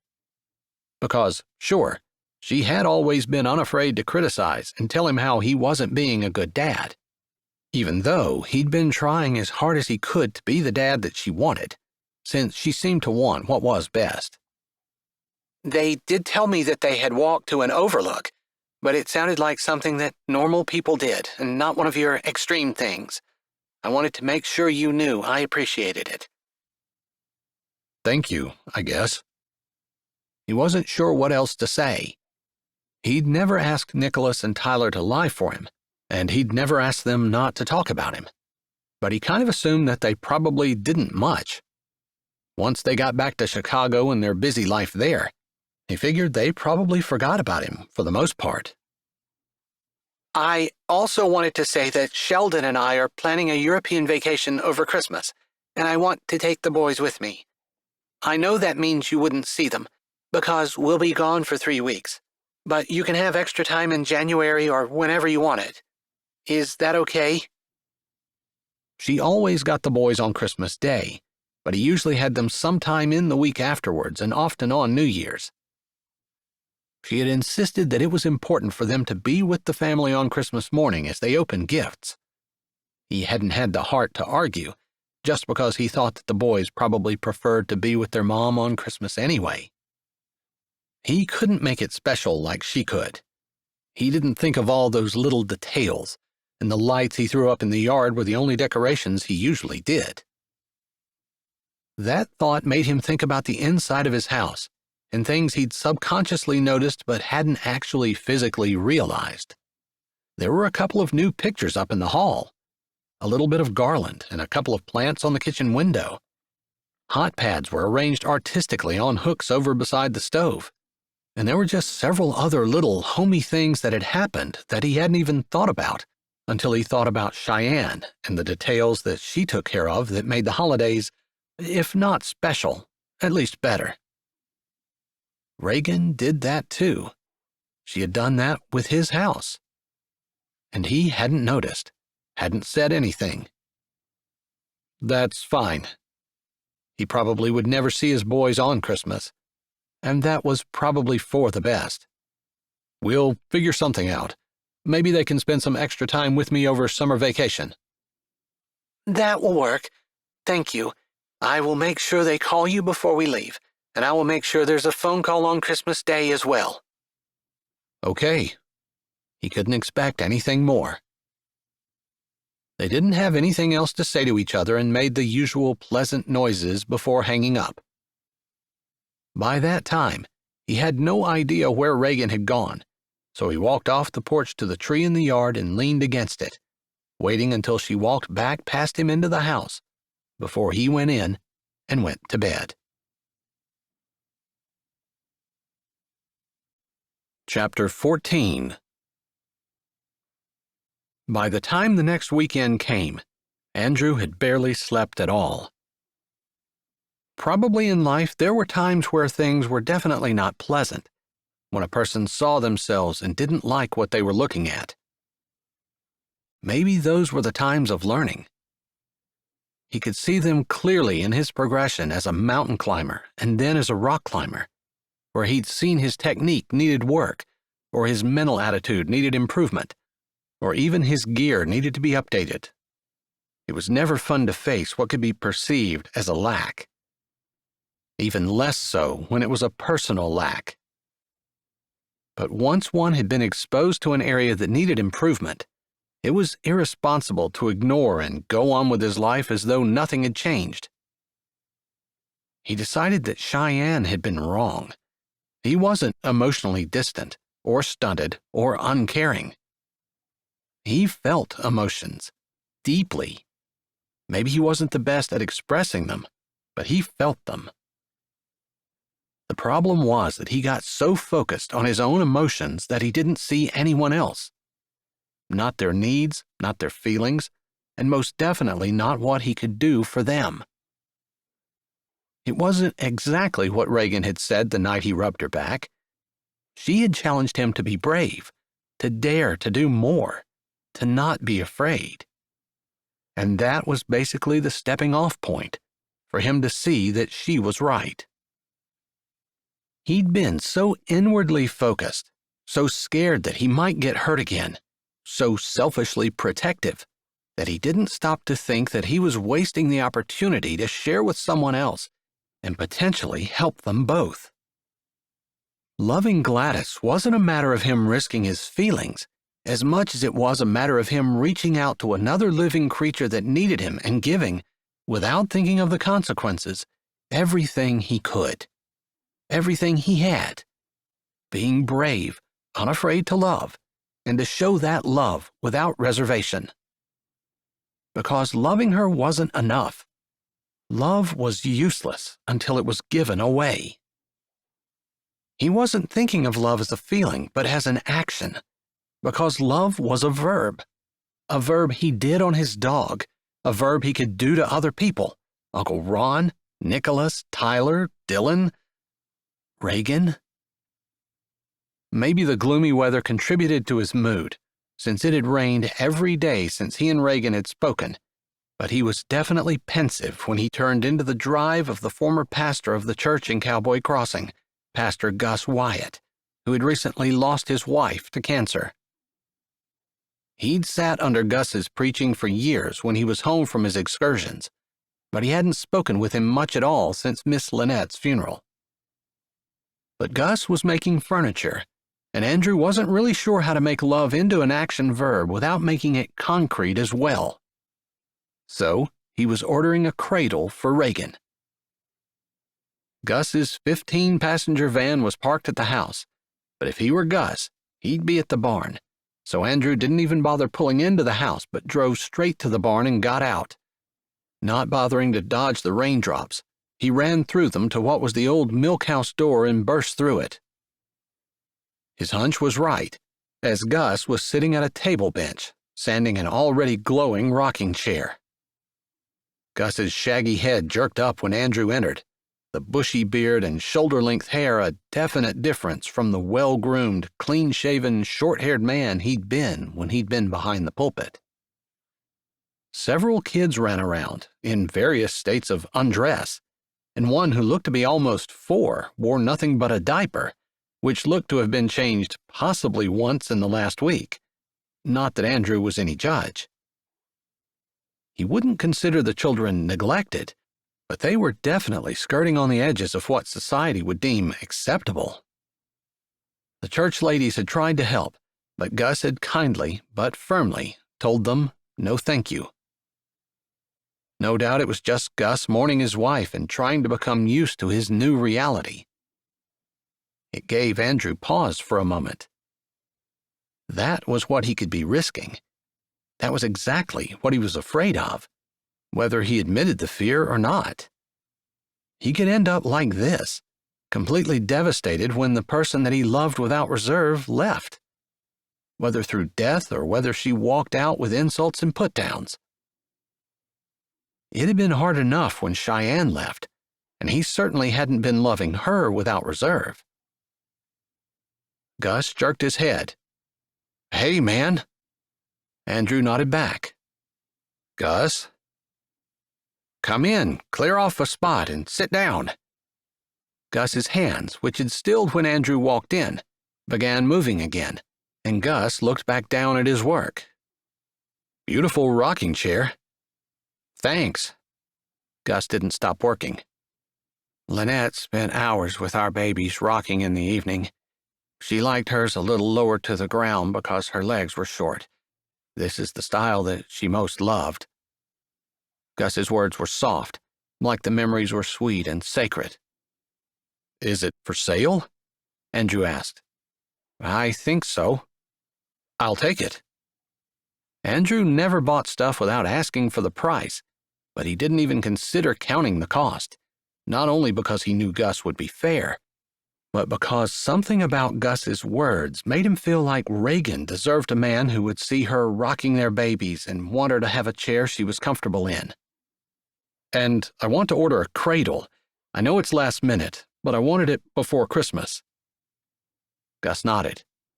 "Quality furniture can't be rushed." "I know. If it's not possible, that's fine."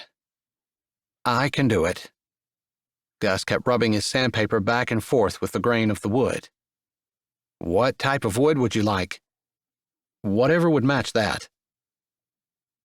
Gus finally seemed to realize what was going on, and his head lifted, his eyes shrouded with sadness, still shrewd and deeply caring.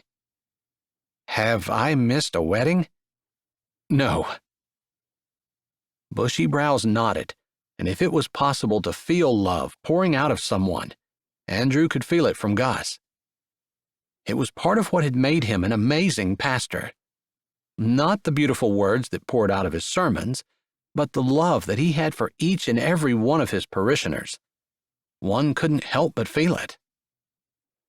Lynette had been the one to organize everything and to make things happen behind the scenes. Gus had been the one to love everyone.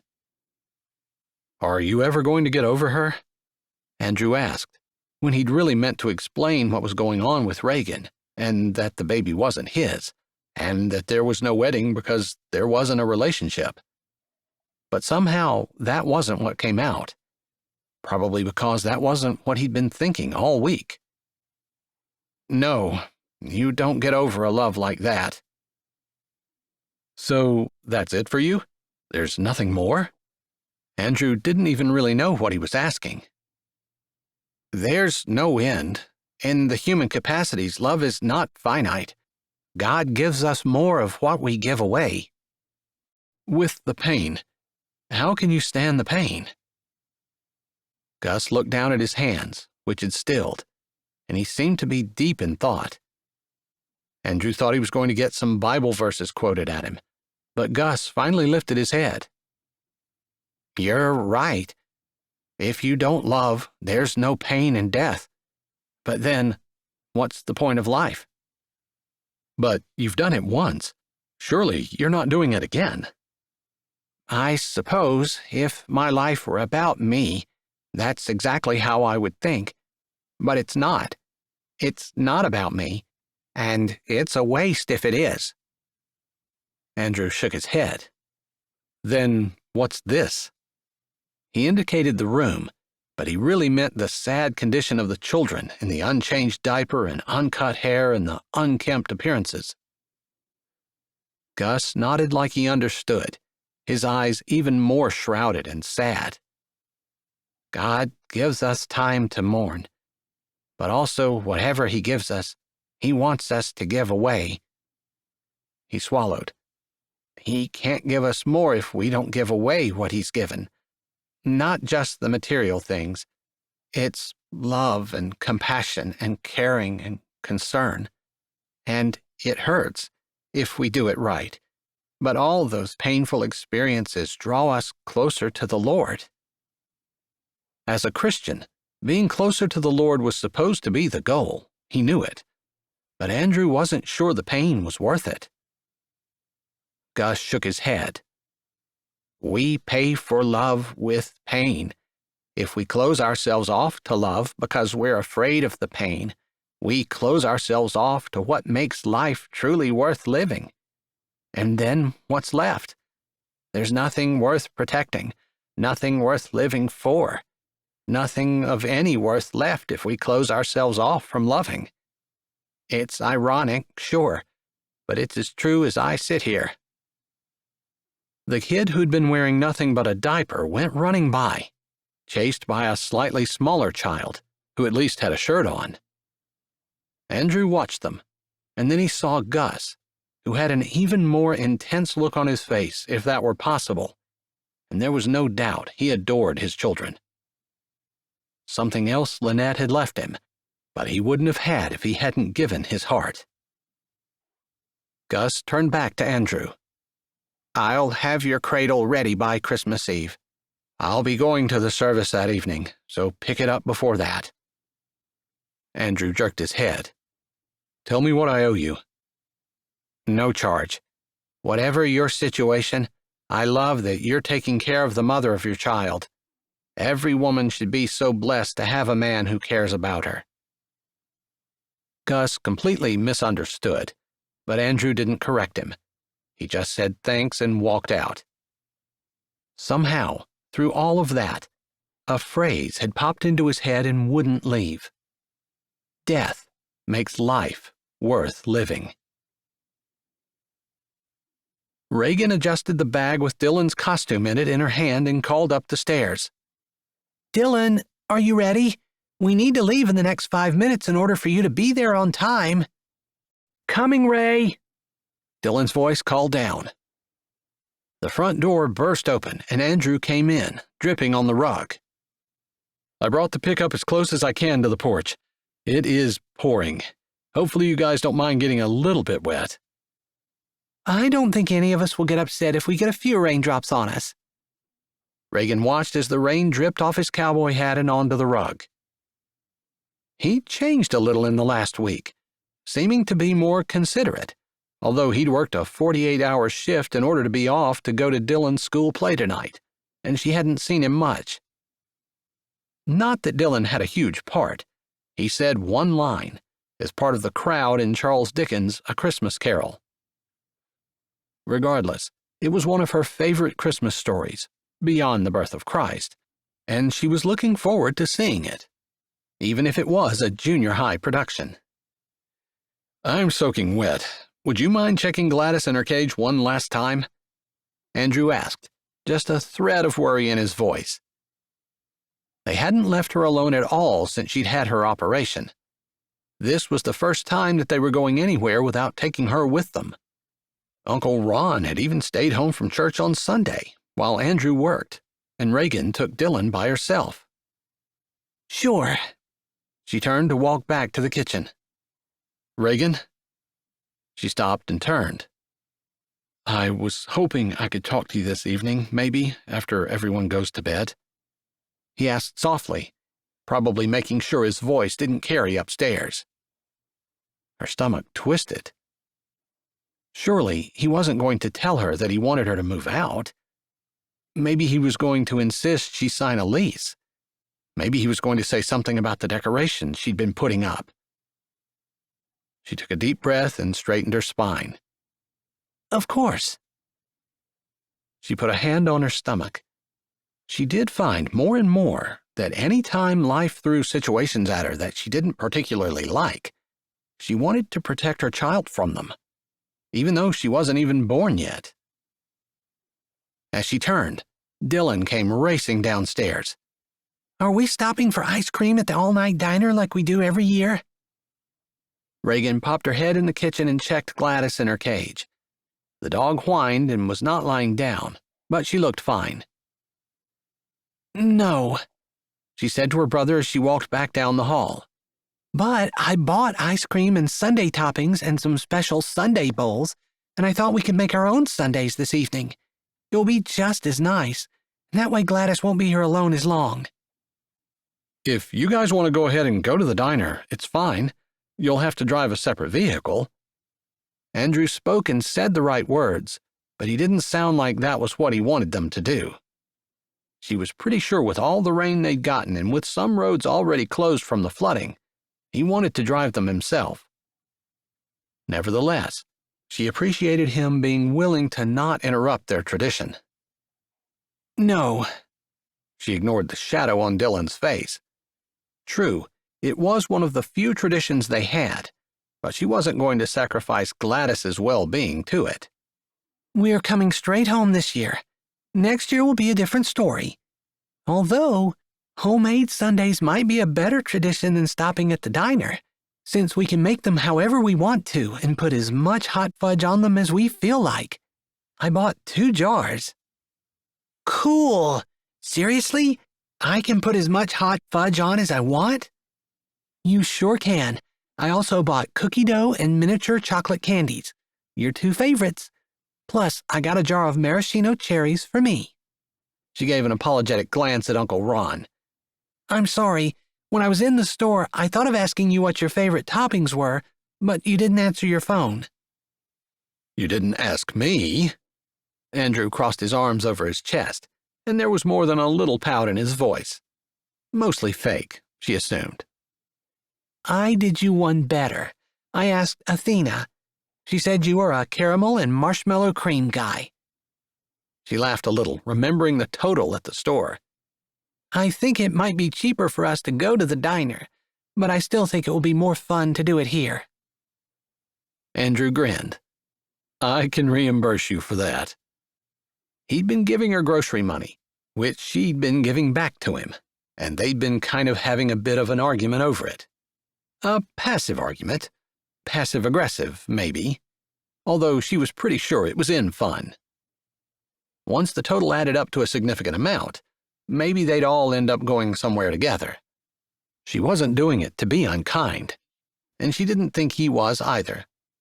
But both of them seemed to be a little bit on the stubborn side.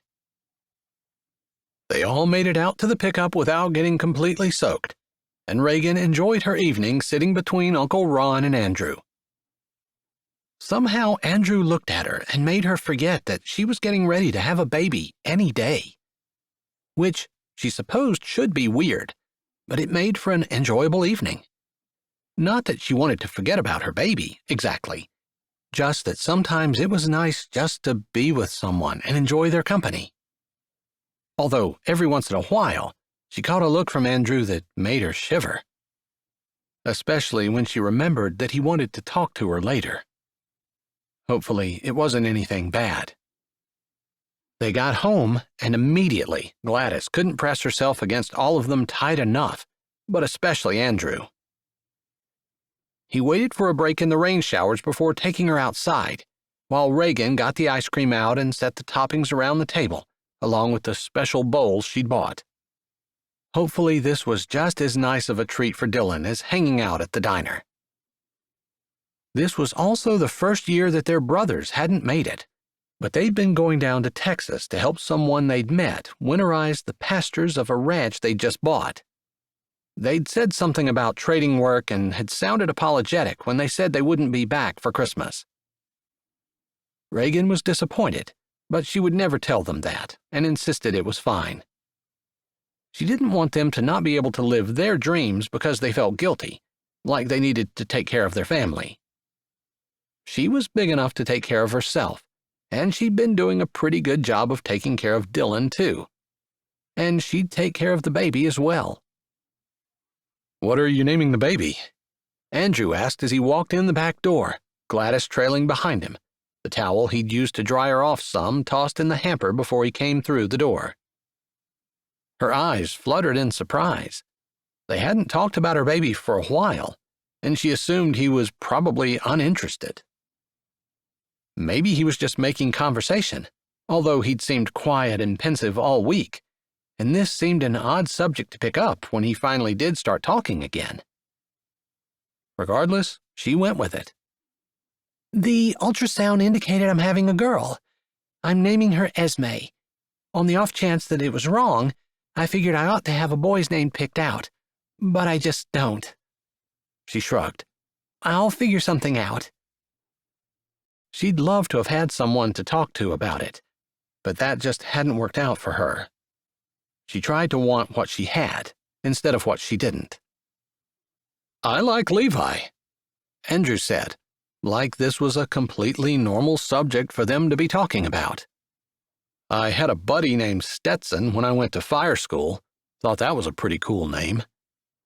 He turned the faucet off and shook his hands in the sink before drying them on a towel.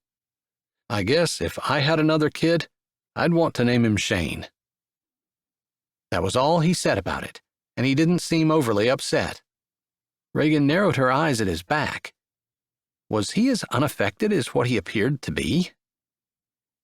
He turned before she got the considering look off her face, and he grinned a little. "Surprised?" "No, it makes total sense to me that you'd want to name him that. I guess I'm just wondering if you're okay talking about it. I got the feeling it bothered you." To say the least.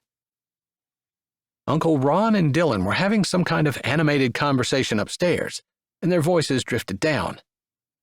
Reagan dug in the drawer for the ice cream scooper and tried to be casual. Maybe she'd said too much. "Just been doing some thinking. I suppose I've come to some conclusions, partly because of some things you said to me. I appreciate you being honest." Her fingers paused in the drawer. She felt him behind her, then his hand landed on the counter beside her. "I needed someone to talk to me the way you did." Her breath caught. She couldn't move away because her stomach was already pressing against the drawer. She wasn't used to feeling this ungainly and wide. She wasn't used to wanting to get away from people but not being able to. She didn't exactly want to get away, but she did feel pressured. "I want to thank you," he said softly. He smelled like wind and rain, along with the lingering spice of his aftershave. Not overwhelming, but deliciously good. And she breathed through her nose, wishing she could do what she wanted, which was turn around and touch him, maybe slide her hands over his shoulders and around his back, and smile up into his face, and talk about baby names and friends, and how they could pick up the pieces of their lives and move on, together. Or maybe they could just pretend they were a family, Uncle Ron and Dylan and Andrew and her, and the baby between them. Life was full of fantasies that would never happen. There were footsteps on the stairs, and she almost didn't hear Andrew as he spoke low. "Are you still willing to talk to me later?" She took another deep breath into her lungs before she nodded. She'd talk to him, and she'd face whatever it was he needed to say to her. Chapter 15. "Maybe we could walk outside?" Andrew asked, his stomach twisting and his fingers shaking, and he wasn't even sure why. Except maybe he thought Reagan would not only turn him down, but would reject the idea that he'd been tossing around. She'd talked about being brave. Not even that much, but she only needed to mention it for it to strike a chord in his heart. He'd considered himself brave. He would never have said that he wasn't. But she'd been right. Maybe he was brave when it came to physical danger, but for the things he wanted to do tonight, not so much. He could face a rock wall with nothing more than climbing shoes and a couple of ropes, with less trepidation than he faced the woman walking down the stairs. Did it stop raining? She asked softly. We're between showers. The way the radar looks, it'll be a couple of hours until the next one. I thought you might want to walk down the road and stand on the bridge. The water's pretty high, and it's amazing to stand over all that power. He felt stupid after he said it. It probably wasn't something that she'd be interested in. Somehow, it just thrilled him and challenged him at the same time to see the floodwaters raging. Not that he wanted to pit himself against them, exactly, but it inspired an amazement and a feeling of smallness next to all that power. But he also felt a challenge deep in his soul he couldn't explain, but that fascinated him. He could stand and watch the river at flood stage for hours. It was a stupid place to ask her to go with him, but the words were out there. I'd love to. She came to the bottom of the stairs, and he probably should have backed up to give her room to get through, but he didn't. I need to get my jacket, she whispered softly. I'll wait here. She moved by him, her arm brushing his stomach as she went by. He breathed her sweet vanilla and flowers scent, unable to place a finger exactly on what it was that it reminded him of, other than a soft toughness, which was the way she seemed to live her life. Maybe he'd be able to figure out how to tell her he admired her tonight. His eyes followed her as she walked down the dim hall, the shimmer of her hair, the slenderness of her back, even the curve of her stomach and the slightly off-center wobble to her walk. Her shoulders were back, and she walked the way she lived, with as much grace and strength as anyone could expect. She came back, and he opened the door. She walked by with him breathing deep and allowing Gladys to go through as well before he stepped through and closed the door behind him. Once before, he held her hand, and he hoped she was okay as his fingers touched hers before sliding around and entwining them together. They stepped off the porch steps side by side. She didn't resist, and he took that as acceptance, if not eagerness. They moseyed out the drive, neither one of them saying anything, and turned right where the drive met paved road. It was a quarter-mile walk and not something they could see from the house. He wished everything he wanted to say would come out without him having to breathe a word. He enjoyed the silence. It felt companionable to him, and he enjoyed the movement of the woman beside him. He didn't want to ruin it by talking about things that he felt he needed to. Maybe he could start with the easiest thing first. I spoke with Preston yesterday. How's he doing? Reagan asked, and if there was any lingering anger or bitterness in her heart over him showing up sauced on Thanksgiving, he couldn't detect it in her tone. Same, but I got a promise out of him. What's that? I know you're due on Christmas Eve, which is less than a week away, just in case I'm taking you to the hospital on Christmas. I didn't want Dylan here spending Christmas by himself with Uncle Ron. Preston's on call to make sure that Dylan and Uncle Ron have a good time on Christmas, in case you're in the hospital. I just wanted you to know. They took about 5 steps with her not saying a word, which made his stomach clench even tighter. He probably should have asked her first, but he thought he was doing a good thing, and it hadn't really occurred to him. It sounds like you're planning on being at the hospital with me? It was his turn to walk in silence. He just assumed he was going to the hospital with her. Did you have someone else? He knew she wasn't going to have the father of the baby there, and while she had friends in town, Violet and others, he hadn't seen her talking with anyone, and she hadn't mentioned anyone. Feeling like maybe he'd just made a huge blunder, he held his breath and waited. No, I don't. I hadn't wanted to ask anyone, in case it did happen on Christmas or Christmas Eve. I didn't want anyone to miss the holiday with their family. Well, I'm already planning on being with you, so I'm not missing anything. There was a lot in those words. Some maybe he didn't exactly want her to hear, although he was planning on saying that a lot more tonight, if he didn't let his fear control him. He took a deep breath. Is that okay? Please say yes. Please say yes. I guess you have no idea how much that eases my mind. I was a little scared to go by myself. Thankful for the darkness and the cloud cover that kept her from seeing the widening of his eyes and the clenching of his jaw, he tried to stay calm. He hadn't been planning on going into the delivery room with her. He figured he'd stay in the waiting room. Fear backed up his throat and stiffened his neck and made his stomach fold over again and again. But he couldn't say anything and couldn't figure out how to word the question that would clarify everything. Maybe there were some other things he needed to talk about first. I told you I'd been thinking about what you said to me. Yes?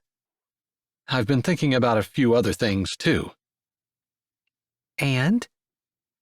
Things that have to do with you, and I wanted to talk to you a bit about them. So, you're not kicking me out? No, of course not. Probably the exact opposite of that. How could she even think that? You want me to sign a long-term lease? No, nothing to have to do with you renting anything. His voice trailed off. He'd bungled this badly. Marshaling his thoughts together, he tried to be clear. I guess you probably already know that I like you. A lot. I guess you probably know, too, that I'm attracted to you, and while I know it's probably not the smartest thing that you've ever done to walk alone in the dark with me, letting me hold your hand and be beside you, I assume, since you're allowing it, especially this, he held up their joined hands, that maybe you're okay with it? Yes. I want more. The river had been rumbling for a while, and it got louder as they got closer, and as they reached the bridge, they could feel the slight shaking of the ground as the water thundered past. They walked a few feet out on the bridge before he tugged on her hand, and they leaned against the cement edge, which was chest-height for her and slightly lower for him. There wasn't much light to reflect off the water, but they didn't need it.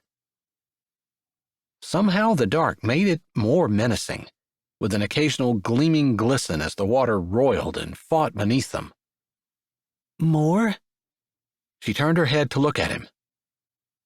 Yes. His eyes ran over the outline of her features, unable to read anything in her expression, but he reminded himself to be brave. It was easier to be brave if he was looking at the water, strong and fierce and unafraid. It had to be enough to feel it. His hand tightened around hers. I want to be more than friends. I want to be the only one who walks beside you. I want to help you with the baby. I want to be someone you can depend on. All those statements felt scary. He wanted far more than that, but he didn't want to ask for more than she was ready to give.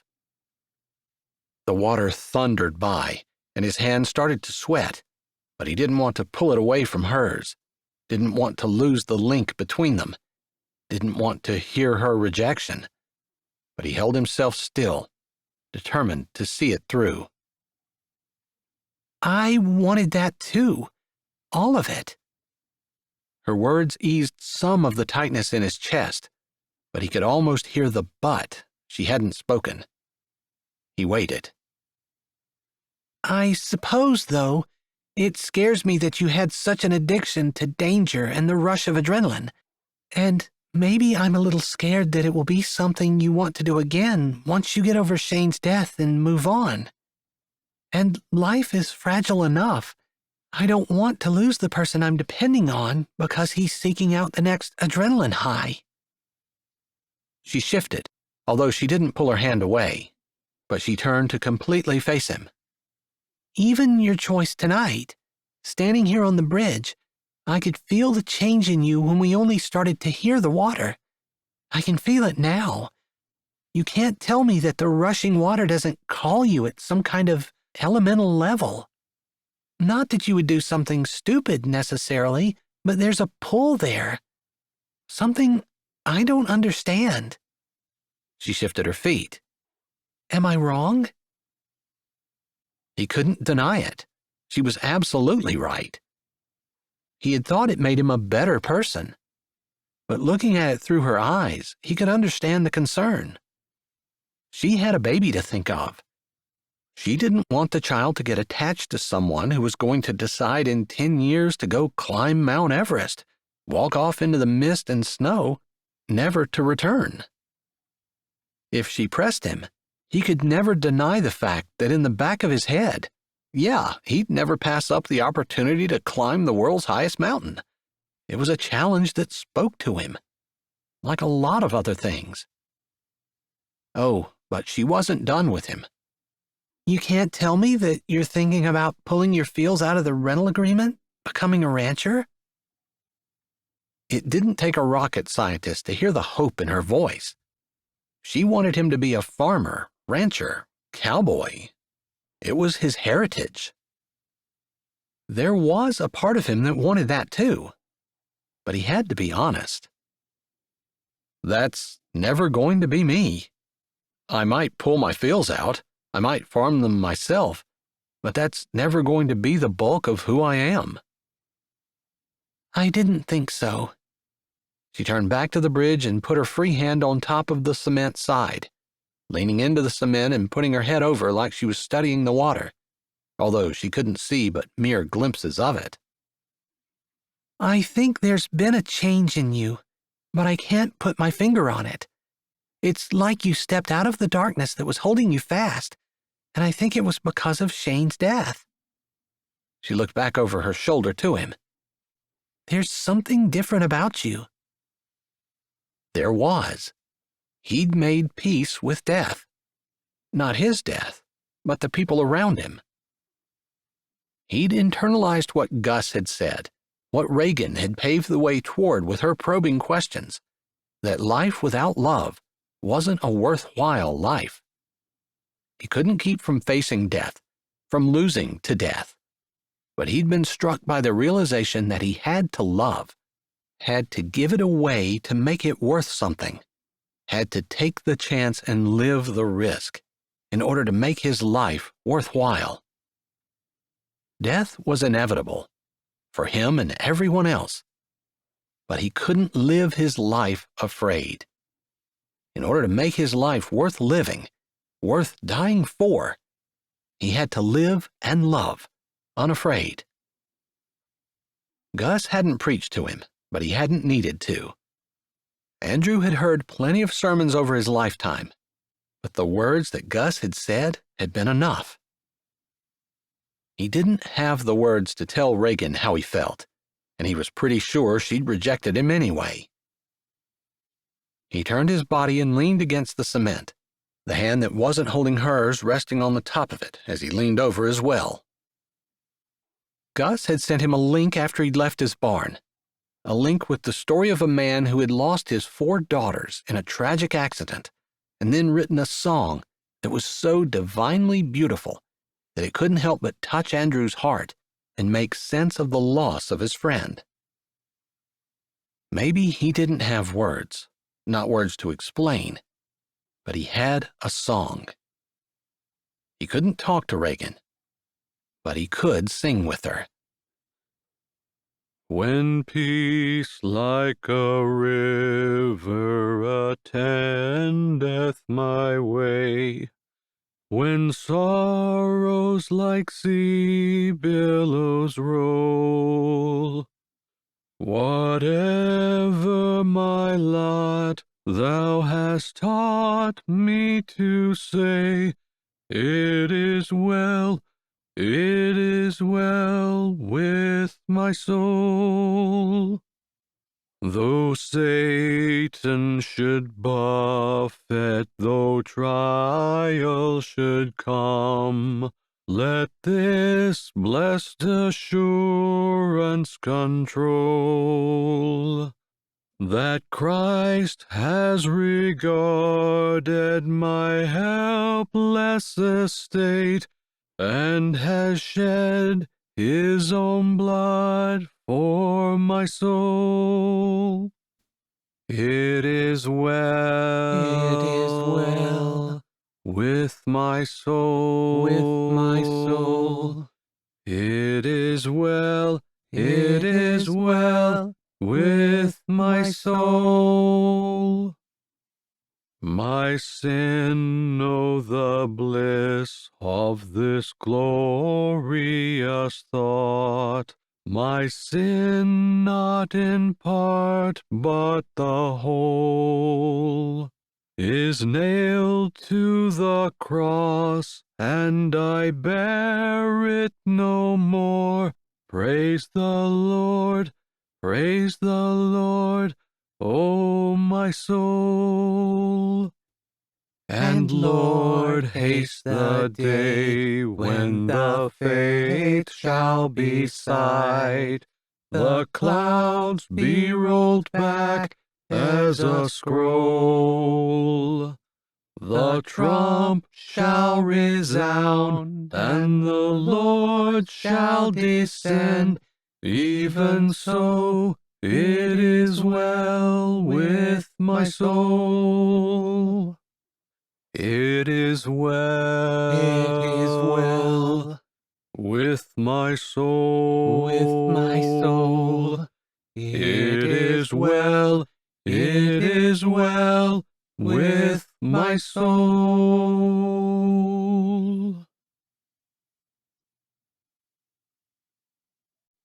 Chapter 16. The last notes of the song faded away, and Reagan stood with her hand in Andrew's, part fear, part excitement duking it out in her chest. "I've always loved that song," she said softly. "I loved having you sing with me," he said, just as low and soft. There was no doubt the song was calming. She could understand the deep emotions that the powerful floodwaters elicited in Andrew. They did the same for her, in a way. They didn't inspire her to want to conquer or subdue or make her feel challenged to rise in war. She was grateful for his hand holding hers. She would have been even more grateful for his arm around her and to be tucked a little closer beside him. His desire to take risks, to prove his mettle against nature, wasn't really something she understood, but she could appreciate having a man beside her that she was confident would protect her and keep her safe. There was definitely something very appealing about that. But on the flip side, there was something that was almost repelling about being with someone who took his own safety so lightly and who would risk his very life for something so transient and unimportant. Not that she thought he was going to jump off the bridge or that he'd even consider it. But if there was a need to go in the water, she knew he wouldn't hesitate. She admired it and feared it at the same time. She put her hand over her stomach. She had her own form of protection to do, and as much as she enjoyed standing with Andrew on the bridge, she felt slightly unsafe and itchy, which caused her to be restless, like she needed to get off. Her hand tightened. That seemed to startle him out of whatever reverie he'd been in, and he looked down at her like he'd forgotten she was beside him. "I'm sorry," he said. "We've stood here long enough. I didn't mean to be inconsiderate. I could spend hours here." "You're not being inconsiderate, and I can understand the draw.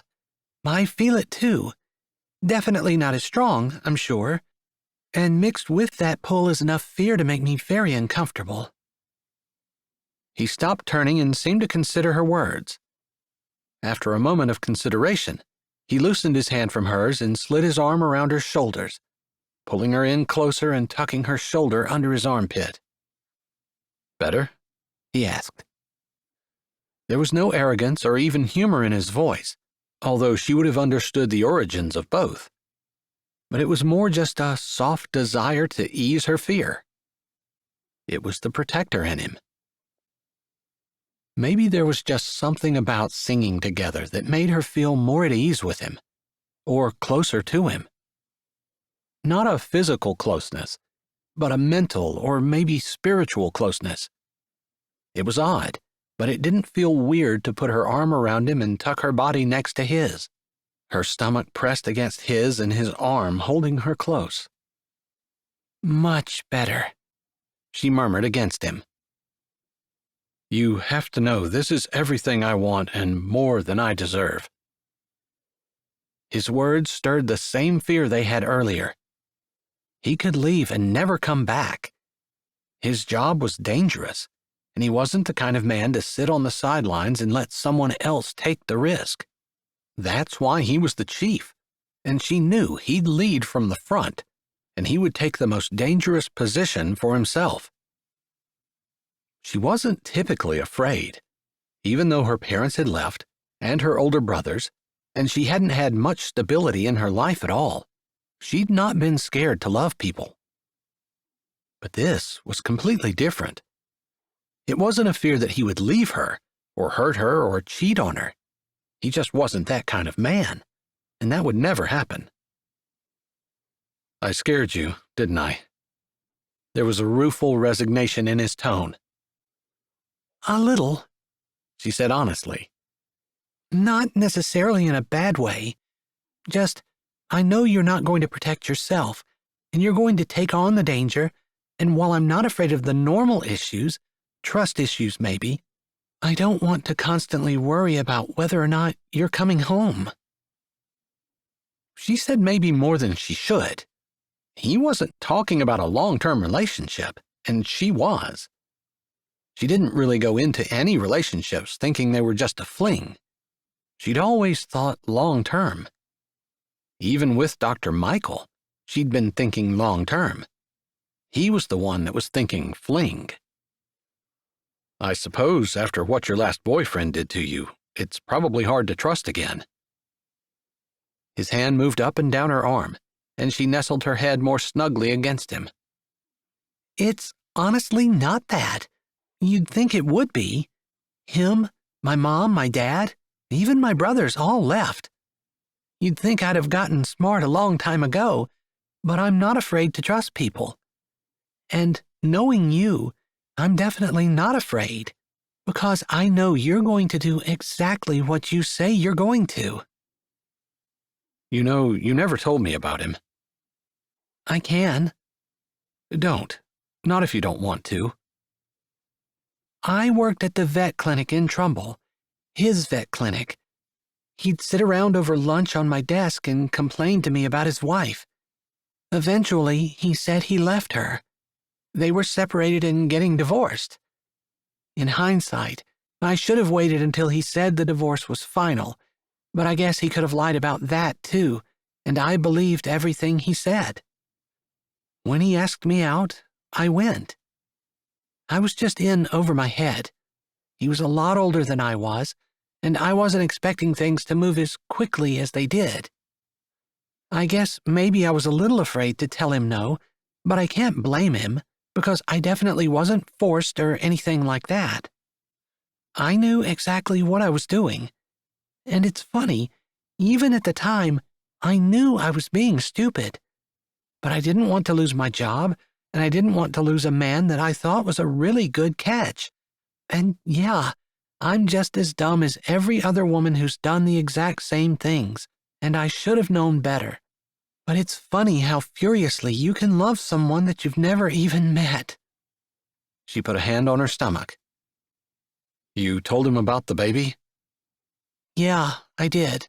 And right after I told him about the baby, he told me he and his wife were working things out. He did offer to pay for me to go down to the clinic, get rid of this problem.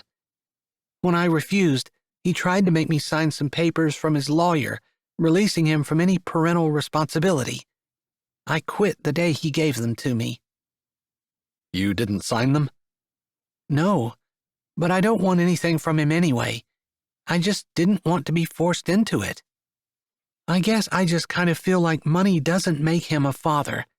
And he's right, although I don't want to have papers between us saying so, but I'm choosing to have the baby and keep her, and at the very least, he'd want me to give her up for adoption. I don't want to force him into sending money to something he doesn't want. Maybe that doesn't make sense. I can see it.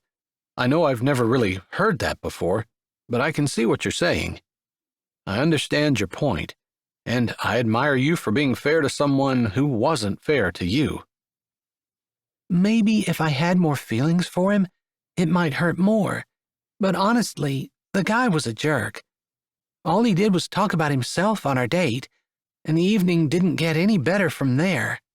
Which just makes me stupider, but I suppose I'll be smarter next time. Maybe there won't be a next time. She laughed without humor.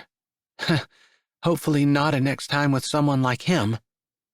But I do want to get married and have a family sometime. A real family, not the kind that I came from. Like with a mom and a dad at the supper table together, and kids they raise together, and a family vacation, even if it's just camping at the state park. Just family stuff. I've always wanted that. Like what we did on Thanksgiving. It wasn't hard to imagine I was part of a family, and we were doing the fun things I've always wanted to.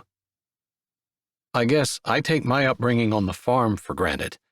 We did the family thing, and I didn't appreciate it. I couldn't wait to get away.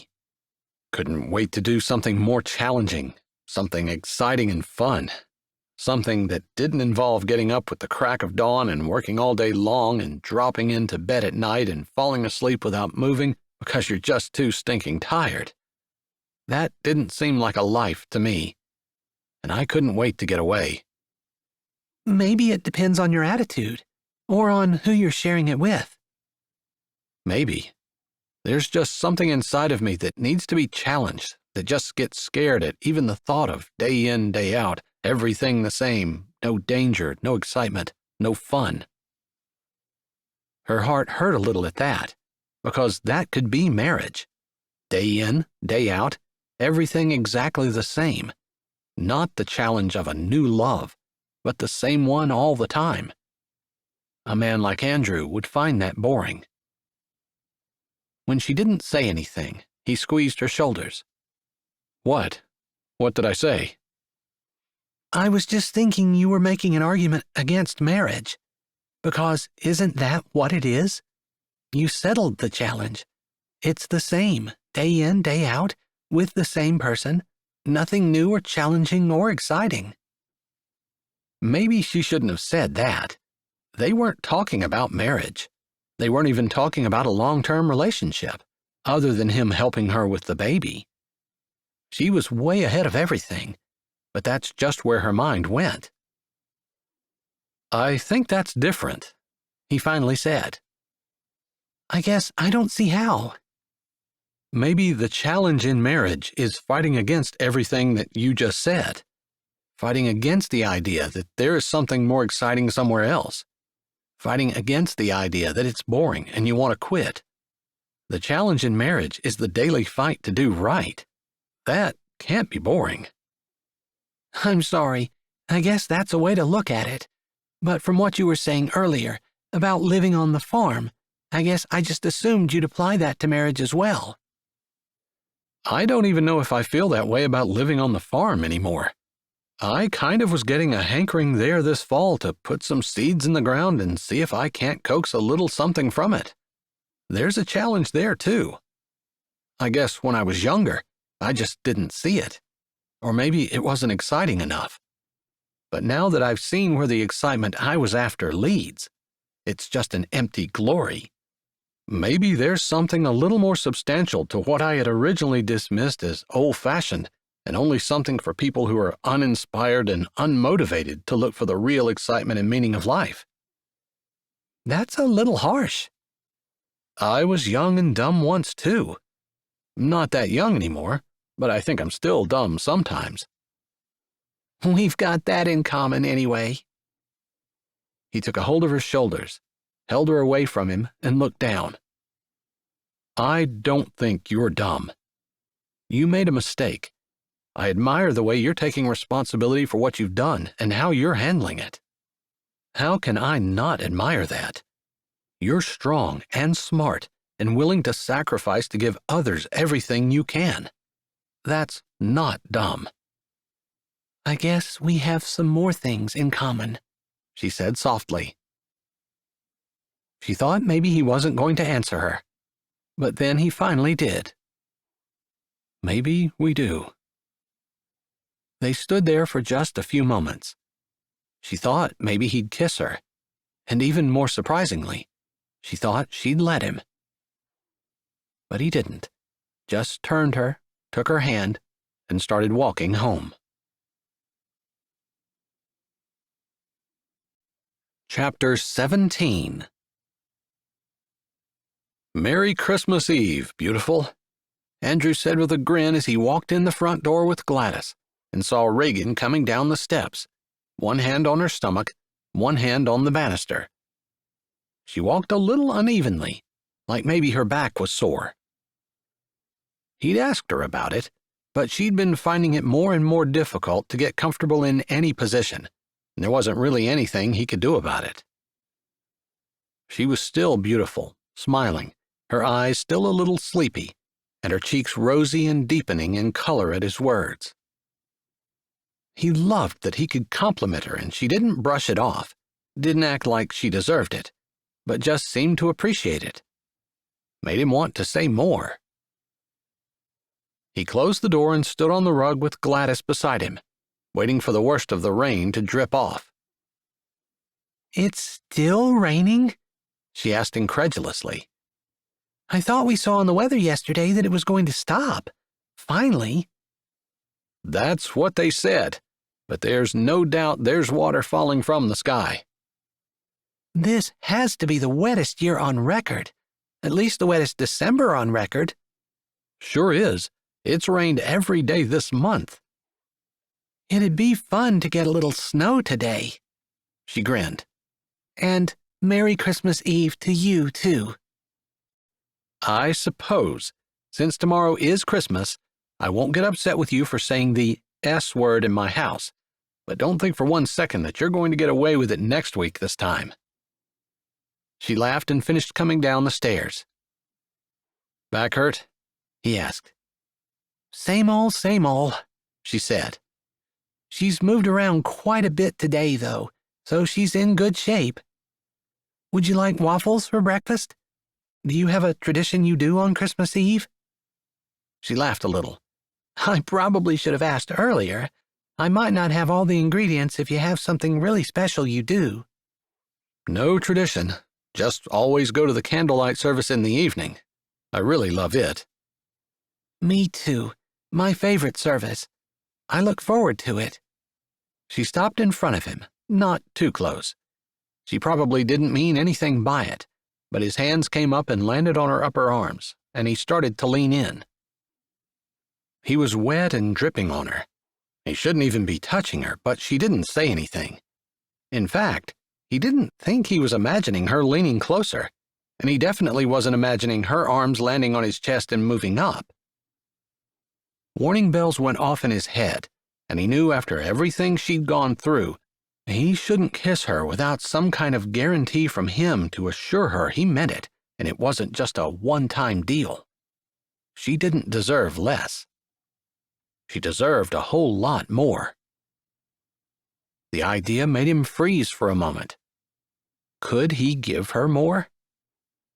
He already knew he wanted to. But could he? She was complicated. She came with a baby and a brother.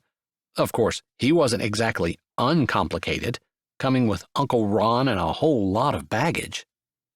Although she'd kind of been helping him work through that baggage, and he felt a lot lighter than he had in a long time. Although his conversation on the phone with Preston last night had been depressing. He came with Uncle Ron and a friend who had a major problem with alcohol and denial. Maybe they could take a chance on each other. Her face had twitched and tightened just a little as he stopped and leaned forward, opening his mouth to ask her if she was willing to take a chance on him and to offer her whatever long-term commitment she wanted. But he didn't get the chance because Dylan came skipping down the steps. It's Christmas Eve. It's Christmas Eve. Are we going to open presents today? I think I get to open one. And Reagan, I need wrapping paper. And I couldn't find the tape yesterday either. And can we finish decorating the tree? Andrew brushed his thumb over her cheek and down her chin, exchanging a rueful grin with her. I think I'm falling for you, but I'm not sure how I feel about your brother right now, he said, meaning to be flippant, knowing that he cracked his heart open just a little for her. Her mouth pursed, and surprise crossed her features. But before she could say anything, Uncle Ron appeared at the top of the steps, wearing the ugliest Christmas sweater Andrew had ever seen, and speaking before Reagan had a chance. You couldn't find the tape, Dylan, because I have it. You're not the only one that has gifts to wrap. And if you want to finish decorating the tree, we need to go to the attic and find that last box of decorations. I'm not sure what Andrew did with that, but it's got to be around here somewhere. We just have to search for it. If we can't find it, I could probably bake some gingerbread cookies that we could decorate and hang on the tree instead. I've got some ribbon, and I'm pretty sure we have enough paint to at least put faces on them. Reagan said as she moved away from him and Andrew's hand slipped off her shoulder and fell to his side. Now wasn't the time, and he shouldn't have said what he did, but he wished he could just take her somewhere and hold her and kiss her and make sure that they both wanted the same things, most notably a long-term relationship and a full commitment. He was pretty sure he was ready to give both of those, and he hoped she was too. Gladys wasn't completely dry, but he figured she was good enough, and they followed Reagan and Uncle Ron and Dylan into the kitchen. How do waffles for breakfast sound? Reagan asked. I thought we were making gingerbread men for the Christmas tree, Dylan asked. We're going up to the attic to look for those ornaments first, Uncle Ron said. Reagan was looking a little overwhelmed, and Andrew was going to step in and bring some order to the situation when his phone buzzed and he pulled it out. It was a text from the station. He read it quickly. Reagan must have been watching his face and could probably tell it wasn't good news, because as soon as his eyes stopped moving, she said, What is it? Her hand went to her chest and her brows drew down. Maybe, if they were together long enough, she would get used to him being called out for accidents and more, or maybe it was something a person never got used to. What a day for a catastrophe. He dropped his hand and looked up at her. There was a mudslide on Route 23, right there as you're going up the side of the mountain. There was a wildfire there a year or so ago, last summer. Anyway, it washed the road out or at least covered it. They're going to try to dig through and open it back up since there's no other good way around the mountain. But more concerning is they think several cars were caught in the mudslide and swept down the mountain. I need to go. His head was already out of the kitchen and at the fire station, thinking of the things he needed to do and the things he might be facing. He turned and had taken 2 steps before he realized that maybe he ought to leave with a little bit more emotion. He spun around and strode directly back to Reagan, shoving his hand in the hair at the back of her head, bending over, pressing his lips to hers, and wrapping his other arm around her back. Maybe it wasn't the smartest move he'd ever made, because he hadn't meant for it to be a long kiss. Just wanted to do more than walk away from her without letting her know how he felt. Which wasn't the easiest thing for him to do to begin with, and he'd been spending days trying to figure out exactly how, and now he needed to leave and was out of time. Regardless, the quick kiss he'd planned, on the spur of the moment, deepened into more as her breath hitched and her body shuddered, and his heart shuddered with it and his fingers curled, and for the first time in his life, the idea of excitement and adventure wasn't enough to get his feet moving, and he needed to dredge up the sense of duty and responsibility to make himself pull away. But he did let go, and they stared at each other, her eyes clouded with passion and overshadowed with fear, her brows drawn with worry, her lips swollen but pressed together, and her fingers tightening on him. If you're going to go, boy, you need to get out of here. There are people who need you." Uncle Ron's voice came from what felt like far away, but was only a few feet. Even Dylan was quiet for once. He'd kissed her under the mistletoe and left like it didn't mean anything. And here he was, doing it again. Surely this time she knew it did. Surely she knew he wouldn't have walked back and kissed her without a very good reason and without any meaning behind it. He could have kept walking. Surely she knew what it meant. But maybe she didn't. And how was he supposed to tell her? He didn't even know. He just knew he'd never wanted to stay before. "I know, Uncle Ron. I'm leaving." He spoke without taking his eyes off her, hoping that beyond the passion and fear, understanding would sweep through. But as the passion faded, fear and worry just took over. He tore his eyes away. He had a job to do. People were depending on him. She'd just have to wait till he got back. The first thing he would do would be to sit down and explain everything to her. Lay it all out and offer her his heart. He supposed if he were very, very blessed, she'd offer hers in return. And then they could figure everything else out. By 6 o'clock that evening, Andrew still wasn't home. Reagan was in her room, getting dressed for the Christmas Eve service, and wishing she could take some kind of pain medicine for the terrible backache she'd had all day. It made sense that this late in her pregnancy, it would be the worst backache she'd ever had. Felt like someone had lit her back on fire and was standing there with the blowtorch fanning the flames. She wasn't quite sure how she was going to sit through the service tonight. The pews weren't padded. But she didn't care about that, if Andrew would just come home. Common sense told her they wouldn't have the firefighters digging through the mudslide, and they wouldn't have anyone digging where they thought there might be another one.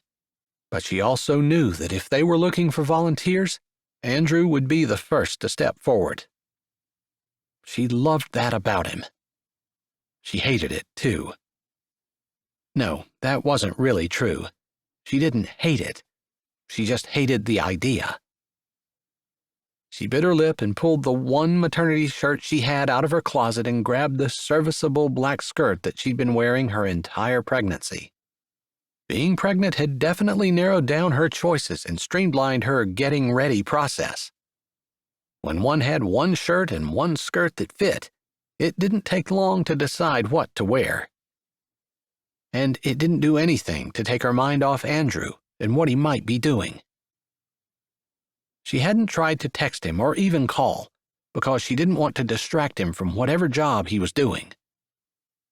She did try to look at the news, but didn't find anything but perfunctory information. The road was closed, they were working on opening it, 2 cars had disappeared in the mudslide, and crews were working to recover anyone who might still be alive. "Reagan, is Mr. Andrew going to be home in time to go with us?" Dylan's voice came through her door.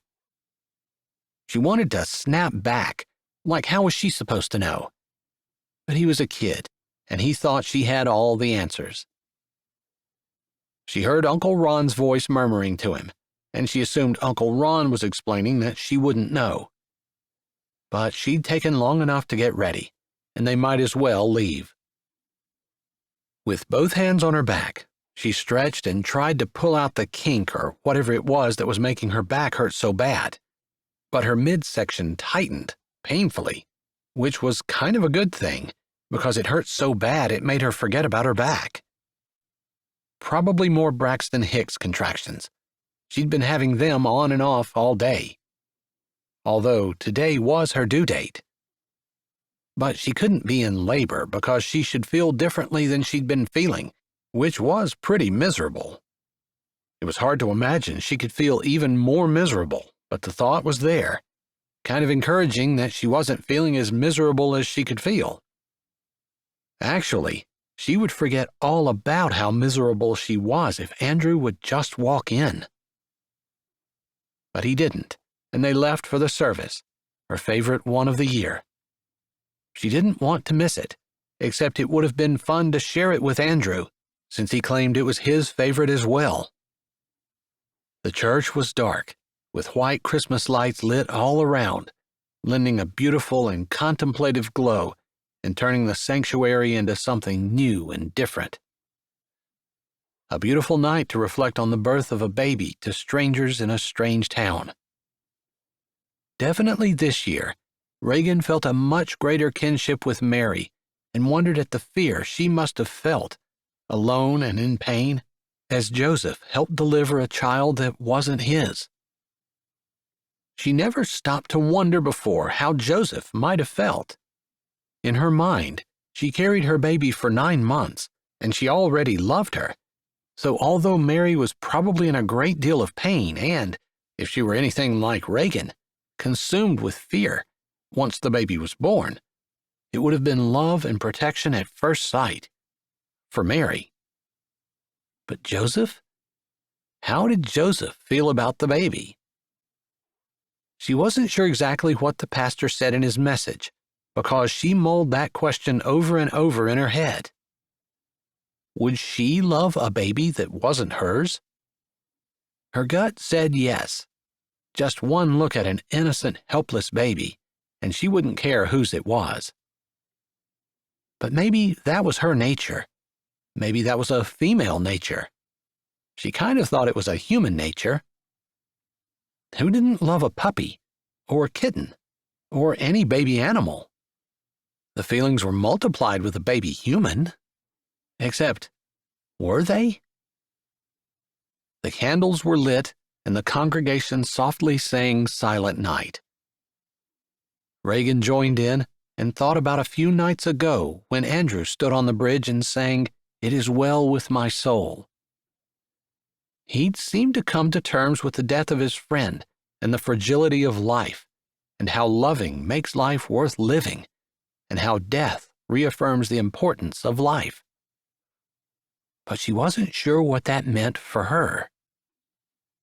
Grateful for the chance to stand, she realized that not only was her back pain worse, but the tightening in her stomach had stopped being a mild annoyance and made her want to stop breathing every time it happened during the service, maybe 3 times.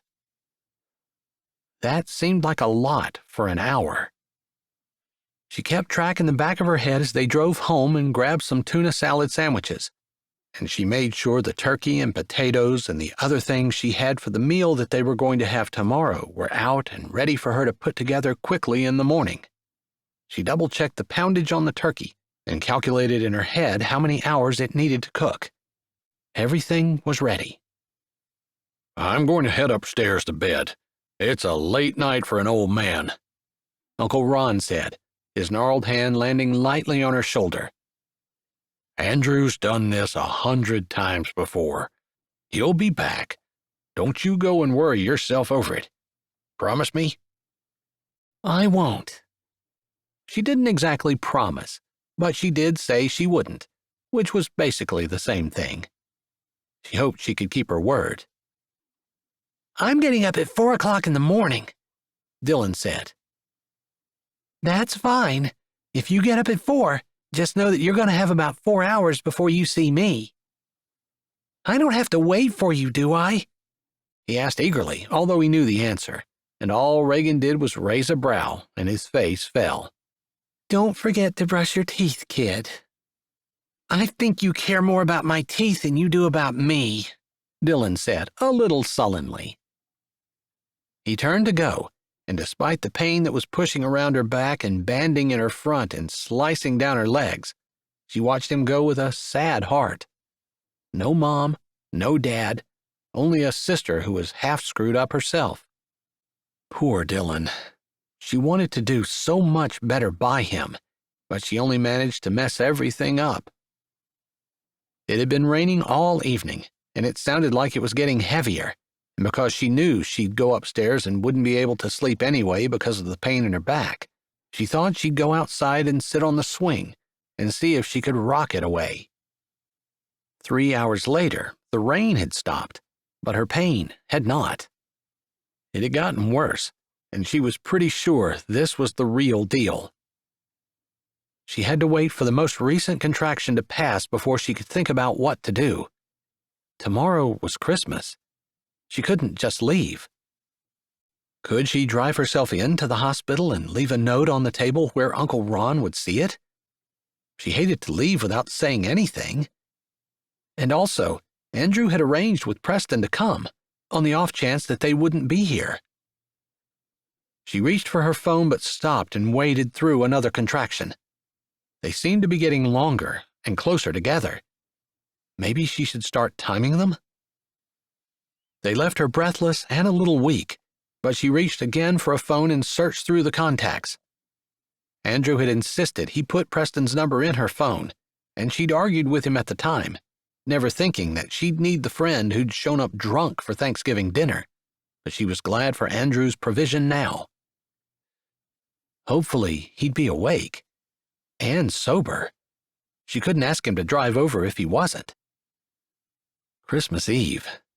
What were the odds? She pulled it up but didn't hit the call button until she waded through another contraction. Finally, she put the phone to her ear and waited while it rang.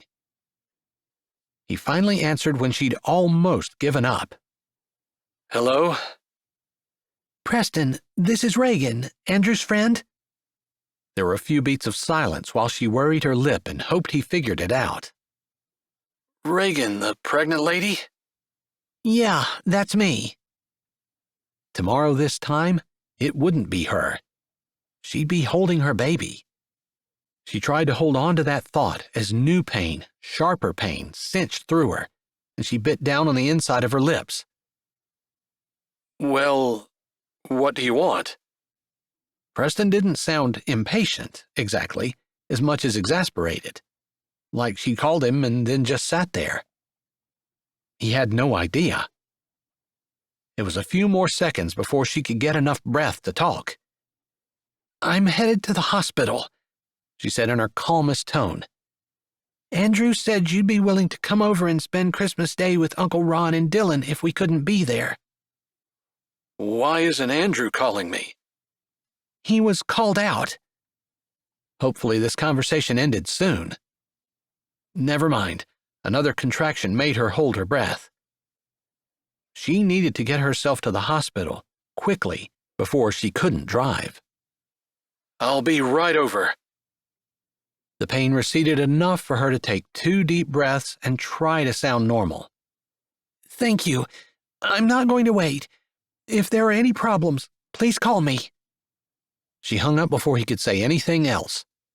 All of a sudden, in the last 30 seconds, she decided it was imperative that she get to the hospital. That new, sharper pain was scaring her, and she wasn't sure if it was normal.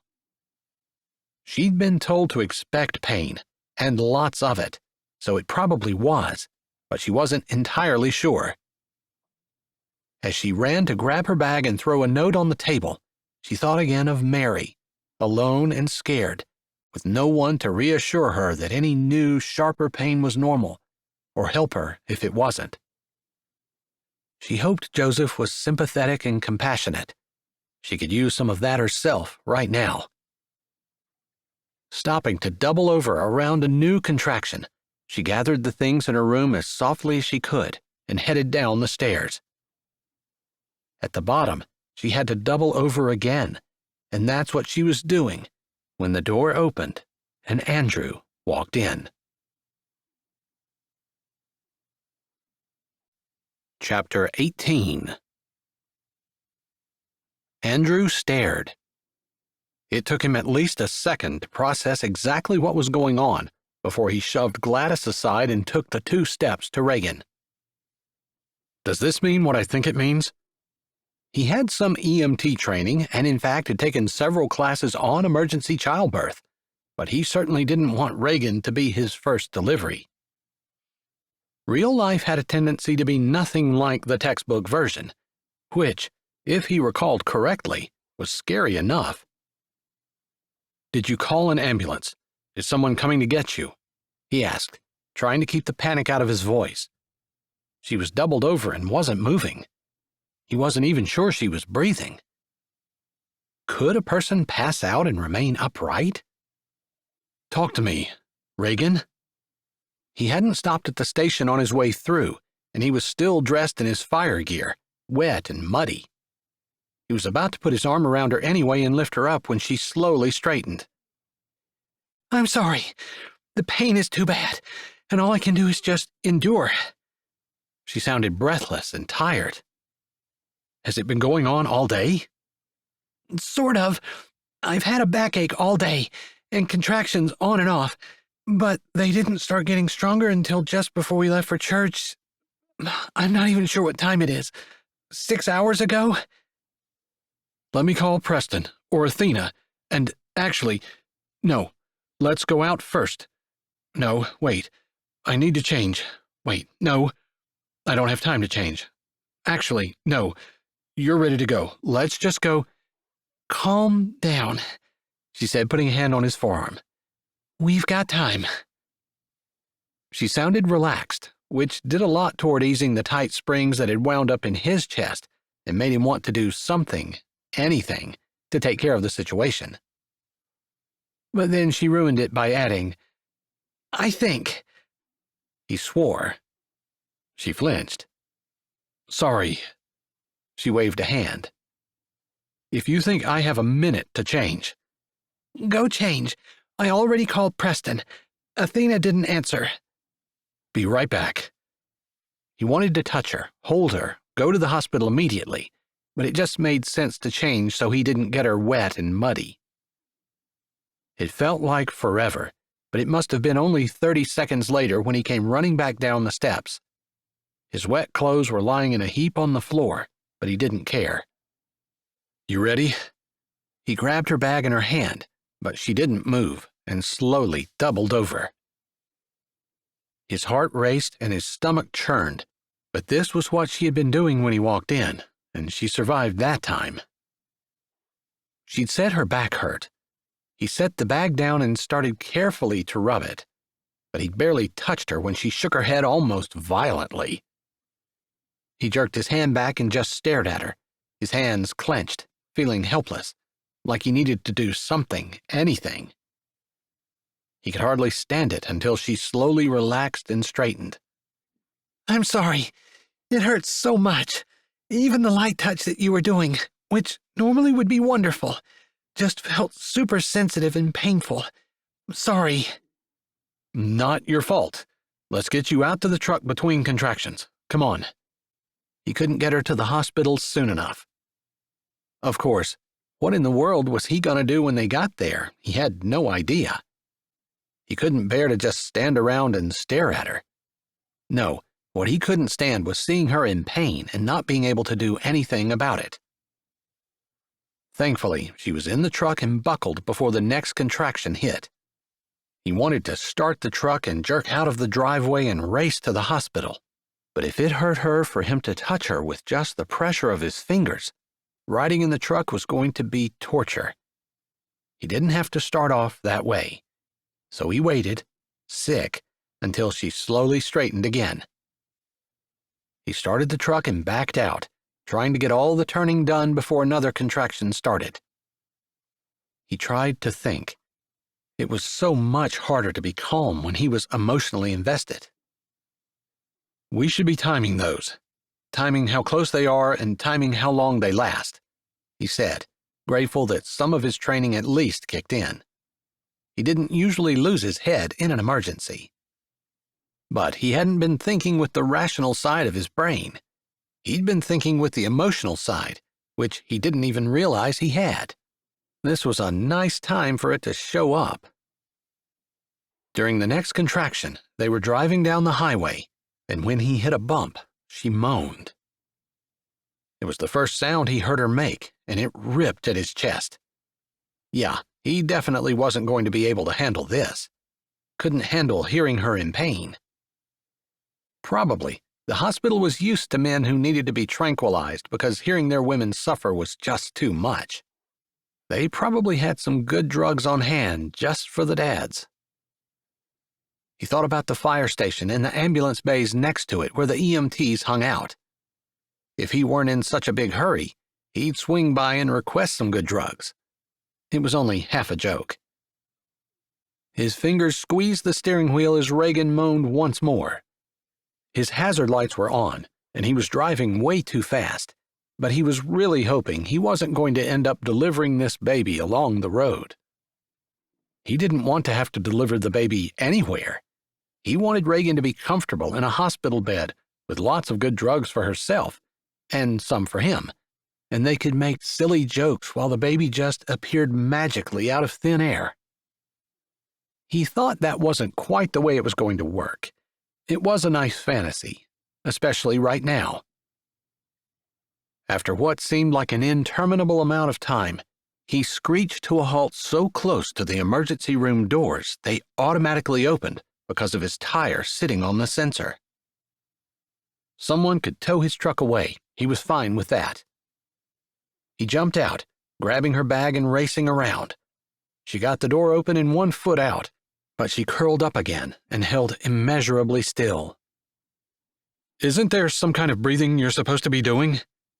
Did she take classes? He thought he remembered her talking about going to classes and her learning about Lamaze breathing, but it was hard to think, and he just couldn't remember.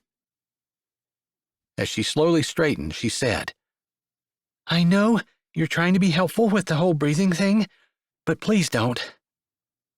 She sounded very civil and kind, but she had one eye narrowed, and he wasn't sure he liked the look in her eye. His eyes swept her up and down, looking for sharp objects.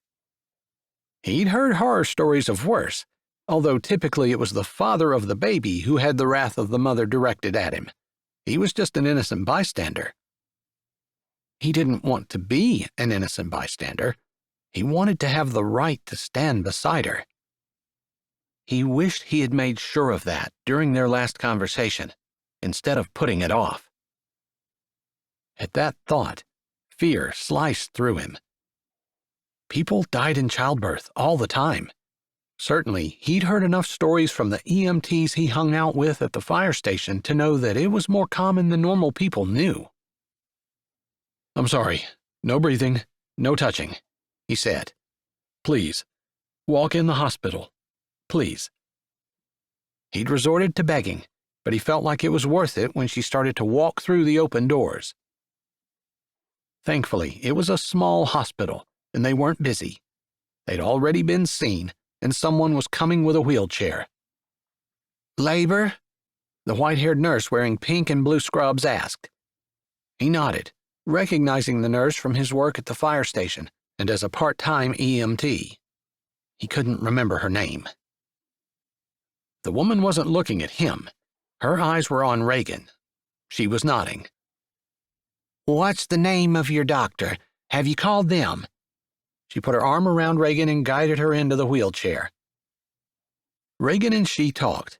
He felt like an extra unnecessary appendage, but was determined to follow and make sure that Reagan was being taken care of in the very best way possible when the nurse looked up at him and said, "Sir, you need to—" Her eyes widened.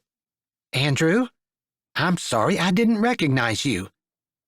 She looked from Andrew back to Reagan, then down to the bag that Andrew carried, and back between them. "I didn't realize you had someone." Obviously, she didn't think they were married and wasn't sure what to term the relationship. He wasn't either. He wasn't going to get into it now. Thankfully, her name tag was visible. "Yeah, thanks, Janet." He couldn't deny that he was with Reagan. If she'd let him stay beside her, he would. He could stand it. "Okay," Janet said, all business again. "You know how to get up to the maternity floor. Use the west elevators. But first, you need to move your truck. If an ambulance comes in, they're not going to be able to get through." Her professional demeanor cracked, and she gave a little smile. "You know that." He knew a lot of things that he'd forgotten in the heat of the moment. When an emergency was going on around him, he could be impersonal and analytical. But with Reagan, he completely melted down, apparently, and had basically forgotten everything he knew. Thankfully, he'd remembered how to drive at least. "Thanks. I'll be right up." She nodded and looked up to see a woman in a white lab coat walking out from the vending machine area. "Oh, there's Hillary." She sounded relieved and glanced at Andrew. "You know, Reagan's midwife." He had no idea, but he watched as Hillary greeted Reagan and then introduced herself to him, holding out her hand. He shook it, and Reagan didn't correct her when Hillary assumed he was with her. He didn't either. Although he didn't have the excuse of a contraction, and maybe that's why Reagan didn't say anything. He didn't care. He was going to take advantage of it if he could. "I'll be right up after I move my truck." Hillary nodded and grabbed a hold of the wheelchair handles, stuffing the bag of chips in her lab coat pocket and a bottle of soda under her arm. "I think you probably have time. First babies usually aren't fast, but we'll get her up and get her checked, and then have a better idea of what's going to happen tonight." Hillary's voice was calm and soothing, and although Andrew wasn't calm or soothed, he felt slightly less anxious. He still trotted outside, jumped in his truck, and parked haphazardly in the first available spot. He was more familiar with the hospital across town, and he ended up going up the wrong elevator the first time, coming back down, and waiting forever for the elevator that he needed to come down and open. Why they built the hospital with two separate three-story towers connected by a one-story bridgeway, he had no idea. But the only way to get from one third story to the other was to go back down the elevator, walk across the bridgeway, and go up the next. It felt like forever till he finally got to the correct third floor and the elevator doors opened. As they opened, painful sounding, ear-blocking, make him want to throw himself out the window screaming, shrilled through the air, and he almost didn't step off the elevator. That 15 minutes he'd been gone had really changed things for Reagan. It made him want to go cut the baby out himself. Couldn't they do something for her? Maybe the look on his face was a little frightening, or perhaps it was the way he strode, or power walked, to the nurse's station and briskly requested, "Where's Reagan?" Because the nurse's eyes widened as the woman who'd been screaming drew breath, and there were 2 seconds of blissful silence before the blood-curdling, ear-wrenching, throat-tearing, inhumane noise started again. Andrew tried to remember what he'd learned about Lamaze breathing, not because he wanted to tell Reagan about it, but because he needed it himself in order to be able to feel like he was not going to pass out through that animalistic sound. He hadn't even realized Reagan was capable of making such a sound. He hadn't realized any human was capable of making such a sound. He assumed it was human, anyway. Even with all of the accidents he'd been at as a fire chief, the sound was beyond anything he'd experienced, and that was saying something. He cringed. This helpless, I can't do anything for her feeling coated his insides with hot tar. "Follow me," the nurse said, coming out from behind the desk and walking toward the sound. Christmas decorations dangled from the ceiling, and there was a small tree in the waiting room they passed, but Andrew barely noticed. He wasn't sure he could stay in the same room with that noise, with that painful sound. Well, part of him wasn't sure, but the greater part of him couldn't get there fast enough. He couldn't help, couldn't do anything, couldn't fix it, but he could at least be there. Maybe that was worth more than anything right now anyway. The nurse turned left and entered a room, and the screaming wasn't quite as loud. Andrew's gaze took in the figure on the bed, the quiet figure, Reagan. She was curled up on her side, already in a hospital gown, and totally silent, her body stiff. There was a band around her middle, and an IV had been started in her arm. She didn't move, didn't make a sound, while the monitor line had gone straight up and stayed at the top as the screen scrolled past. He assumed that was measuring the strength of the contraction, and he figured it probably depended on the placement of the belt, but it was still a little awe-inspiring to watch, because it looked like a granddaddy of all contractions. Finally, the line started coming down, and Reagan lifted her head.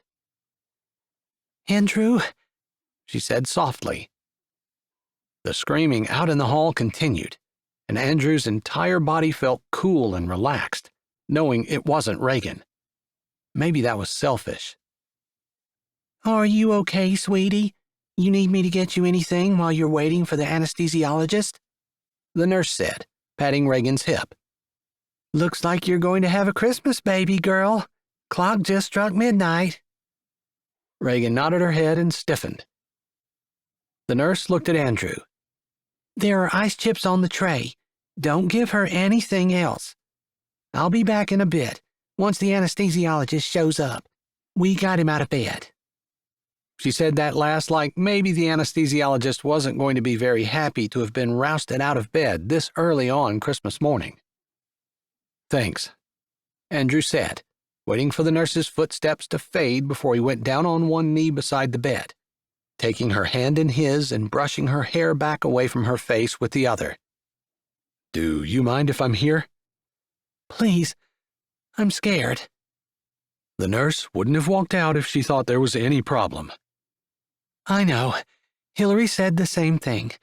She's got someone else who's a little bit more demanding than me, apparently."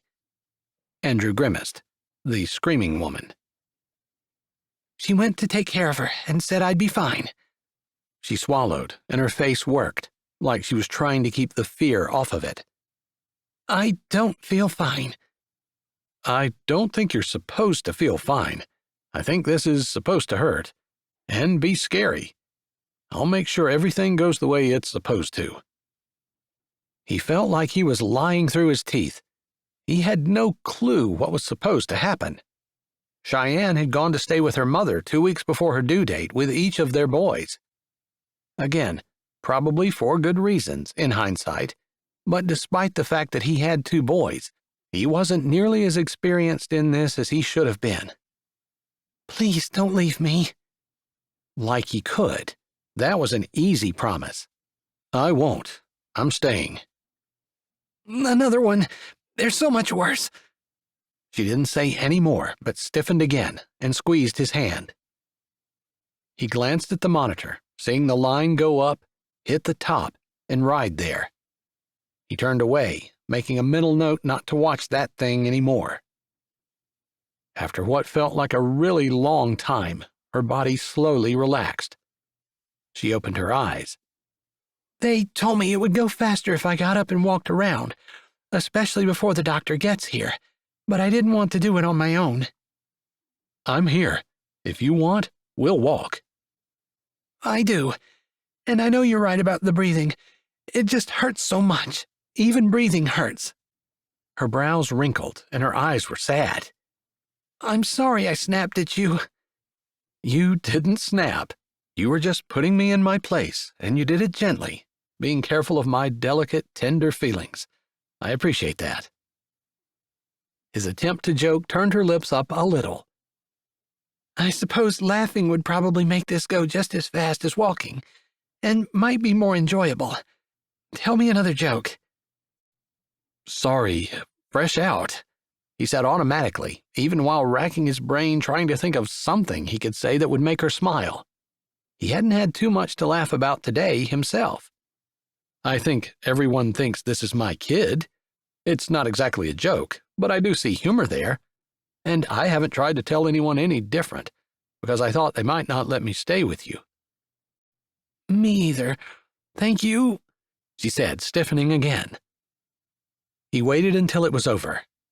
"I can't think of any jokes, but we could make a friendly wager on whether Athena and Preston will kill each other before we get home." That got a weak smile out of her. "You asked Preston to come?" she asked with a fake, horrified expression. He nodded. "He'll balance Athena. She'd starch their underwear if he weren't there." Reagan giggled. The sound made his heart sigh. But then she grew more serious. "You know they don't get along, and you asked them both to come anyway?" "They used to get along just fine. Athena used to babysit Preston and me." but since Shane died and Preston buried himself in the bottle, she can hardly stand to be around him. Nice. Is my brother safe? Or are they going to wheel him in and room him next to me? If they do, I'll keep you updated on each other's progress. That's not making me feel better. She'd almost lost the lines between her eyes before she stiffened, and another contraction shot the line on the little monitor up. Still, he was encouraged that he'd been able to get some words and a smile out of her, so when the contraction went down, he tried for more. He couldn't help with the pain, but maybe he could make the time go faster. Whether or not it worked for her, he couldn't say, but he'd lost track of time when they were interrupted by the anesthesiologist. It didn't provide immediate relief, but eventually Reagan was able to sleep, and he did too. By 7 o'clock on Christmas morning, Hillary was encouraging Reagan to push, and everything got a whole lot more real for Andrew. He couldn't help her with this either, but she held his hand and curled over her stomach, her hair straggly and her face red, and as the hours went by, she became more and more exhausted until he ended up being a cheerleader and encouraged her as she seemed to grow weaker and weaker. He tried to meet Hillary's eyes more than once toward the end, wanting to ask with a raised brow if this was normal. He wanted relief for Reagan. How long would it take? When was it going to end? When were they going to give up and give Reagan a break, taking the baby for her? But Hillary seemed just as serene as she'd been all night and all morning, and he figured he'd worry when she did. Finally, Hillary said she saw the baby's head, which seemed to give Reagan a shot of energy, and she labored with a renewed vigor. He supposed he shouldn't have been surprised when the baby, wet and slimy and shiny, slipped from her body, and Hillary barely held it before she laid it on Reagan's stomach. Meet your daughter, sweetheart, Hillary said, which, after the night of pain and the hours of ceaseless work and the sweat and the tears and everything else she'd been through, maybe shouldn't have made Reagan cry. But it did. Not sobs, but her eyes filled and spilled over. Happy tears, he was pretty sure, because he thought she wouldn't consider the wet and awkwardly shaped bundle on her stomach to be anything but strikingly beautiful. She has your nose and your cheeks.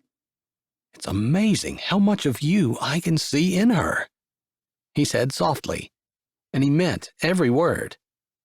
He didn't think he could call the baby beautiful, but she looked so much like Reagan he was tempted. Reagan touched her reverently, running a finger over her cheek and down her narrow ribs and checking her fingers and toes, smiling and laughing and looking at him through her tears. Isn't she gorgeous? Like her mother. Someone might find the irony in that, looking at Reagan with her sweat-streaked face, red and blotchy, dark circles under her eyes, and stringy hair. But he meant it. And when Hillary handed him the scissors to cut the cord, he wasn't sure if he'd ever felt more honored about anything in his life. They took the baby away to wash and wrap her, weigh and measure her, and whatever else they did with babies. Reagan squeezed his hand. Thank you. I'm not sure I could have done that without you. He wanted to laugh and say he didn't do anything, but he smoothed her hair back away from her forehead and said instead, "That was the most beautiful thing I've ever seen in my entire life. You were amazing." She smiled, huge but tired, and maybe he shouldn't have done it, but he bent down and kissed her, gratified when she kissed him back. Chapter 19. 2 days later, Reagan again sat beside Andrew in the pickup, only this time they were driving home from the hospital, and Esme rode in the back, strapped into her baby carrier. You talked to Dylan? He's still alive? Andrew grunted a laugh. He's still alive. Athena wasn't there the whole time. Mr. Hudson isn't doing well, and although she traded some of her shifts, she was needed at the Hudson's house.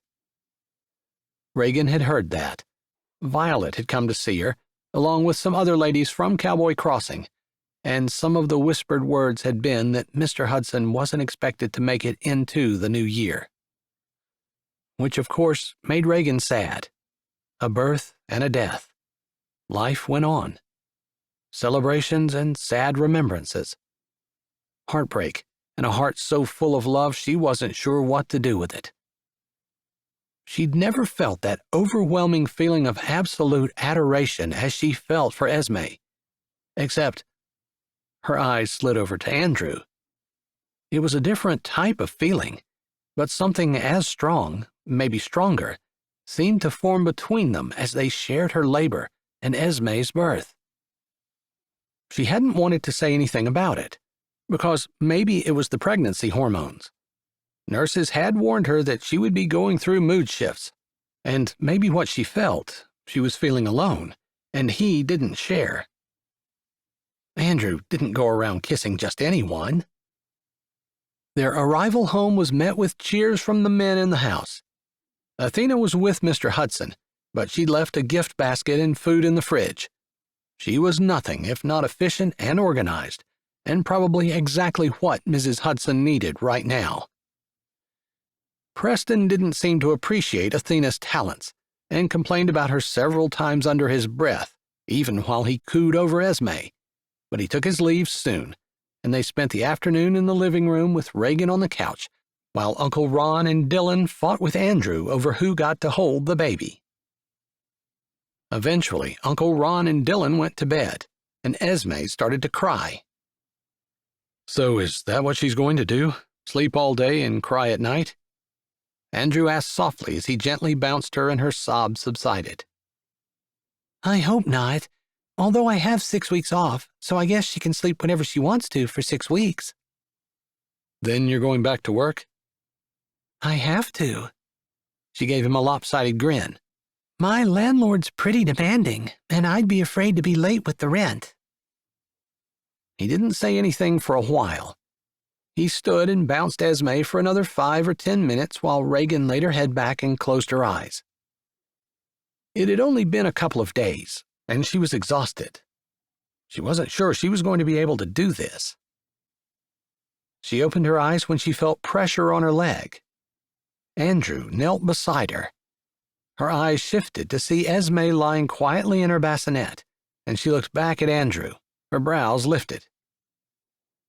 "This probably isn't the best time, and you don't have to answer me right away. But we'd kind of talked about where we were going, and I know you said you were afraid I would go off doing dangerous things and eventually leave you. And I have to acknowledge that fear is based in reality, and I understand that." He stroked his fingers over her hand. "And I guess we haven't known each other too long. Maybe you don't trust me, but I wanted to promise you that I won't do that. And following that promise, I wanted to say that I love you.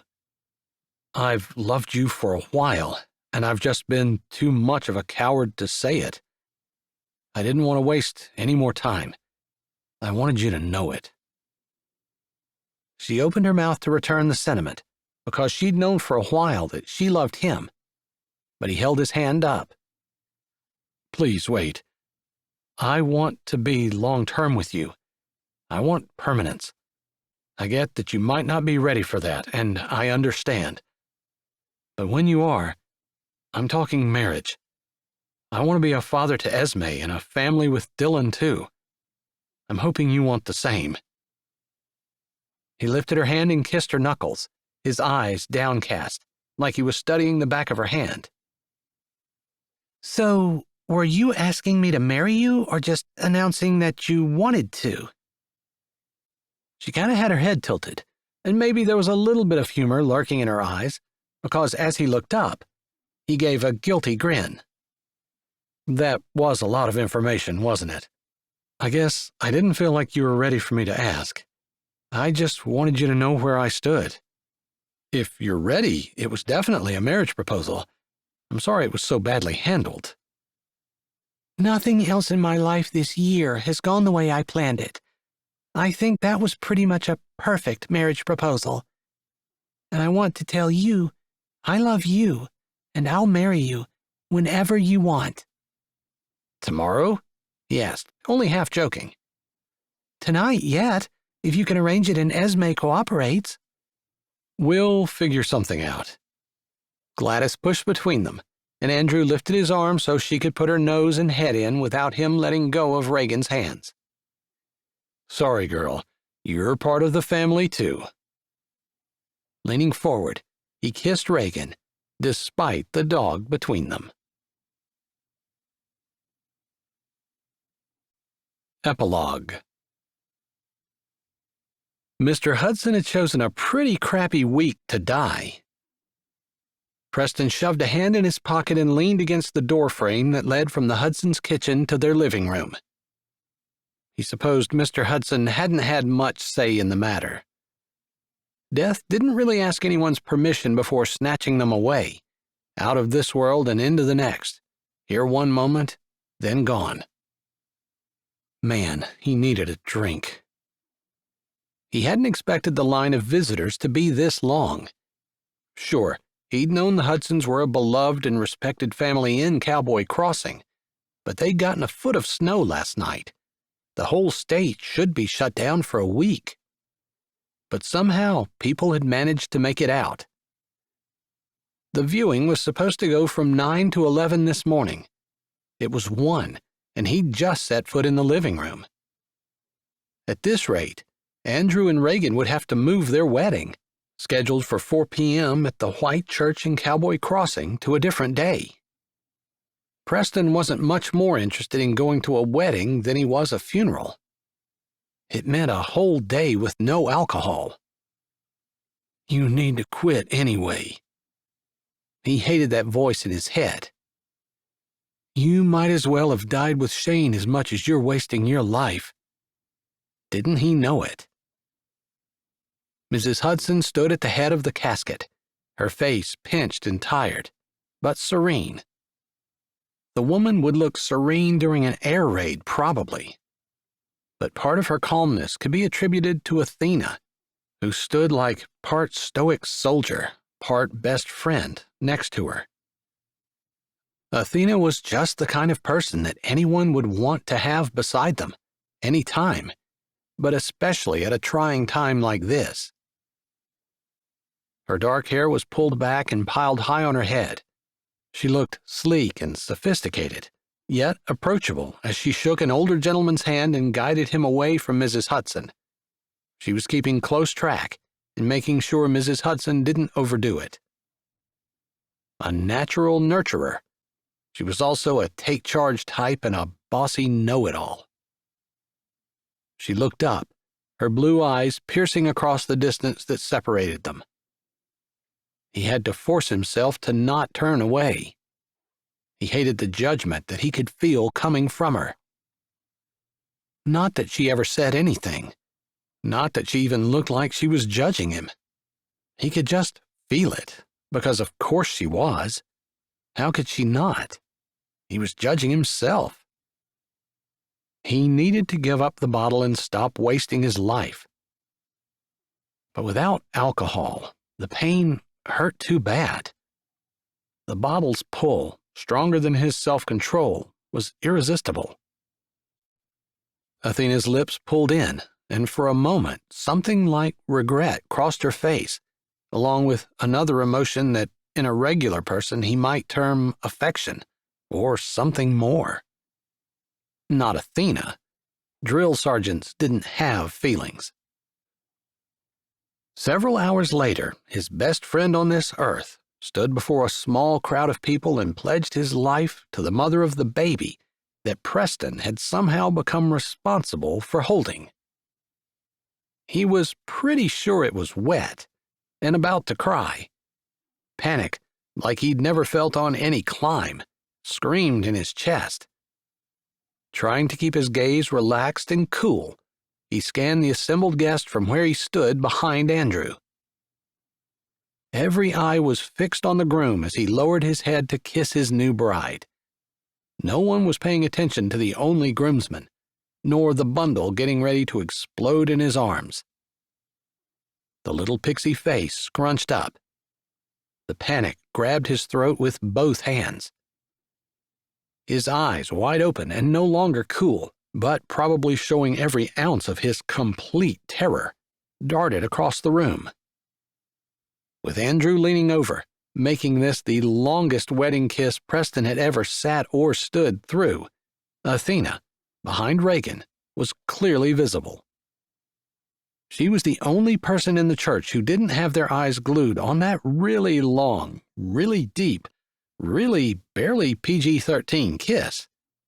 Holy smokes, were they going for a world record or something? How long did wedding kisses usually take? He needed to get this kid out of his arms before she brought the house down. Just because he was completely incompetent around children didn't mean he wanted the world to know. Cheers went up as Andrew lifted his head. Preston got ready to step forward to hand him his baby. But, holy smokes, he lowered his head again. Athena lifted a brow at his horror-struck expression. He was sure this had never happened before.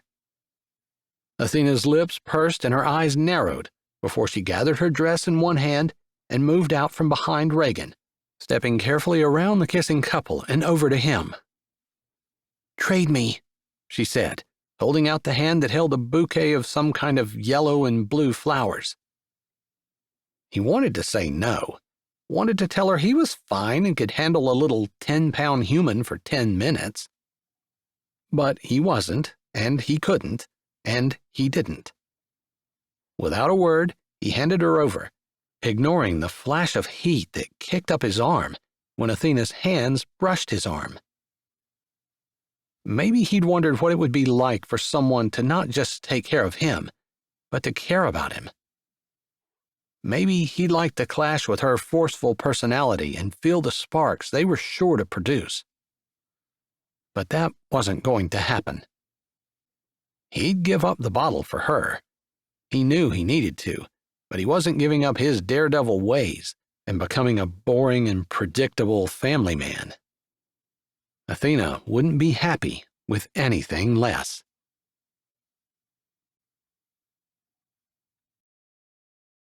Hi, this is Jay, and thanks for listening. If you're ready for another great audiobook, here's one we think you might like. Or check out the playlist with all our latest releases.